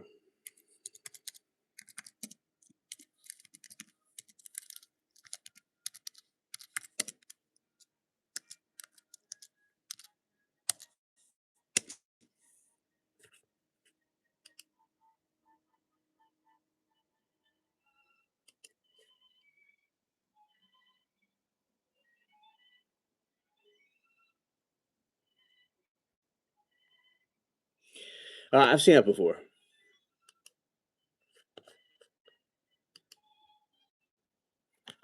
Oh, 12 hours later, the clouds are still the same. Oh, that's interesting. The clouds are definitely mysterious how they just can linger around.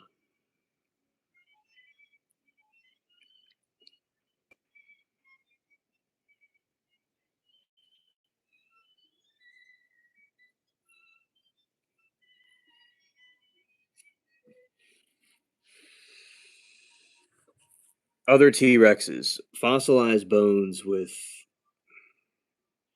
T Rex tooth marks suggest that these dinosaurs engage in cannibalism, likely scavengers or carcasses. All right, and going here.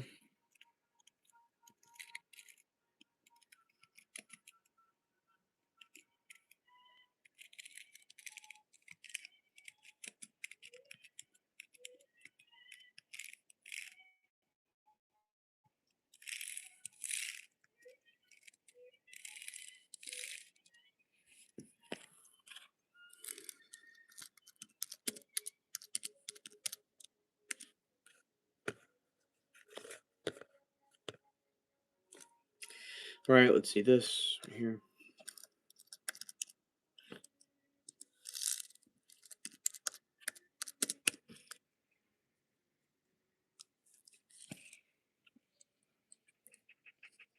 All right, the pterodactyl was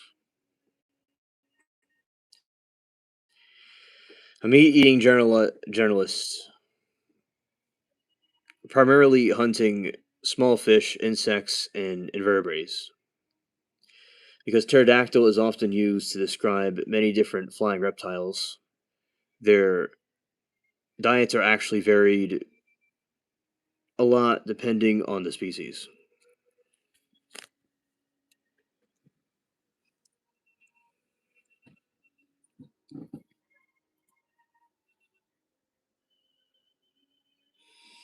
The pterodactyl is small and agile.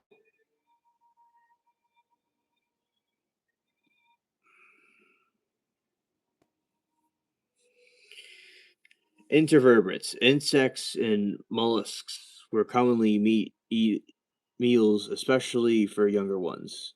Small vertebrates. They usually use their sharp spikes and teeth to snatch up some lizards and mammoths. No, not mammoths, but mammals. Like, rats and stuff.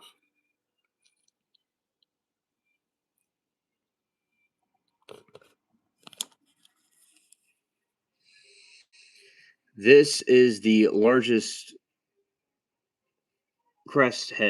headed filler, often seen in movies like Jurassic Park. Its name actually means wing or without tooth.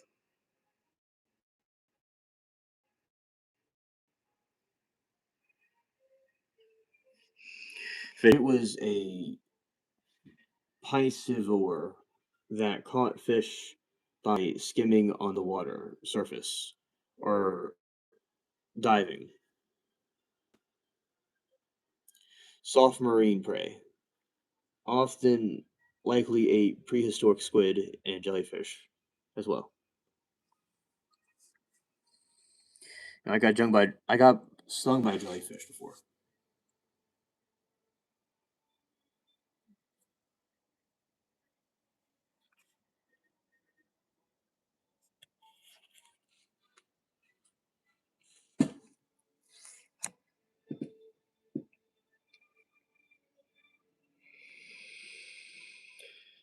Filler feeders. Pterodactyl had thousands of hair like teeth and used the strained plankton and tiny shellfish from water. Hello, Virginia. Welcome to the stream. Earlier, we saw a possum 2 times, and I took videos of it. It was a nice critter. Nice to see him. I hope, good morning to you. Hope you're doing well.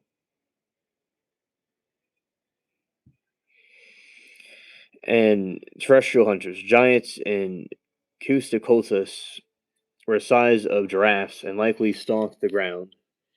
to eat baby dinosaurs and other land animals.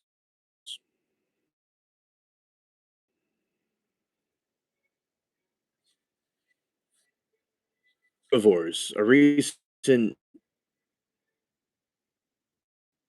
2024-2025 discovery showed it was an oddball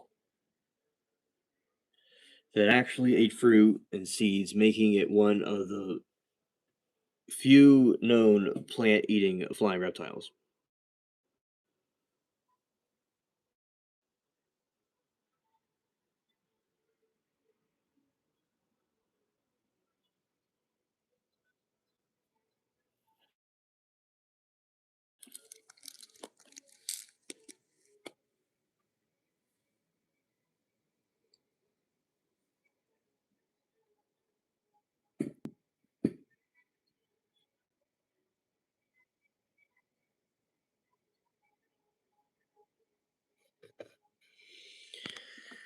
Okay, let's see.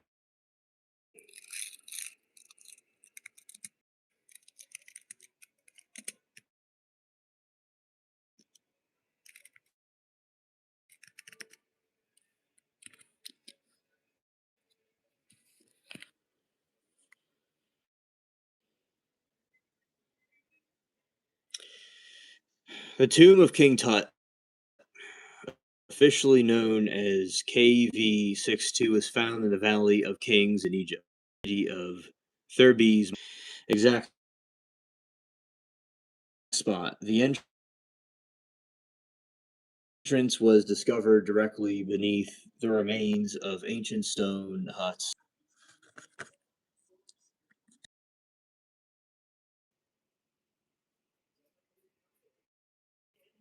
Howard Carter uncovered the first step of the tomb in 1922. Hidden by debris from. I found a pyramid. He was found in a tomb. I found a pyramid. He was found in a tomb.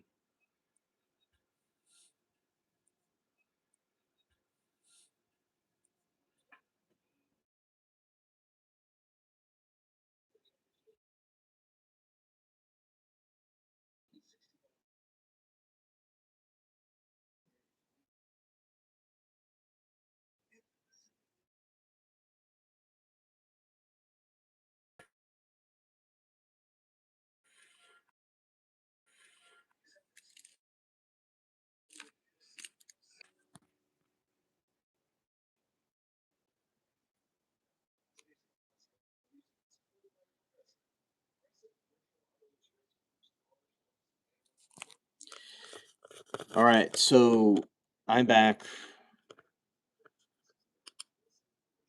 I'm back. Anyway, got the I got the weather starting up. Yeah, on my end, it's my end of everything for some reason went out on my end. It wasn't you. Okay, so let's try this part again with the tomb. Let's see.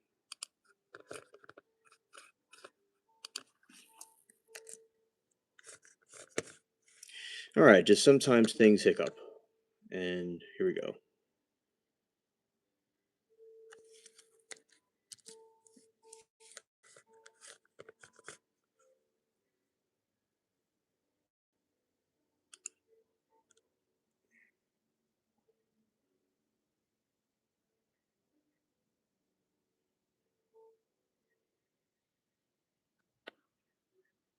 Oh, okay, okay, okay.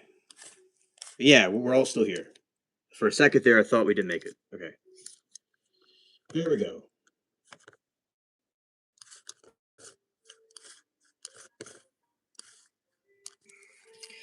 So let's start from the other part that I was talking about.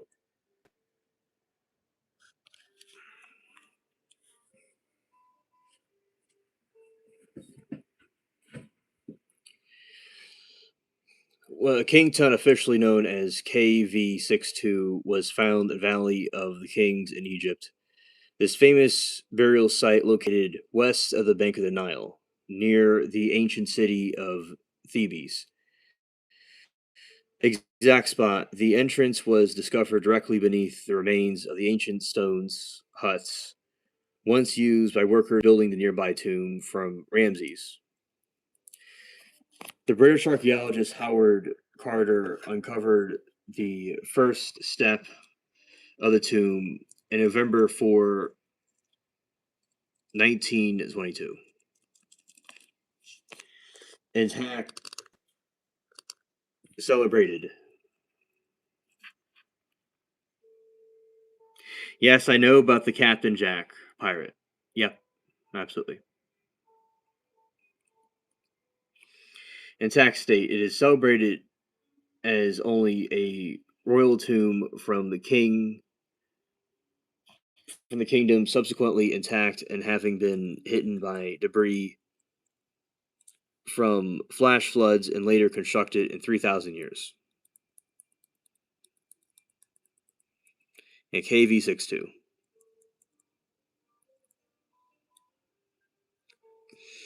When Howard Carter first peered through the tiny hole in a sealed door, he saw Lord Carveron and immediately asked, "Can we see anything?" Carter famously replied, "Yes, wonderful things." The flickering candle, he saw a glimmering jumble of gold and luxury that had been sealed for over 3,000 years. Golden chariots, golden leaves were piled in corners. Animal couches, three massive virtual beds carved in shapes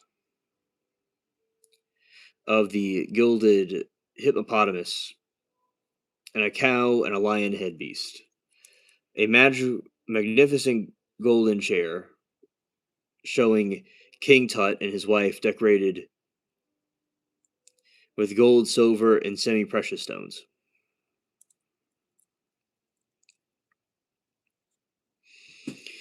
Guardian, the statues, two life size black statues of the king wearing gold skirt, sandals, stood like sentries guarding the sealed entrance of the burial chambers. Piles of ornament boxes and vases were put there. Right, let's see.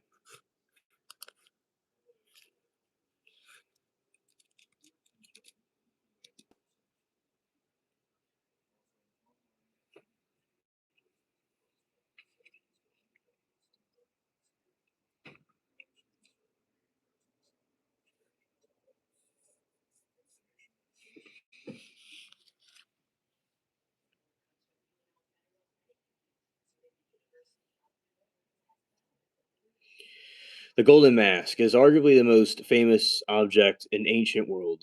It was just sitting there in a room that was resting directly on the shoulders of Tut's mummy,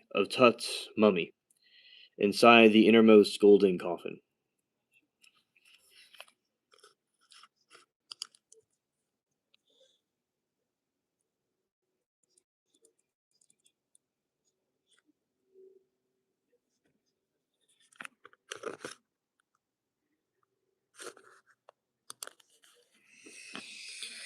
Solid gold. It is made of two layers of high carat gold, weighing about 22.5 pounds. The face of a teenager. It is believed that the very realistic portrait of King Tut, who died at age 19, it shows him wearing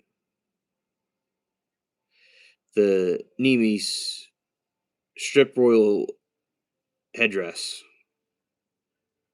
for the false beard of a god.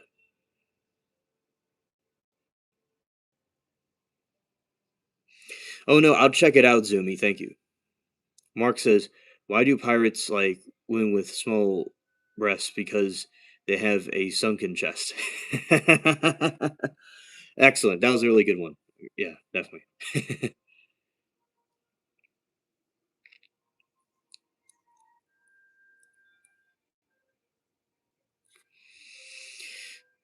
On the forehead of the cobra Wajet is a vulture Nekhebet, symbolism of his role over both Lower and Upper Egypt, providing divine protection. Thank you, Miami. Thank you very much. Magic spells. Back of the mask covered hieroglyphs from the Book of the Dead. It was protective spells designed to ensure the king's head and senses remained in the afterlife. Besides gold, it was decorated with a lapis lazuli, black stripes, quartz, and upstain and turquoise. Arg, yes.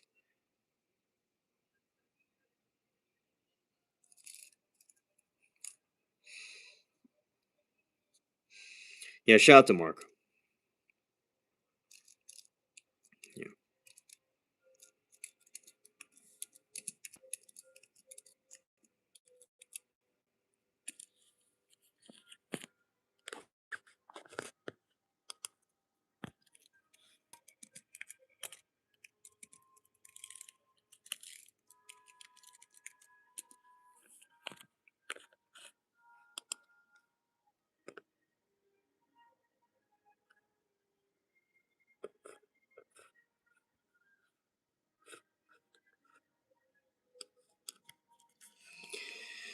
Miami says, check out awesome, incredible mobile game of pirates called the Sea Conquester.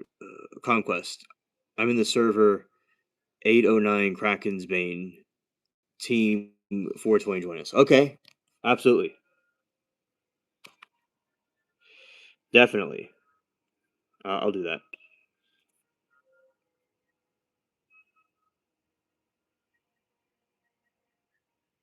Okay, cool. I like that. I like Pirates of the Caribbean online. Uh, that's one that I play a lot, so it's nice to know about other ones.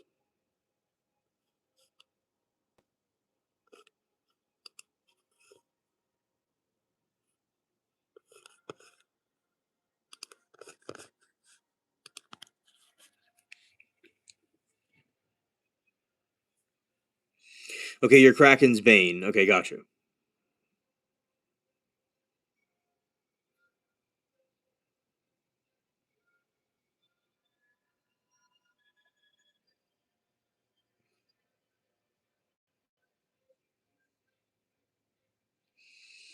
Magic spells. The black mask covered in hieroglyphs.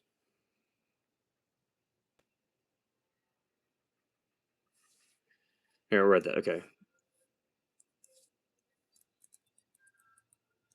A near disaster. In 2014, the beard was accidentally knocked off by cleaners and hurriedly glued back on with super glue.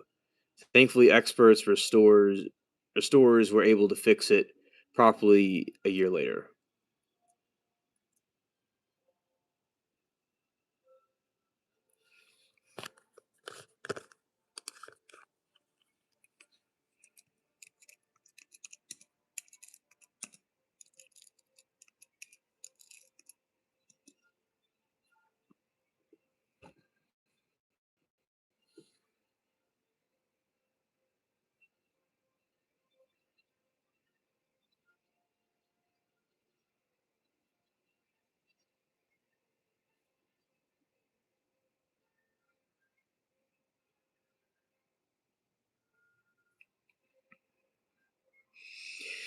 All right, the Curse of Pharaohs is a legend that suggests anyone who disturbs the mummy of ancient Egypt is doomed for a misfortune, illness, or death.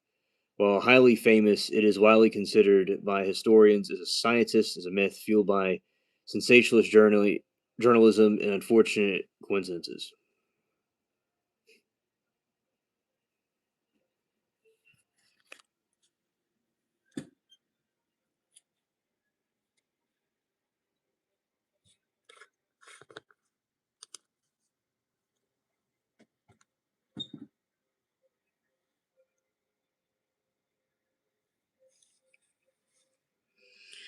The myth exploded in 1923 after discovery of King Tut's tomb. First victim, Lord Converon, expedition's financier, died of blood poisoning from infected mosquito bite just months after the tomb was opened. Spooky omens. Legends claimed that the moment he died, the lights in Cairo flickered out, and his dog back in England let out a howl and dropped dead.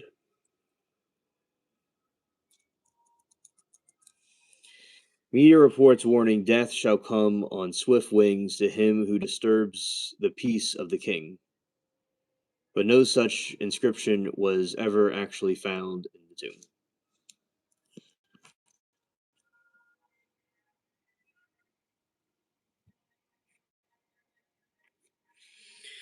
Media rivalry.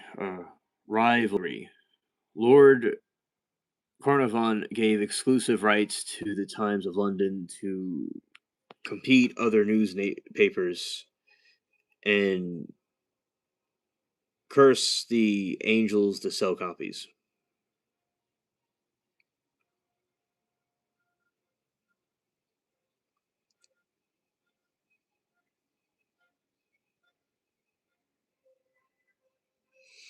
The silent killer, mold. Scientists have theorized that Aspergillus flavirus, a toxic fungus found in the seal tomb, may have caused lung infections in archaeologists with weakened immune systems.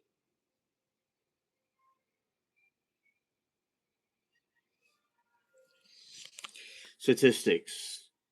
Of the 58 people present within when the tomb was opened, only 8 died within 12 years, a normal mortality rate for the time.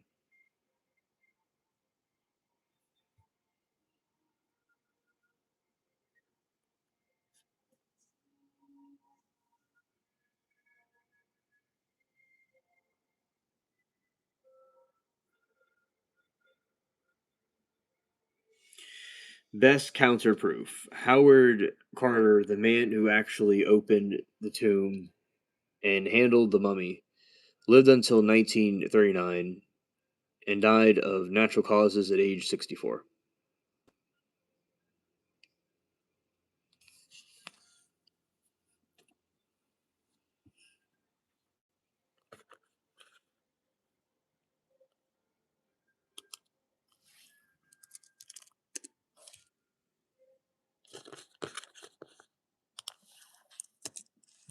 Yeah, that is certainly incredible with that. Let's see.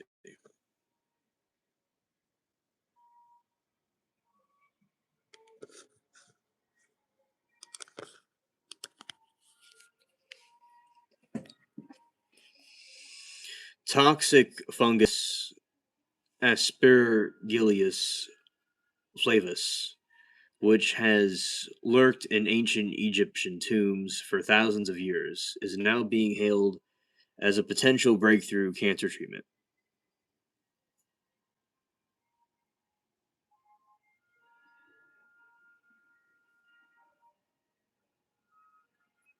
Deaths. It releases yellow spores that causes severe respiratory infections in people with weakened immune systems.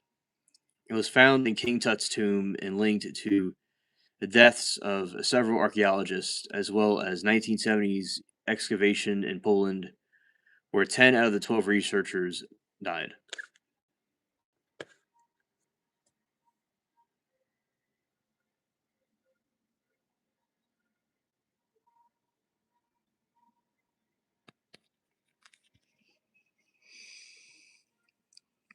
Their survival. The fungus can lay dormant for millennia in sealed environments, especially where there are organic offerings like grain or bread.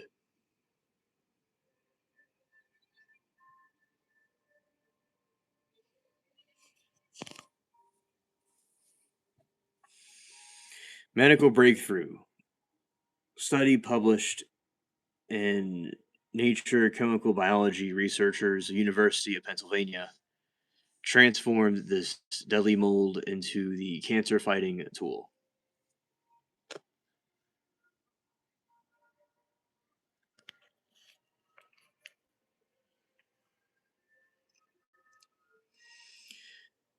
Scientists isolated the new class of molecules from fungus and named them asparagines,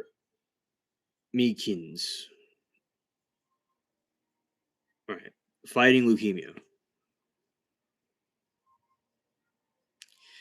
When tested a lab, these components were highly effective at killing leukemia cells, stopping cell division.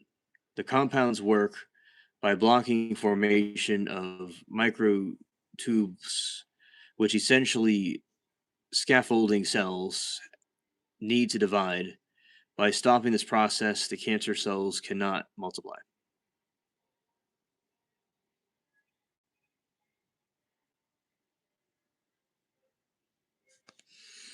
Enhanced by royal jelly. To help the drug enter the cancer cells most efficiently, researchers attached a lipid fat molecule similar to found in B royal gel. This molecule made the compound as potent as traditionally FDA approved in chemotherapy drugs like the cerebenine.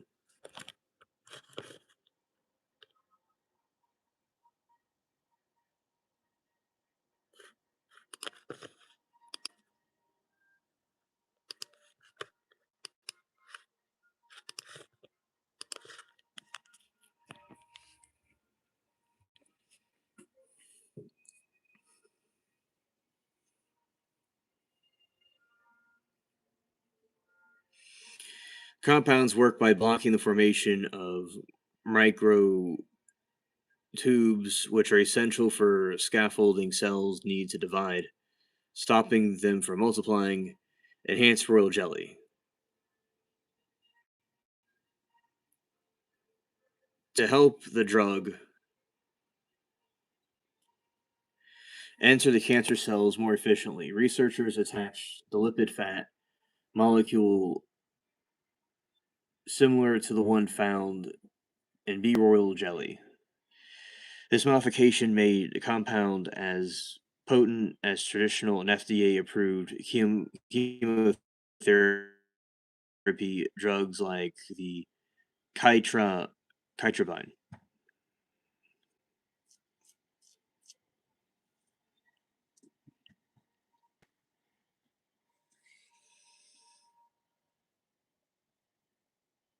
Unlike many standard chemotherapies, earlier tests show that these Asper molecules specifically targeted leukemia cells. So this is like what was found in the tomb, the type of fungus that was found in King Tut's tomb, okay, and how it's used to cure cancer. In breast lung cancer, largely alone, next step for research team is to test these compounds in animal models with goal of moving toward human clinical trials. Clinical, not cynical.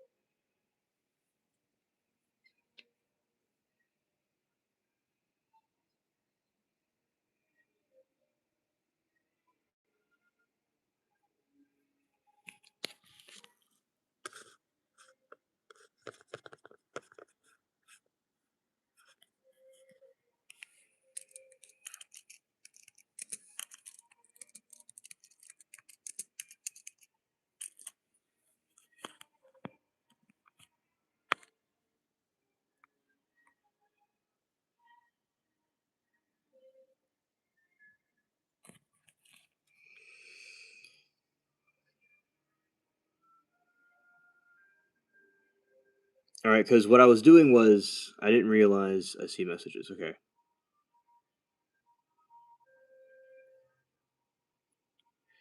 Okay, my messages were kind of back. I didn't know there's more messages going. So let's see what I missed. The tomb was in the Valley of the Kings in Egypt. That's where it was, Mark. Alien spaceship, hee hee. Okay. By the way, listen to Midnight Coast to Coast AM with George Nori, those doing incredible interviews on amazing topics, including aliens. Okay, thank you.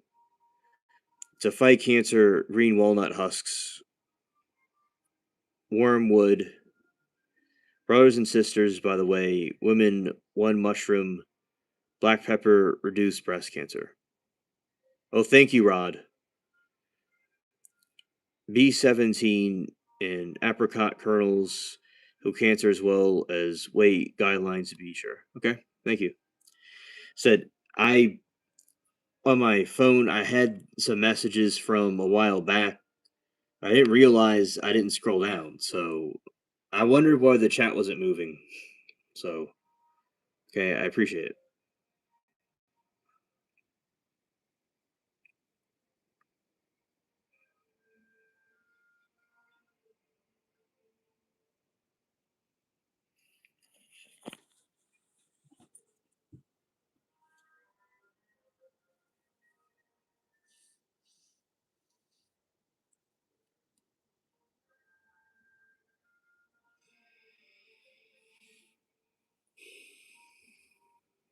Beyond his famous treasure, recent scientific research has painted a much more detailed and sometimes tragic picture of King Tut's short life.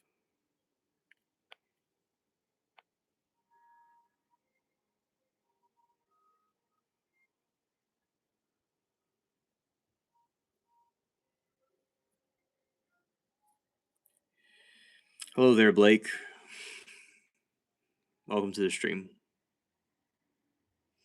Mammy says they're taxing us by disease and illness and create every insurance company owns medical companies, pharmaceutical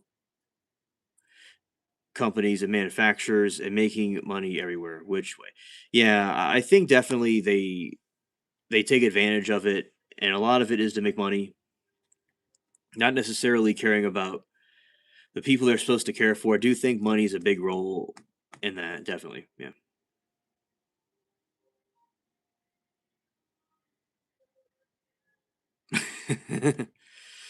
Oh, okay.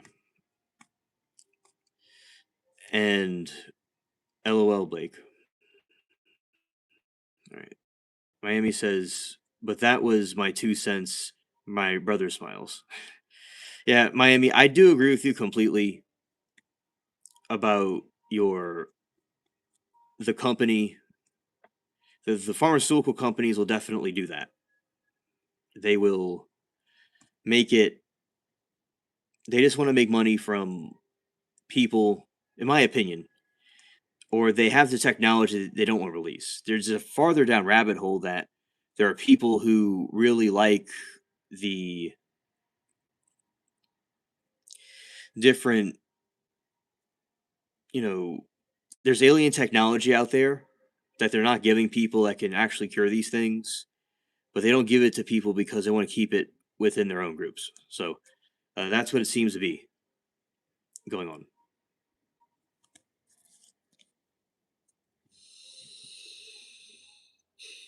All right. One of the most extravagant items found in the tomb was a meteorite dagger.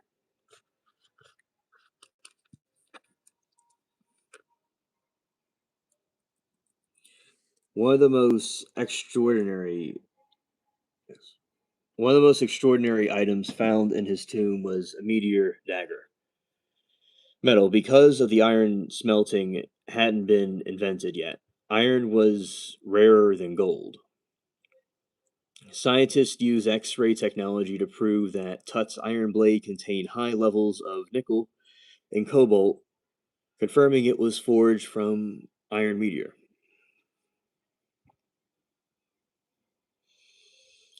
Origin, it was actually made in Egypt.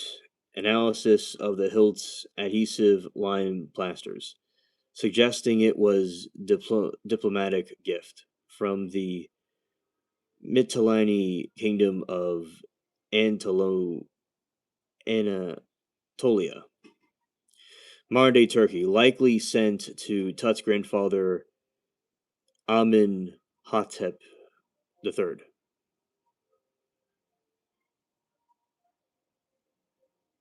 There you go. That's synchronicity right there, buddy. Yeah, that's what that is.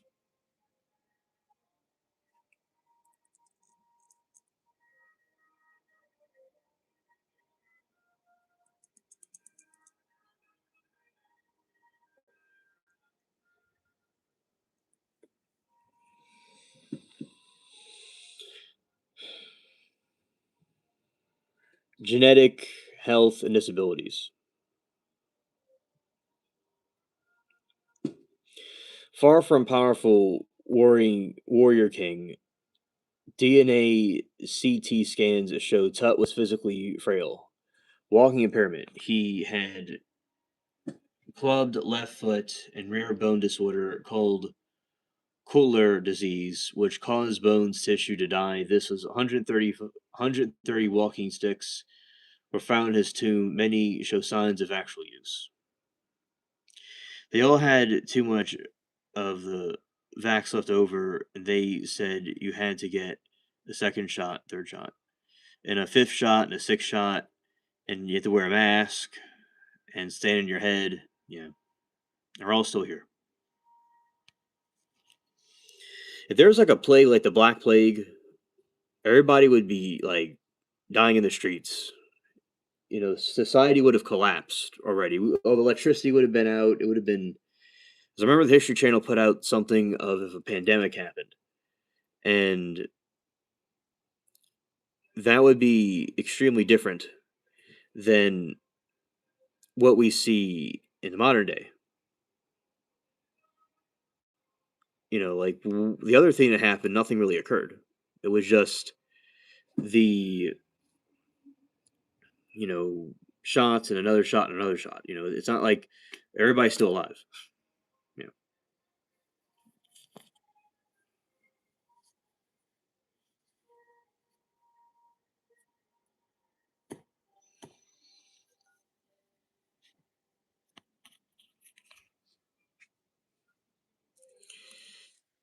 The seated hunter. He is one of the pharaohs ever depicted engaging physical activities like archery while seated, likely because he could not stand for long periods.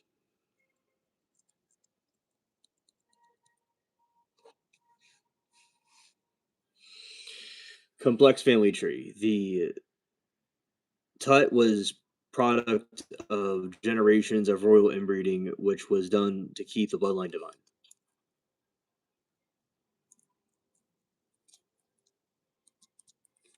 Oh, awesome, Mark. Awesome. They said I get a free ice cream. They try to twist my arm. Zero shot for me. Facts. Facts. Parents. DNA test confirmed that his father was a heretic. Pharaoh Akhenaten and his mother were was a nominous woman known for the younger lady, who is Akhenaten's own full sister wife. He married his half sister and Kahasen Namenyun. They had two daughters who both died at birth, deleted at birth, and tiny muffed remains were found buried along their father.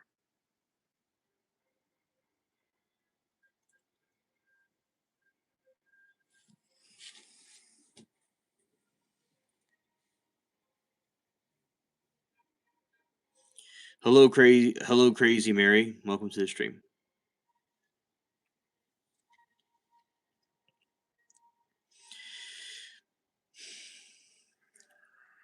Miami says, by the way, Ferna culture was female hierarchical, marchianical. Pharaohs were women, males were kings. Okay. The Koofs bro shaking my head. If anyone got jabbed, got detoxified, and fasting hardcore for 2 months. Yeah. Yeah, exactly. Very well said. It's like, there is a complete process people could take by fasting, being healthy, etc., to overcoming diseases. But yeah, definitely was rough times back then for a lot of people. It was an active time. Everybody got shut down. Everything got shut down. And thank you for explaining about the Egyptian history. Makes sense. And like Cleopatra was very famous in the Nile.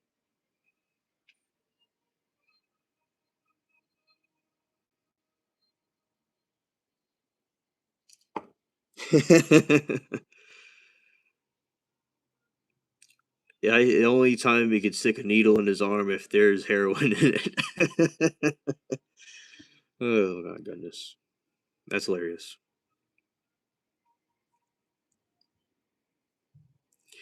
And he said there's all kinds of problems with coof shots. I've been in health food business for a bit and going there now. If you want more info, I can share. Yeah, yeah, go ahead and share. Yeah.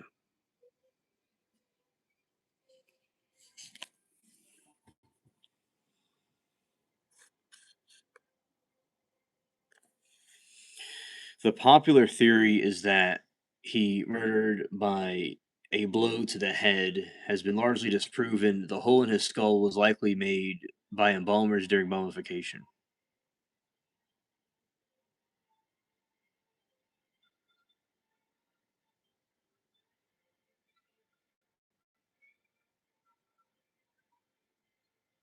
Okay, okay, Miami, understood.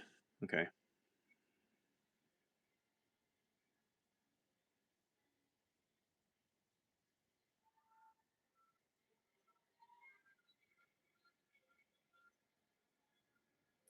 okay, understood. I appreciate it. And the fatal mix. Recent consensus is that he died of age 19 from lethal cocktail of health issues, severe malaria, and infection combined with compounding leg fractures that likely became infected in a world without antibiotics.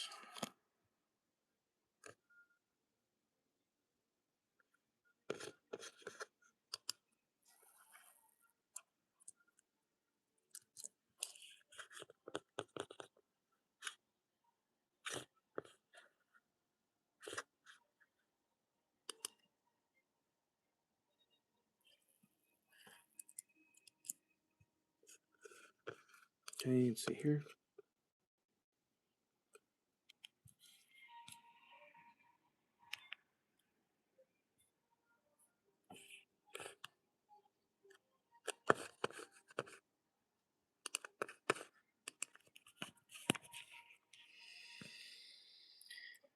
All right, hidden in plain sight.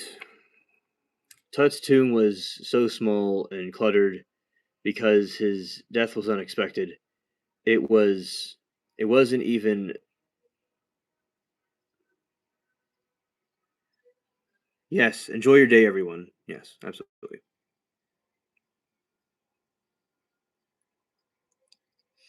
All right, one more thing, and we'll be wrapping it up for the day. All right.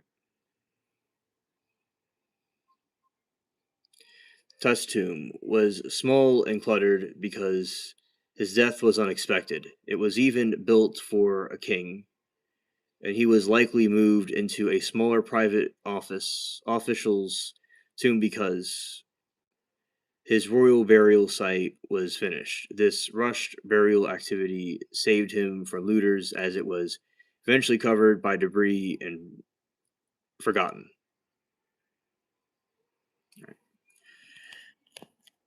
Okay. Nice meeting you, Miami, and chat. We had a good stream, and if people say I'm dumb, say I got a little I say got a little QI. Hilarious, Mark. Mark, I really like your humor, by the way. I'm glad that you found us. And yeah, that's a very good thing to say.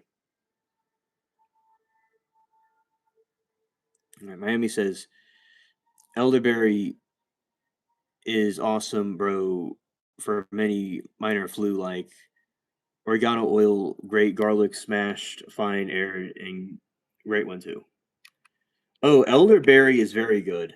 I have elderberry trees in my yard, and my friend that was his family were pharmacists, or they're still pharmacists. He told me that elderberry is good for health, and also hawthorn berries, supplements. You know, they're supplements, but the hawthorn berry and elderberry are good for you. Yeah. So great garlic smash. So thank you for the health advice. Look forward to more conversations with you, Miami. Cool people. Oh, thank you. Yes, I want to seek the truth, whatever it is. Yeah.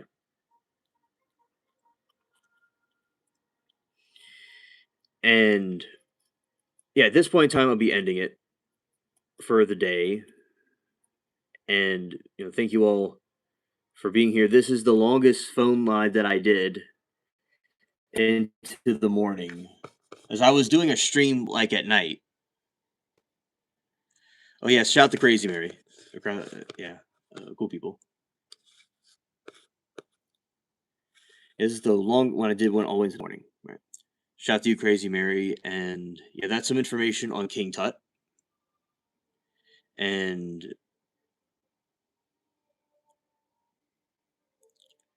he was a very famous king. There is an exhibit. Yeah, Brig, I was about to go, but yeah, I was still alive until the morning. Yeah, let's see. Yeah, Brig, facts.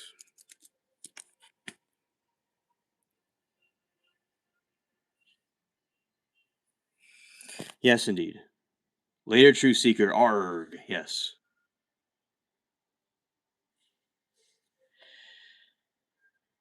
Yeah, Brig, I went all the way into the morning. That's how long I did it.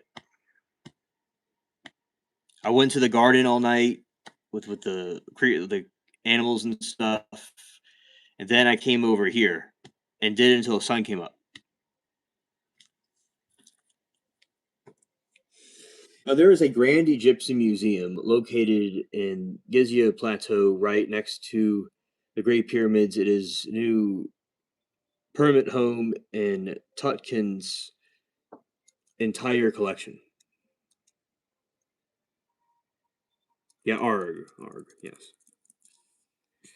Massive dedicated galleries, two massive wings of the museum covered over 7,000 square meters, dedicated entirely to the Boy King, unseen treasure. The old.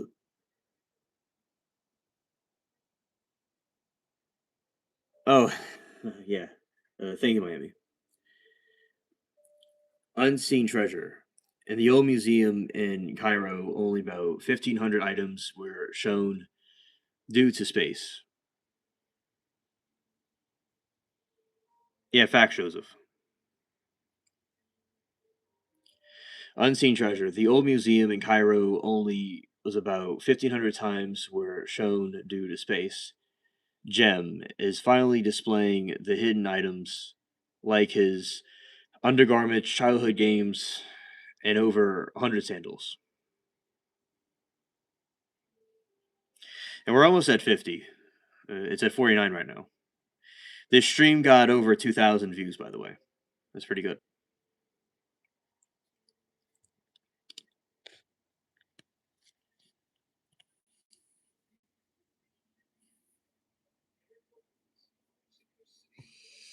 Oh, yeah, absolutely. Absolutely. The Tut experience. Museum uses.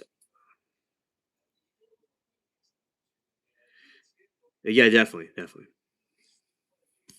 Tut experience. The museum uses high tech digital displays to recreate cluttered treasure caves, feeling Howard Carter had when he first opened the tomb.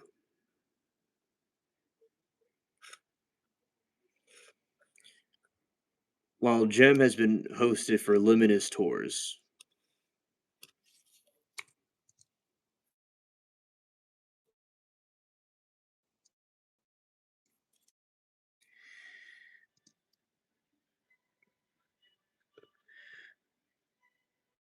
are showcasing Grand Staircase.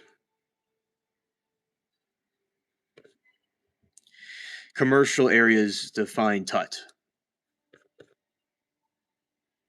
And galleries of the grand finale.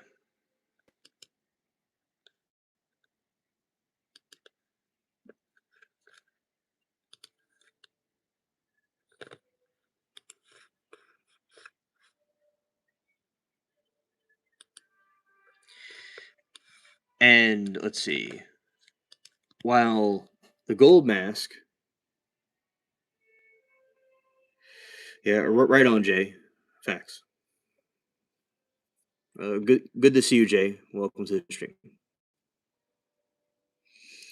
All right, galleries and grand finale. The official grand opening. Many of the most famous items, like the golden mask, are being moved in the final stages of the museum.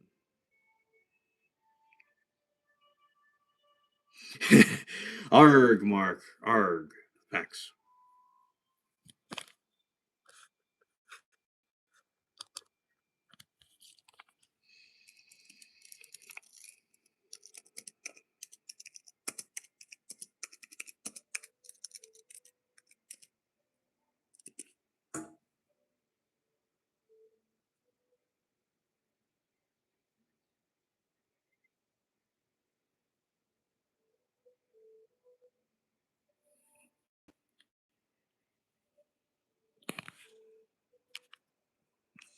I will definitely go down the rabbit hole, Miami. Definitely. The rabbit hole, look up why the math of the Great Pyramids is so important and relevant to Earth and the Moon. Many things, Cyrus formation, lots of crazy facts by the way pyramids, where H2O separator tools. Okay. Well, thank you, Miami. Look forward to seeing you again on the stream. I appreciate it.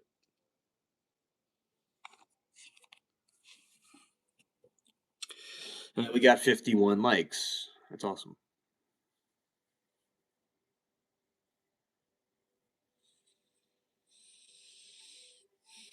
King Tut's tomb, officially designated as KV62, was found in the Valley of the Kings. This archaeological site was Desolate Wadi. Well, thank you very much. You too. Valley of the Kings. This archaeological site is Desolate Wadi in the west bank of the Nile River, directly across from modern city of Luxor, ancient Theos. All right, let's do some Egyptian cryptid.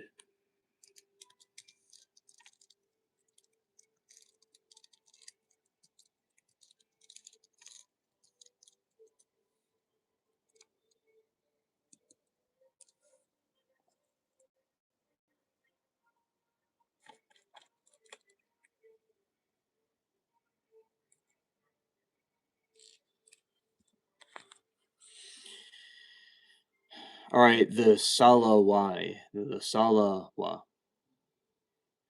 The Salawa is Egypt's most famous modern cryptid, described as a mysterious, aggressive canid that resembles a mix between a wolf and a hyena and a dog, reportedly terrorized villages in southern Egypt and Cairo suburbs in 1960s, again in late 1990s.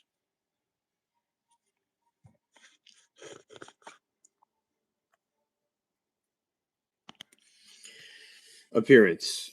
It's said to be slender like greyhound, but with squarish upright ears and long dropping snout. Scientific theory, some researchers believe the Salawa sightings are actually misidentified as African gold wolves or even the Saluki, oldest domesticated dog breed, which has a remarkably smaller profile.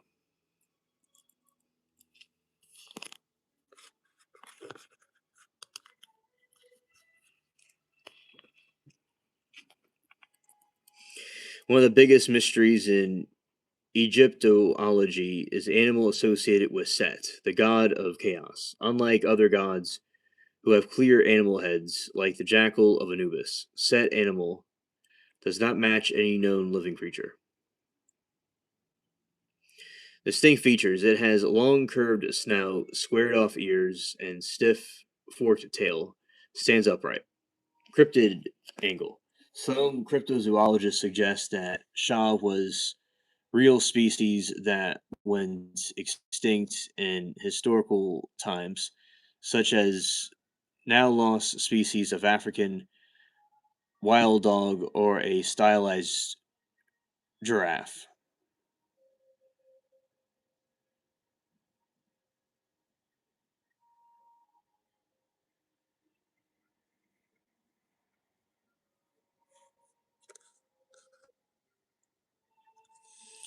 Egyptian bear. While bears aren't found in Egypt today, report of Egyptian bear persisted into 18th century 1736. A physician named Alpini described a small, tameable white bear in Egypt that was no longer than a sheep.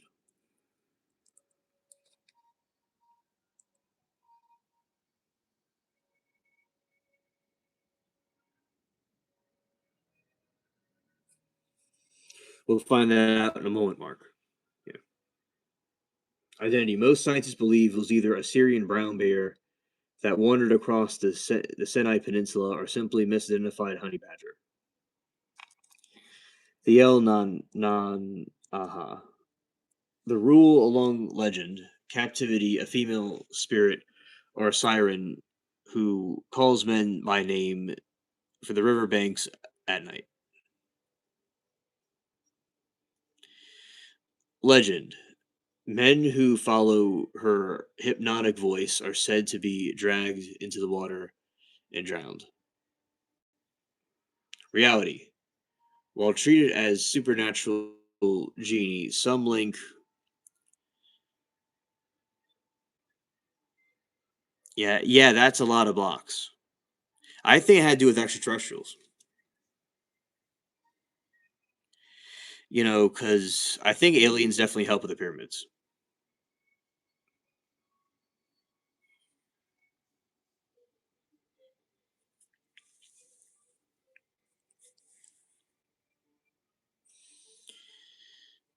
Reality. While treated as supernatural genie, some in the stories that real danger of the Nile at night, a rare sightings of large aquatic animals like Nile crocodile.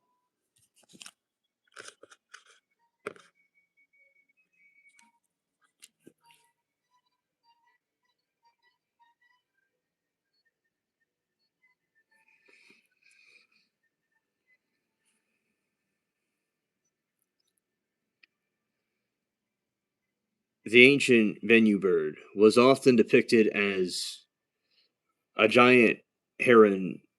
A stork early explorers in 1800s claimed to find massive nests in the Red Sea coast that locals attributed to these giant birds.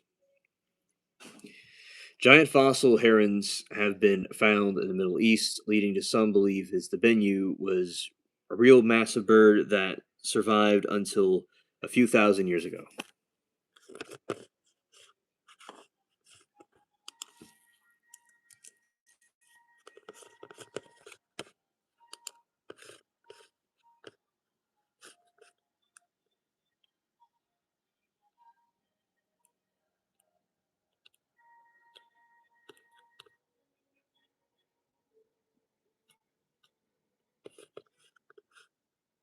Okay.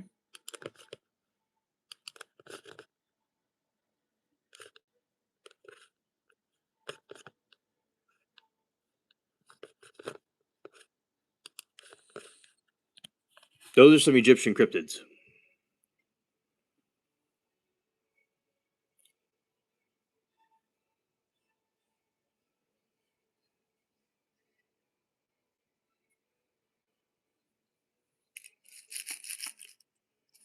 Let's see here.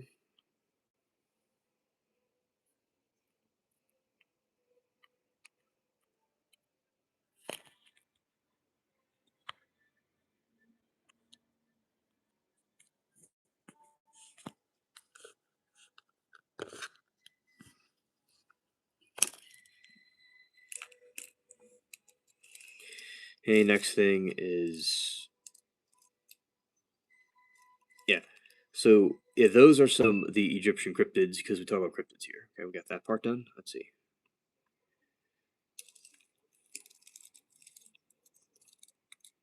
Let's see Pharaoh Ghost.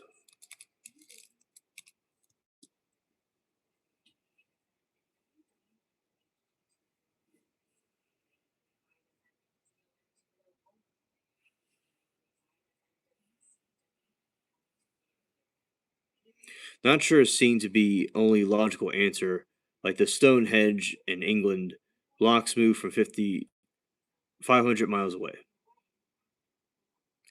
Oh, the Stonehenge thing is really weird because you got these things from Stonehenge, and there are so many people that like yeah, these island people, and they're carving all these heads without modern technology or anything.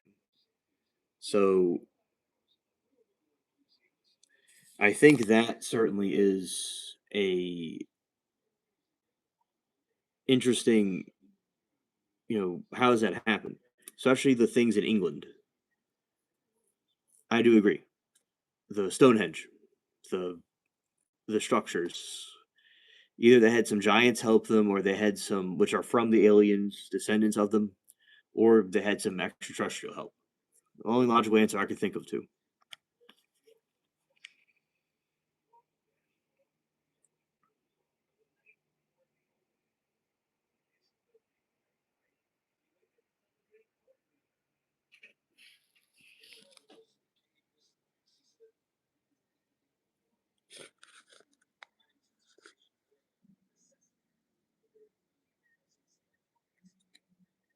Ley lines. Let's see. Not too sure. Let's see.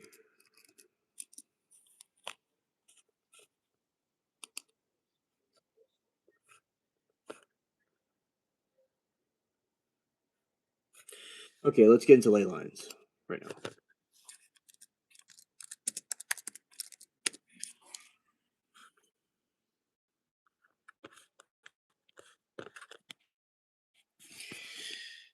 Okay, ley lines are theoretical invisible alignment that connect various historical landmarks, prehistoric sites, and sacred structures.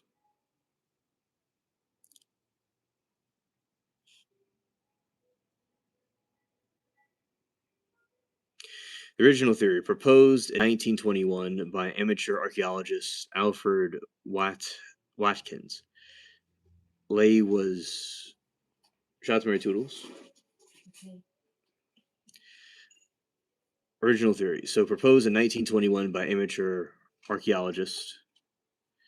By amateur ley lines were initially thought to be straight prehistoric trading routes or navigational tracks used by ancient travelers to move between landmarks like mounds and beacons of wells. The energy shift 1960s concept evolved that the lines were Earth's energies, electromagnetic force fields intersecting of these lines are often called the vortex, which believers claim possess healing psychic powers.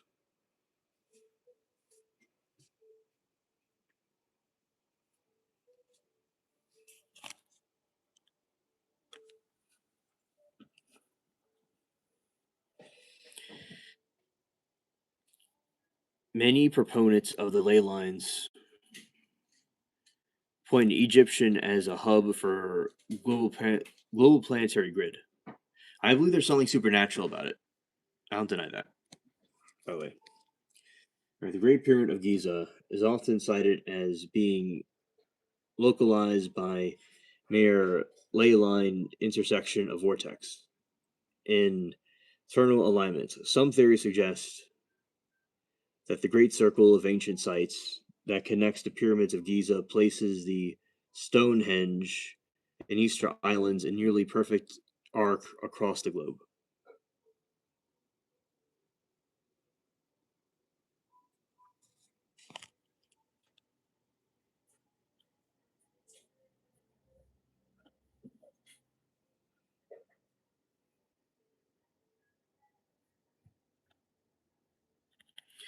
The telluric currents. Alternative theories propose that Giza sits on an iron ore bedrock mineral deposits that act as natural. Yeah. Hey, Falcon. Yeah, noise. Yeah. Alternative theories propose that Giza sits on the iron ore bedrock mineral deposits that act natural conductors of telluric currents on Earth based on electrical energy.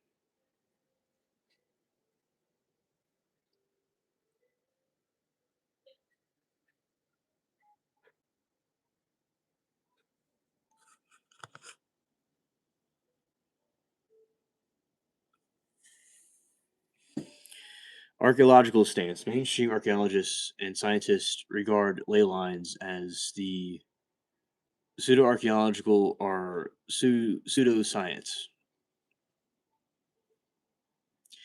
Random pattern. The statisticians argue that if you have enough points on a map, 11 p.m. over there, yeah, where I am, it's 8:05 a.m.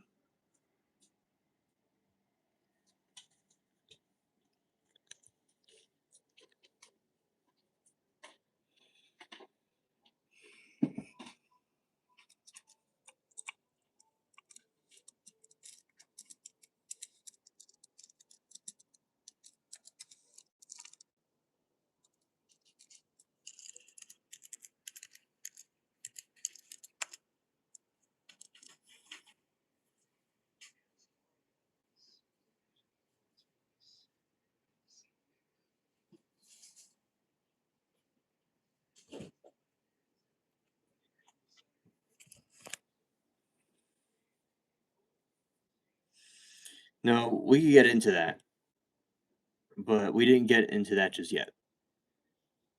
But yeah, we'll get into that in a moment.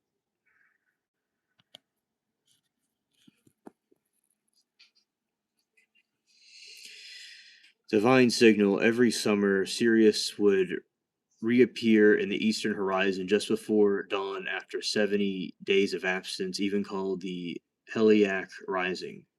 This coincided with almost perfectly within the annual flooding of the Nile, signaling the farmers to prepare for the growing season. This also marked the Egyptian New Year and served as the anchor for the 365-day solar calendar.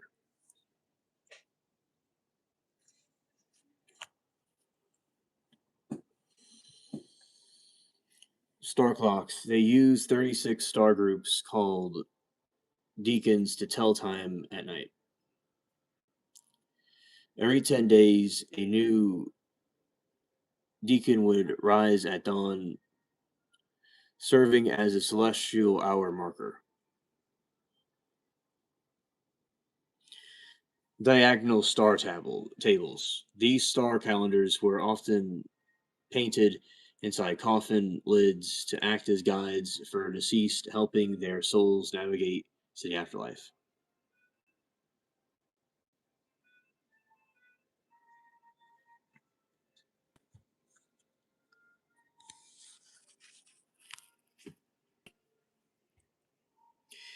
Great Pyramid, aligned to true north, were with an error of less than 0.067 degrees. Builders use this imperishable star circumpolar stars like Kukab and Mizar that never set to find the exact North Pole. Solar alignment. The temple of Abu Simbel was built that the sun's rays would penetrate the inner sanctum, illuminate the status of gold, and in also the status of gods, only 1 to specific days of the year, the king's birthday and his coronation days.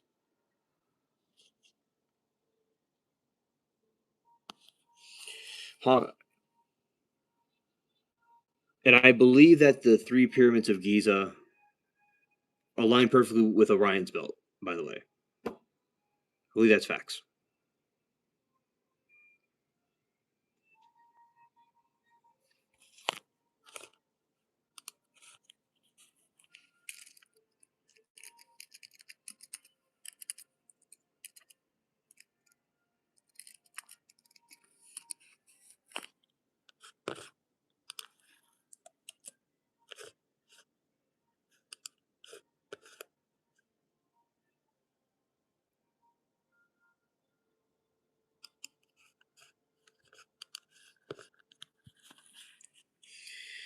The Egyptian water clocks are called the water thieves by Greeks were innovated devices used to track independent of the sun or stars. They were primarily used by priests to ensure temple rituals and sacrifices were performed at the precise required hour of the night. These were typically stone or ceramic bowls, often made of alabaster with sloping sides. Mechanism. Water would drip near the constant rate through a tiny hole near the base. Reading time. As the water level fell, the person could check the time by looking at the gradual markers.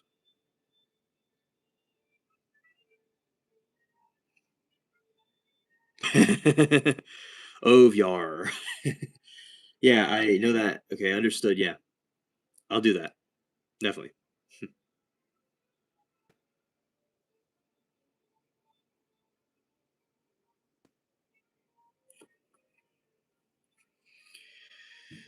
Reading time. As the water fell, a person could check the time by looking at graduated markings or holes carved into the interior walls of the basin.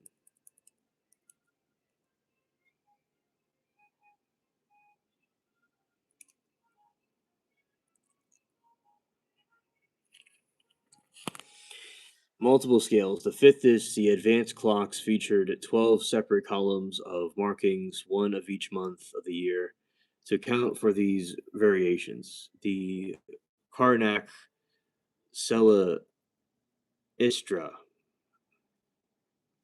the oldest physical example dating back to the reign of Apin III. Figures of Thoth, god of wisdom and time, the baboon from sitting right over the drainage hole. Interesting. Water clocks.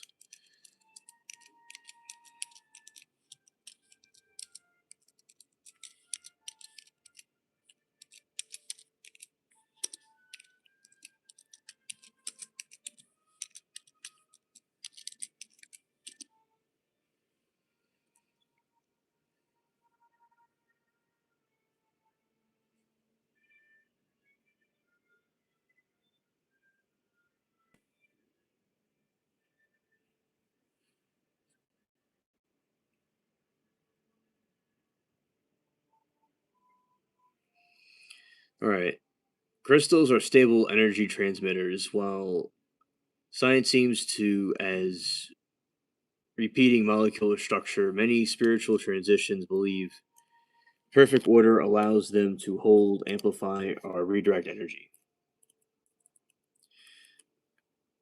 Because crystals have highly organized and shaped physical structure, spiritualists believe they have a fixed frequency. When a person whose energy is more chaotic holds the crystal, their own energy syncs up resonates with the steady vibration of the stones, helping them feel more balanced.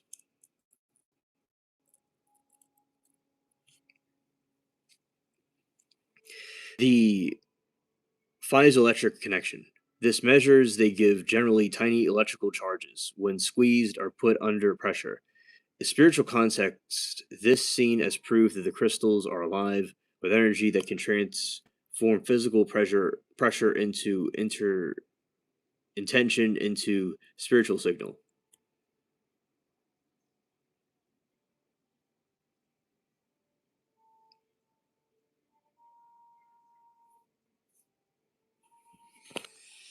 Black, red is the root for grounding, safety. Black, tourmaline. Green or pink, heart, for the love and emotional healing. Rose quartz. Purple clear. Third eye from institutional.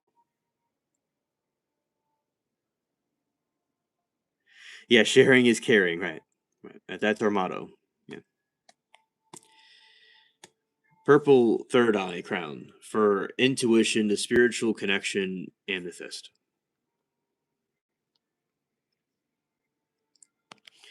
Tunnel programming by cleansing a stone with a smoke, moon, or salt, and then holding it while focusing on a goal. You're programming the crystal with your intention. The idea is that the crystal then continuously broadcasts the intention through the day. The lapis lazuli, use spiritual insight of opening a third eye. The cranialian, warn for courage or validation. Malachite, often placed on the eyes of the deceased to symbolize rebirth and protection in afterlife.